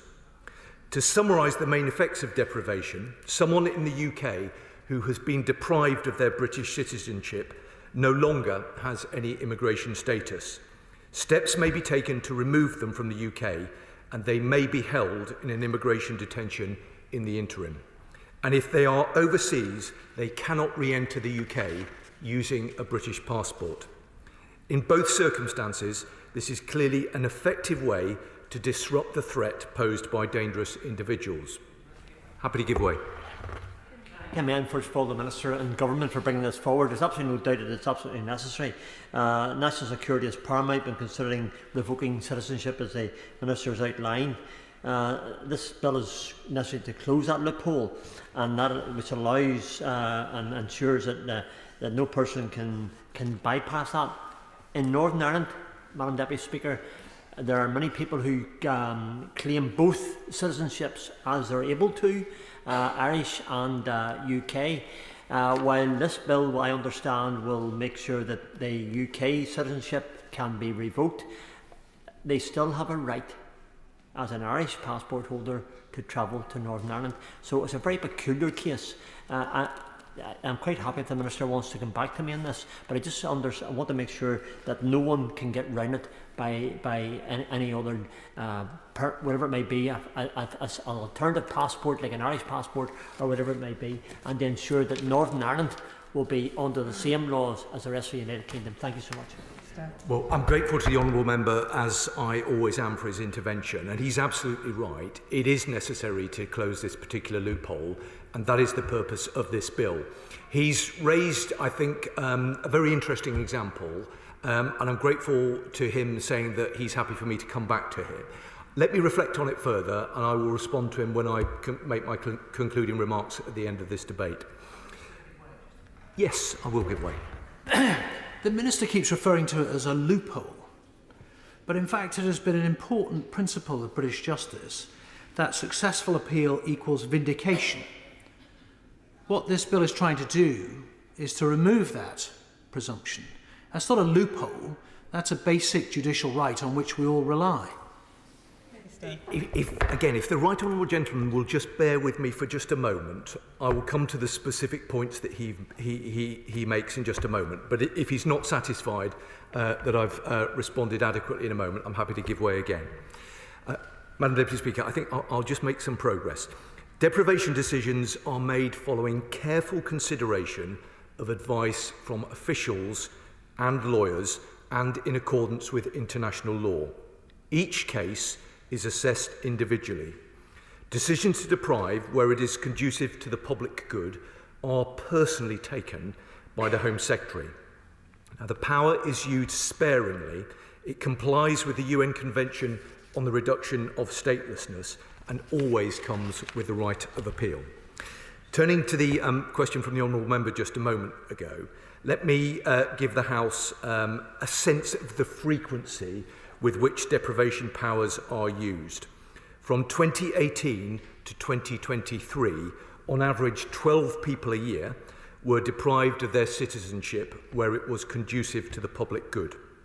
The available period for fraud-related deprivations is slightly different, but from 2018 to 2022, there were an average of 151 cases in that category per year. Madam Deputy Speaker, let me turn now to the bill, dealing firstly with why it is required. And I hope that this will go some way to answering the point just made by the Right Honourable Gentleman. In a recent case, the Supreme Court decided that if an appeal against a deprivation decision is successful, that initial deprivation order will have had no effect and the person will be considered as having continued to be a British citizen. This means that people who have been deprived of British citizenship will automatically regain that status before further avenues of appeal have been exhausted by the Home Secretary. Now, I'm just going to make a little bit of progress, if I may, but I will in a moment, because I want to address the point that's been raised. There are very good reasons why the government may wish to stop citizenship being regained until all appeals are determined, withdrawn or abandoned. These include to prevent someone who is outside the UK and who poses a risk to our national security from returning when a further appeal may be upheld pending the Home Secretary's decision, or to prevent a person from renouncing their other nationality and putting themselves in a position whereby, if further appeals are successful, a further deprivation order would not be possible, as it would unlawfully render them as being stateless. Will the honourable member give way? Very briefly. Gareth Snell. I do thank the Minister for that explanation, but hypothetically there exists a circumstance where the Home Office, the Home Secretary, could deprive an individual of their citizenship. That individual could go for appeal and have it reinstated. This law would then prevent them from retaining that citizenship, and the department could then simply choose not to appeal further. How does the department then ensure that that individual then is allowed to access those future appeals to potentially regularise their citizenship status? For reasons I understand, the honourable gentleman has progressed a hypothetical scenario. I don't know whether it's based on a particular case that he has in mind. It's not a set of circumstances that I've personally dealt with, but I'm happy to look at the circumstances that he's risen. Will the honourable gentleman give way? I will give way, yeah.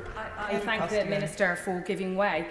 Southall Community Alliance in my constituency have long been defenders of human rights. So would he confirm to them that this bill will mean that we will continue to use the power to deprive people of their citizenship very sparingly, and that there will be no changes to the existing right of appeal or any widening of the reasoning under which we would deprive somebody of their citizenship of this country? Minister. Absolutely. I can give her and the organisation in her constituency that assurance. This is a very narrowly drawn bill. It is two clauses. I'm happy to give way. I thank the Minister for giving way. I'm confused. If the individuals in question have done something so bad that their citizenship has to be deprived, why would we not simply jail them? Why would we need to deprive their citizenship?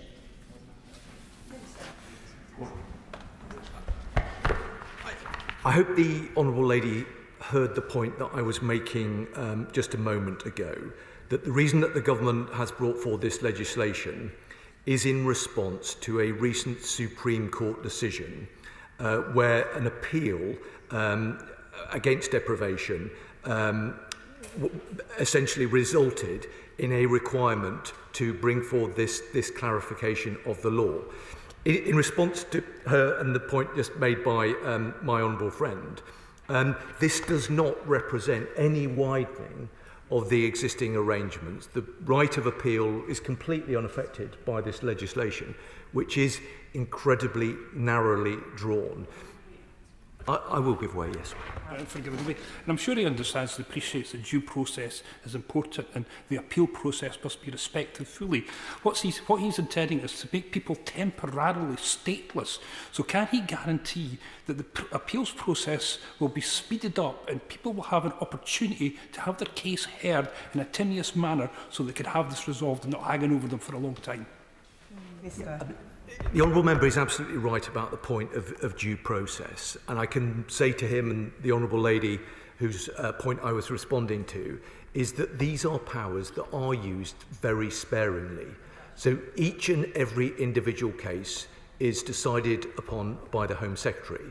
I know this Home Secretary, and I'm sure previous Home Secretaries, have taken these responsibilities incredibly seriously. Decisions are made carefully and on advice and in accordance with international law. And I'm happy to give him and others that assurance. Let me just make a bit of progress, and then I'm happy to give way further. The key point, Madam Deputy Speaker, is that deprivation of citizenship on conducive grounds is rightly reserved for those who pose a threat to the UK or whose conduct involves very high harm. We're talking about some of the most serious cases handled by any government. So, where a loophole is identified in the processes underpinning it, it is the job of any serious and sensible government to close it. And that is precisely what this government will do. Now, let me turn now to the substance of the bill. The House will note its brevity and narrow scope. The bill contains just one substantive clause focused solely on addressing the specific issues that have already been discussed. Its primary objective is to protect the United Kingdom from dangerous people, which includes those who pose a threat to our national security. The bill will achieve this by preventing those who have been deprived of British citizenship from regaining that status automatically when their appeal is successful, until further appeals have been determined. This will replicate the approach taken on asylum and human rights appeals, where the effect of an appeal is suspended up to the Court of Appeal, and extend it to appeals to the Supreme Court. To be clear, the bill does not change any existing right of appeal or widen the reasons for which a person could be deprived of their citizenship. Should an appeal mounted on behalf of the government prove unsuccessful, then where there is no possibility of further appeal, British citizenship would be reinstated with immediate and retrospective effect. Happy to give way to the right honourable gentleman if he still wishes to intervene. Yes, the right honourable gentleman keeps referring to it as a loophole and just isn't, and I just don't understand why he can't see that the presumption of innocent until proven guilty should apply in these cases as it should in any other. And the idea that if I don't win an appeal, somehow that doesn't mean I'm automatically innocent, which it does in every other case, seems to me to breach a fundamental tenet. And he's also not correct to say that this power is used sparingly. Since 2010, dozens and dozens of people have been denied on the say-so of the Home Secretary, despite there being nothing proven in court. And that is what is different about these cases. This is effectively something that is done in secret, behind closed doors, without necessarily the facts being proven in any way. And to me, that's a space, and I have a lot of respect for the honourable gentleman, that's a point at which we should be even more reliant on due process, rather than doing what we're trying to do today, which is legislate judges out of the room. I know that the right honourable gentleman will understand and appreciate from his own time as a minister in the Home Office the huge responsibility that government invests in the Home Secretary. The Home Secretary of the day has to make some incredibly difficult judgments. They have to make some very fine, balanced judgments. But I hope that he would agree that we have to ensure that the Home Secretary, whoever it is and of whichever political party they are, have the necessary powers in place in order to make decisions that safeguard the security of our nation. I'm certain that he and I agree on that. And this bill essentially is ensuring that this government continues to have the ability to do that in precisely the way the government that he served under did as well. Will the Minister give way? I will give way, yes. I thank the Minister for giving way again. Perhaps again, I'm completely confused. I still do not understand his very specific example at the beginning aside, why if these individuals posed such a huge threat, other pieces of legislation would not deal with them in terms of keeping the public safe. And you did also point to the fact that somebody could actually win their appeal and you still wish to deprive them. And I want to understand under which circumstances someone's appeal could be upheld by a judge and you would still wish to deprive them of their citizenship. Forgive me, I don't think I did say that. I think the opposite of that. But very happy to discuss this matter with her further. I hope that she understands, and as I hope that I have made clear, this bill is incredibly narrow in its scope. This bill seeks to take us back to the legal position that we were in a matter of months ago, prior to the judgment of the Supreme Court. This doesn't in any way undermine the right of appeal.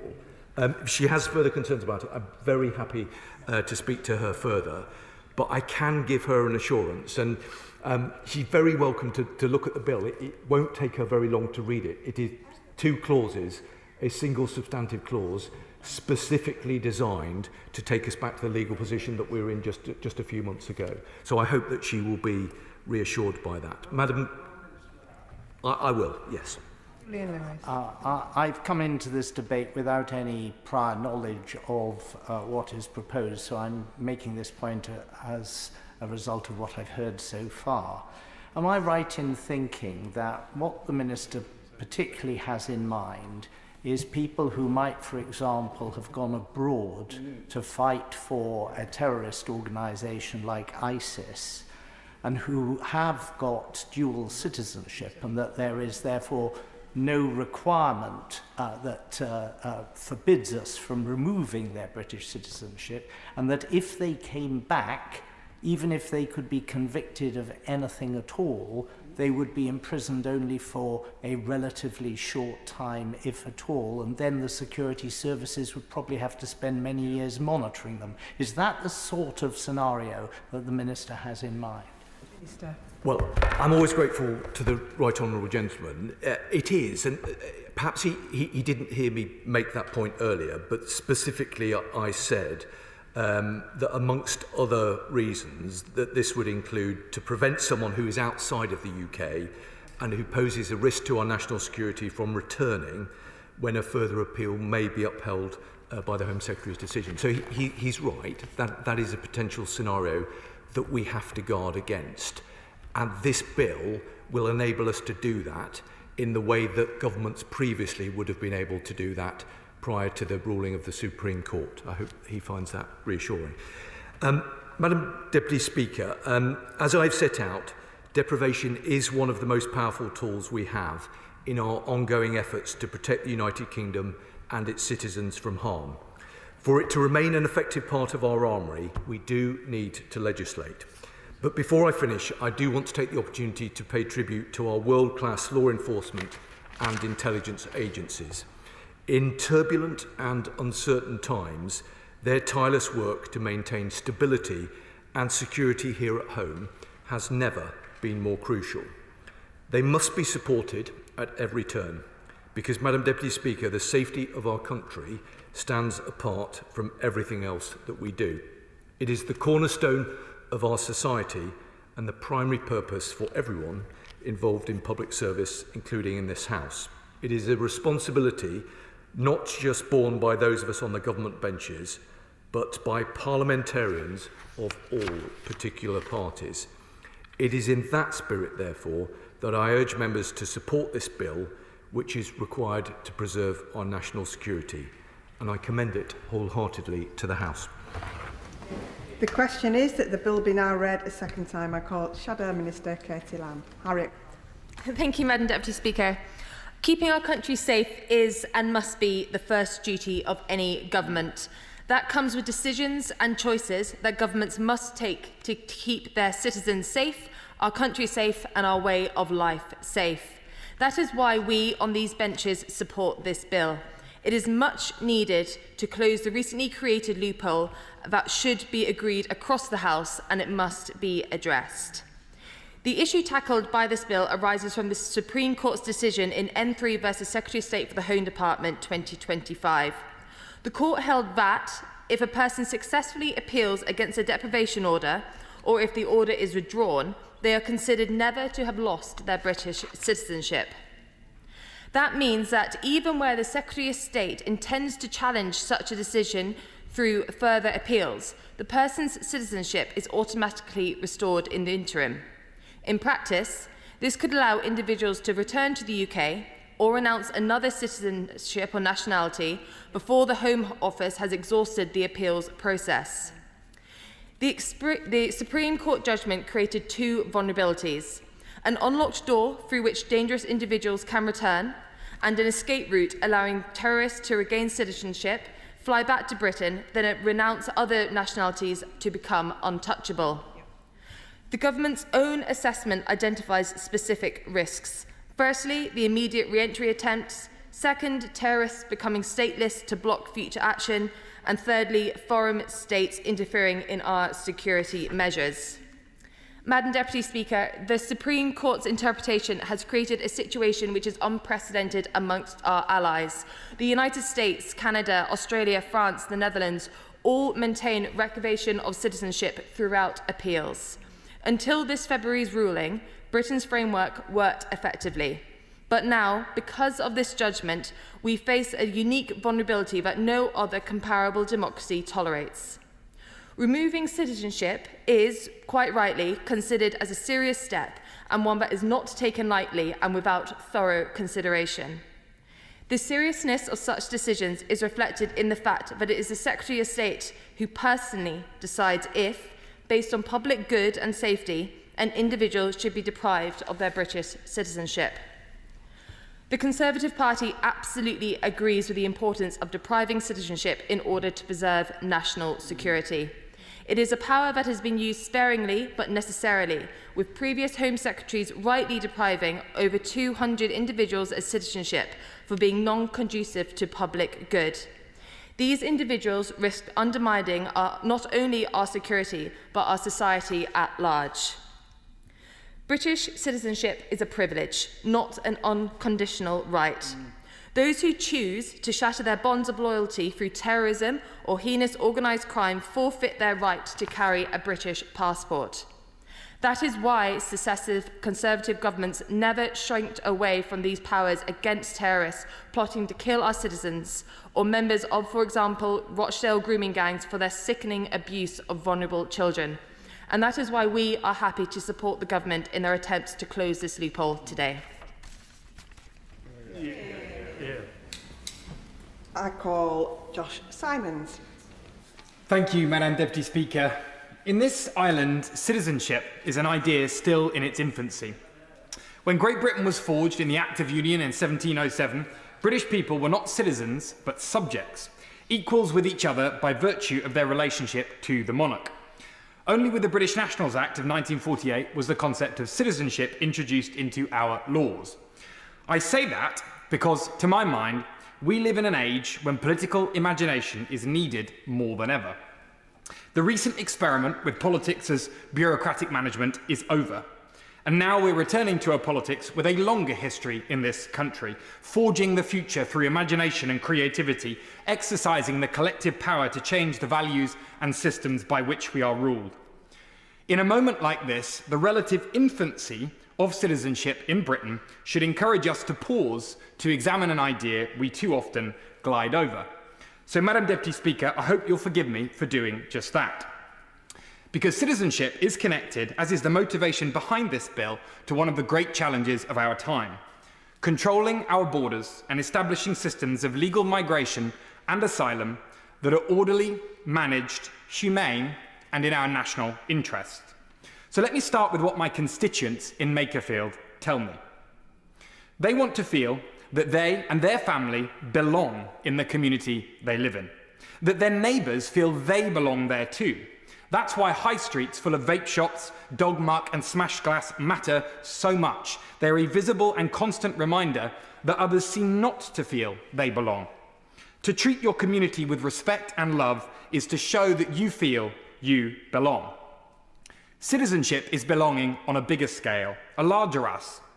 It's the unchosen love you feel for your family, even your town, projected onto the story of a country and its people. The monarch, the flag, the mountains, hills and seas, the industrial skylines of my hometowns in northern England and the cobbled streets of Cornwall. Citizenship is a feeling, and like any feeling, it carries responsibilities. It's not only about what we are owed, but what we owe. Responsibility, contribution, duty. We live in uncertain times. Europe is at war, the Middle East in crisis, and the world order is being remade at breakneck speed.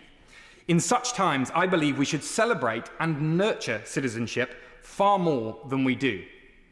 Because now we hide it away. We bury citizenship ceremonies in dingy, bureaucratic corners of town halls, making the test of those who obtain it their capacity to pay thousands for the privilege, not their commitment to our country and our values. For me, this is what citizenship should be about. I believe citizens of this country should speak our language, know our history, and share our commitment to fairness, tolerance, creativity, and freedom.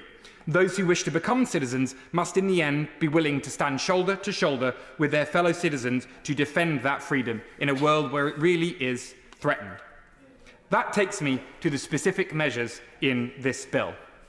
While I voted to remain, I did so after much thought. It was always true that the European Union changes the capacity of elected representatives to control our borders and places clear constitutional constraints on what Parliament can do. But I'm always suspicious of those who blame forces beyond Parliament for their own failures to use its immense powers.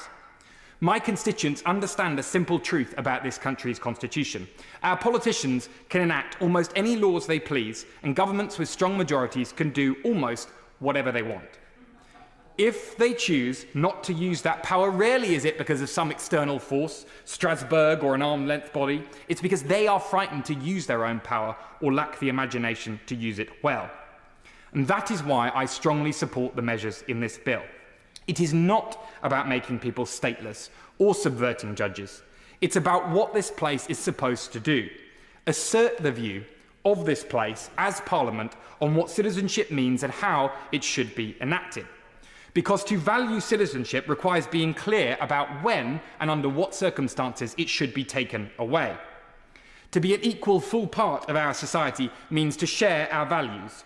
British citizenship affirms your part in our country, and there must be a way to remove those who threaten it where they have dual citizenship. If the Home Secretary has decided in narrow and prescribed circumstances that it is in the public interest to remove a person's citizenship because they threaten our security, that is what, in my view, should happen. Of course we must have an appeals process. No one must ever be above the law in this land, but an appeal should not mean that the will of elected officials is thwarted. And this is part of a broader agenda that this government has that I strongly support. Changing the process of judicial review to ensure that the few cannot hold up investment and infrastructure that benefits the many. Reforming the ECHR so it updates human rights for the 21st century, so it strengthens national security and enhances control over our borders. The British people, Madam Deputy Speaker, are fed up with politicians passing the buck, blaming someone else for their own failure to act. If we don't create a modern citizenship regime, reform the ECHR and judicial review, establish digital ID, or for that matter, radically reform the British state, it is nobody's fault but our own. Us, the British political class. And I, for one, am sick of politicians throwing up their hands and blaming others for their own failures. I will always support a government that takes responsibility for using Parliament to deliver the radical change that this country needs. And that is why I support this bill tonight. I call Liberal Democrat spokesperson Lisa Smart. Thank you very much, Madam Deputy Speaker. The United Kingdom employs deprivation of citizenship orders more frequently than almost any other country in the world. And while it is of course right that the government should have the means to protect national security, both the current legislative framework and indeed the bill before us today lack adequate provisions for transparency or systematic oversight regarding when, why and how the Secretary of State exercises the power to deprive individuals of their citizenship. This bill is designed to make sure that if the government takes away someone's British citizenship, that person stays deprived of that citizenship while any appeals against the decision are still ongoing. And in practical terms, if the government deprives someone of that citizenship and that person appeals, the deprivation order remains in effect through the entire appeal period. This means even if they win an initial appeal, they won't get their citizenship back until all possible appeals from the government up to the highest courts are finished or the time limit for the government to appeal has passed. The Home Secretary has described this bill as a necessary step to close a legal loophole, a description that has had some debate already this evening. But even if it is a loophole, that does not mean these provisions deserve any less scrutiny. The power to deprive an individual of their citizenship is an exceptionally significant one, which in any democratic society should be exercised only in the most limited and extreme circumstances and should be subject to rigorous oversight by Parliament. We need to see proper reform of the whole citizenship deprivation process, not a piecemeal approach like we're seeing today. This principle has underpinned Lib Dem policy on the deprivation of citizenship, most recently updated in 2019, when our party leader, my right honourable friend, the member for Kingston and Surbiton, set out clear and just principles that should govern its use. These principles are that deprivation of citizenship should only occur in the most extreme circumstances, that its use must never be political, and that legislation conferring this power must be used with transparency and should be the subject of continuous and meaningful parliamentary scrutiny. On the specific issue of transparency, Parliament's Joint Committee on Human Rights, a cross-house and cross-party body, has echoed these concerns.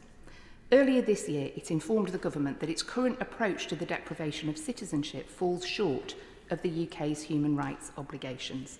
The committee called for significantly greater oversight of these powers, including periodic independent reviews of their use and regular reports to Parliament. Already, the current regulations around the deprivation of citizenship place far too much power in the hands of the Secretary of State. The requirement that the Home Secretary is satisfied that deprivation is conducive to the public good is too low a bar for deprivation of citizenship. The Liberal Democrats would therefore confine the power to deprive individuals of citizenship to naturalised citizens only where either their citizenship has been obtained through fraud, false representation or concealment of material fact, or where the person has done something seriously prejudicial to the vital interests of the United Kingdom, and deprivation of citizenship is a proportionate response to such conduct and necessary for the national security of the UK. Furthermore, we are firmly of the view that no individual should be rendered stateless by the government's actions, except in cases where British citizenship was acquired by misrepresentation or fraud. Madam Deputy Speaker, the powers conferred by this bill will transfer even greater authority to the Secretary of State. It is therefore essential that these powers be subjected to ongoing, rigorous scrutiny, and I would welcome further details from the Minister regarding their plans to ensure this oversight takes place. Will the Government, for example, consider reforming the deprivation of citizenship process to require the Secretary of State to apply to a court for permission to make a deprivation order, thereby obliging the Secretary of State to demonstrate that all the proper requirements are met? Would they commit to publishing annual reports detailing the use of deprivation of citizenship powers and to facilitating a review of the exercise of these powers by the independent reviewer of terrorism legislation at least once every 3 years? And finally, will the Minister confirm whether the Government intends to ratify the 1997 European Convention on Nationality, thereby introducing an additional layer of international scrutiny regarding the UK's use of these powers, particularly where there is a risk of rendering an individual stateless? Madam Deputy Speaker, the power to deprive individuals of their citizenship engages fundamental rights and must be exercised with appropriate safeguards, transparency and oversight. Deprivation of citizenship must be the strict exception and never the norm. This bill risks further concentrating excessive power in the hands of the executive with too few safeguards to prevent error or abuse. And we, the Liberal Democrats, will continue to press for reforms that ensure transparency, judicial oversight and proper parliamentary scrutiny. Thank you. Thank you, Madam Deputy Speaker. Now, I agree that the most important role of any government is to keep its citizens safe, but I do not believe that citizenship is a privilege. I actually believe that it's a right. And I also don't believe that the Minister answered my questions adequately earlier. I want to understand why, if somebody was such a huge threat to this country, we could not deal with them under other pieces of legislation. And if that is the case, are there not other pieces of legislation that require our attention in this regard? I really worry because it feels that this could turn due process on its head and that we wouldn't necessarily accept it in any other branch of justice. And I hope the Minister understands that following the Windrush scandal and the case of Shamima Begum, that there is a sense of nervousness amongst many communities when any legislation that touches and concerns citizenship is brought to this House. And it's for good reason. They worry that it disproportionately goes against people of colour or people who are British-born or long-settled individuals whose heritage or ancestral links are outside of Europe. And the idea that their citizenship can be revoked because they could be eligible potentially for another nationality is problematic, and that is a fear that many hold. Now, I always worry about legislation that seems to circumvent the judiciary, so I would ask the Minister to consider these concerns and please answer my questions. I understand that he was talking about a very, very specific case, but he does need to be able to apply it to many of the different examples that people have put before him to this House, because as he's heard many times before, deprivation of citizenship is an extremely serious thing to do, and we want to make sure that it's only happening in the absolute most extreme cases. Yeah. Thank you. Dr. Ben Spencer. Thank you, Madam Deputy Speaker. I want to reflect for a moment on the title of this measure. It could easily have been called something a bit more prosaic, like the Revocation of Citizenship Bill or Withdrawal of Citizenship Bill.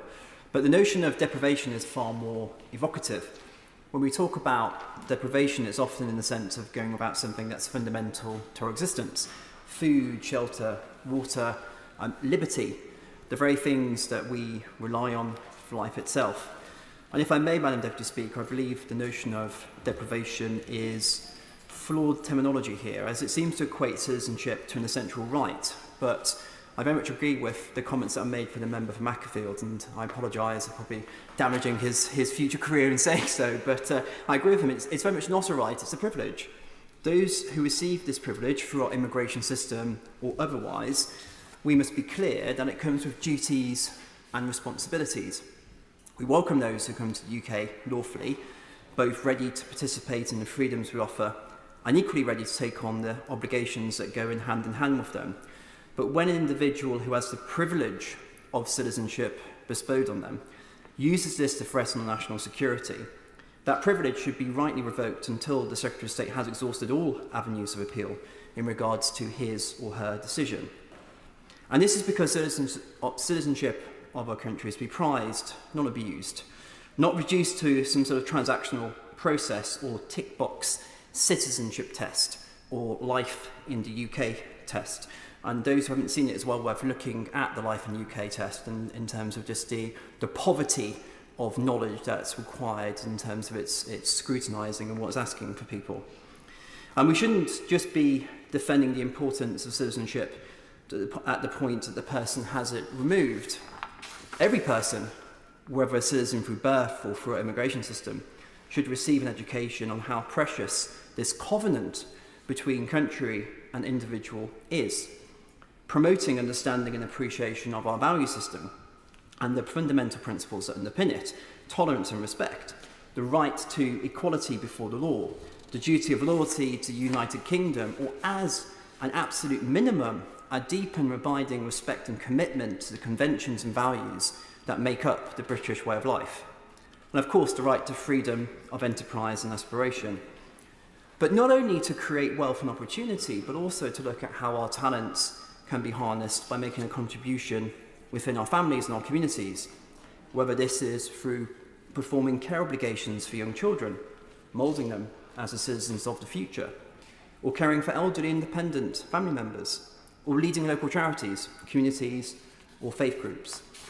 These values and the rights and duties for which they're lived out form part of our social contract, the ties that bind us as communities, societies, and nations. These values have supported our past flourishing, and if re-embraced, will also secure our renewal. Those who reject those values and seek to undermine and destroy them should not be citizens of our country. So while I agree with the measures contained in this bill, my challenge to the government is for them to ensure that this respect for our national values and the rights and duties that underpin them is also at the very heart of the government's forthcoming review of our immigration system. Thank you. Carl Kit Malthouse. Thank you, Madam Deputy Speaker. As I hope the Minister knows, I've devoted much of my adult life to keeping individuals, neighbourhoods, towns, cities and indeed the entire country safe. But I have to confess to him that I've never been entirely comfortable with the deprivation of citizenship regime.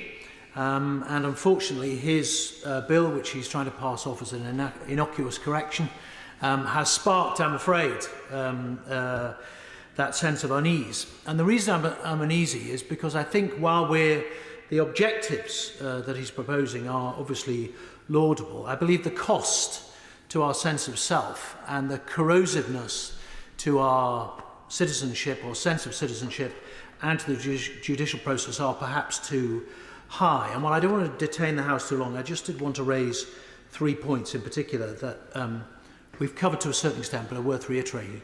The first is that he thinks his sense is that the Supreme Court has created a loophole. My view is that they've corrected an anomaly. As I said to him, it has long been a tenet of the protections that the judicial process provides to me as an individual, that an appeal equals vindication. And it is for my accuser to appeal on the basis that I remain innocent, even prior to the first action that's taken against me.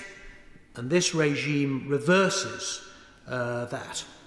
The second point that I wanted to raise that is alarming is that this legislation is retrospective. And as the Honourable Gentleman asked, there will be a number of cases that are going through the courts, or there may be a number of cases that are going through the courts, on which this will have a highly prejudicial impact. The government is effectively moving the goalposts mid-litigation to get what it wants. That again is not something that we would normally tolerate and is a further development of this power, by all means. Him for giving way, and I always enjoy the debates that we have. He says that the government is moving the goalposts, but would he accept that what we're actually doing is ensuring we've got the same powers in order to deprive that he had when he was in the Home Office as a minister? That I ever exercise those powers, but he's quite right. But as I said, if he heard what I said earlier, in my view, the Supreme Court have corrected an anomaly, which the previous government, absolutely took advantage of. Hands up, they did. I'm not saying that is correct. And what he is proposing today is that in the face of a Supreme Court decision which he doesn't like, he's going to change the law to say that the court was in effect wrong. And that fundamental right, which the Supreme Court has decided, and don't forget the courts basically decide our rights within the legal framework, is somehow not to be tolerated. Sure. I have some sympathy with his argument, but surely this, the effect of this change is only going to kick in if in the end the government's appeal succeeds. Therefore, it will be the case that the court previously was wrong, because otherwise the government's appeal against his decision won't succeed. Well, is exactly right. However, what it does mean is the state can render someone stateless by inaction. They can take many years to work their way through the courts. It also means, and as I said, this is highly prejudicial, because it means for the duration of the legal action, that person will not be able to come to the UK, and therefore will have to litigate from outside our borders. I'm very grateful to him, and as I said in my first intervention, I'm new to this whole debate, but I thought I heard from the Minister that the idea was that the government had to either win it. This would only stand until the government appeal was resolved, or until the government ran out of time to appeal. So how long would that period be? I don't see how that would put things off for the inordinate amount of time that he suggests. Well, as the right honourable gentleman I'm sure knows, there are various layers of appeal right up to the Supreme Court that can be taken. What this legislation is saying is that throughout that period, as long as the government continues to pursue appeals, the person remains deprived of their citizenship. Rather than what the Supreme Court is saying, which is if the person wins any one of those appeals, they immediately become in effect innocent and their citizenship is restored as if it was never removed in the first place. So in the same way that if I'm accused of a crime and I'm found innocent and the prosecutors decide to appeal my conviction, I remain innocent until that appeal is heard and decided against me. And if it's appealed beyond that, I remain innocent then still. What the government is doing now is reverting to what was previously the erroneous situation, as determined by the Supreme Court, or at least they're attempting to, and that is why, in my view, is they are moving the goalposts, frankly, on an individual who seems to have won a case fair and square in our highest court in the land. But finally, Madam Deputy Speaker, I wanted to raise a more fundamental issue about this entire process. Call me an old romantic, but my view is once you're a citizen, you're a citizen. Once you're in, you're in.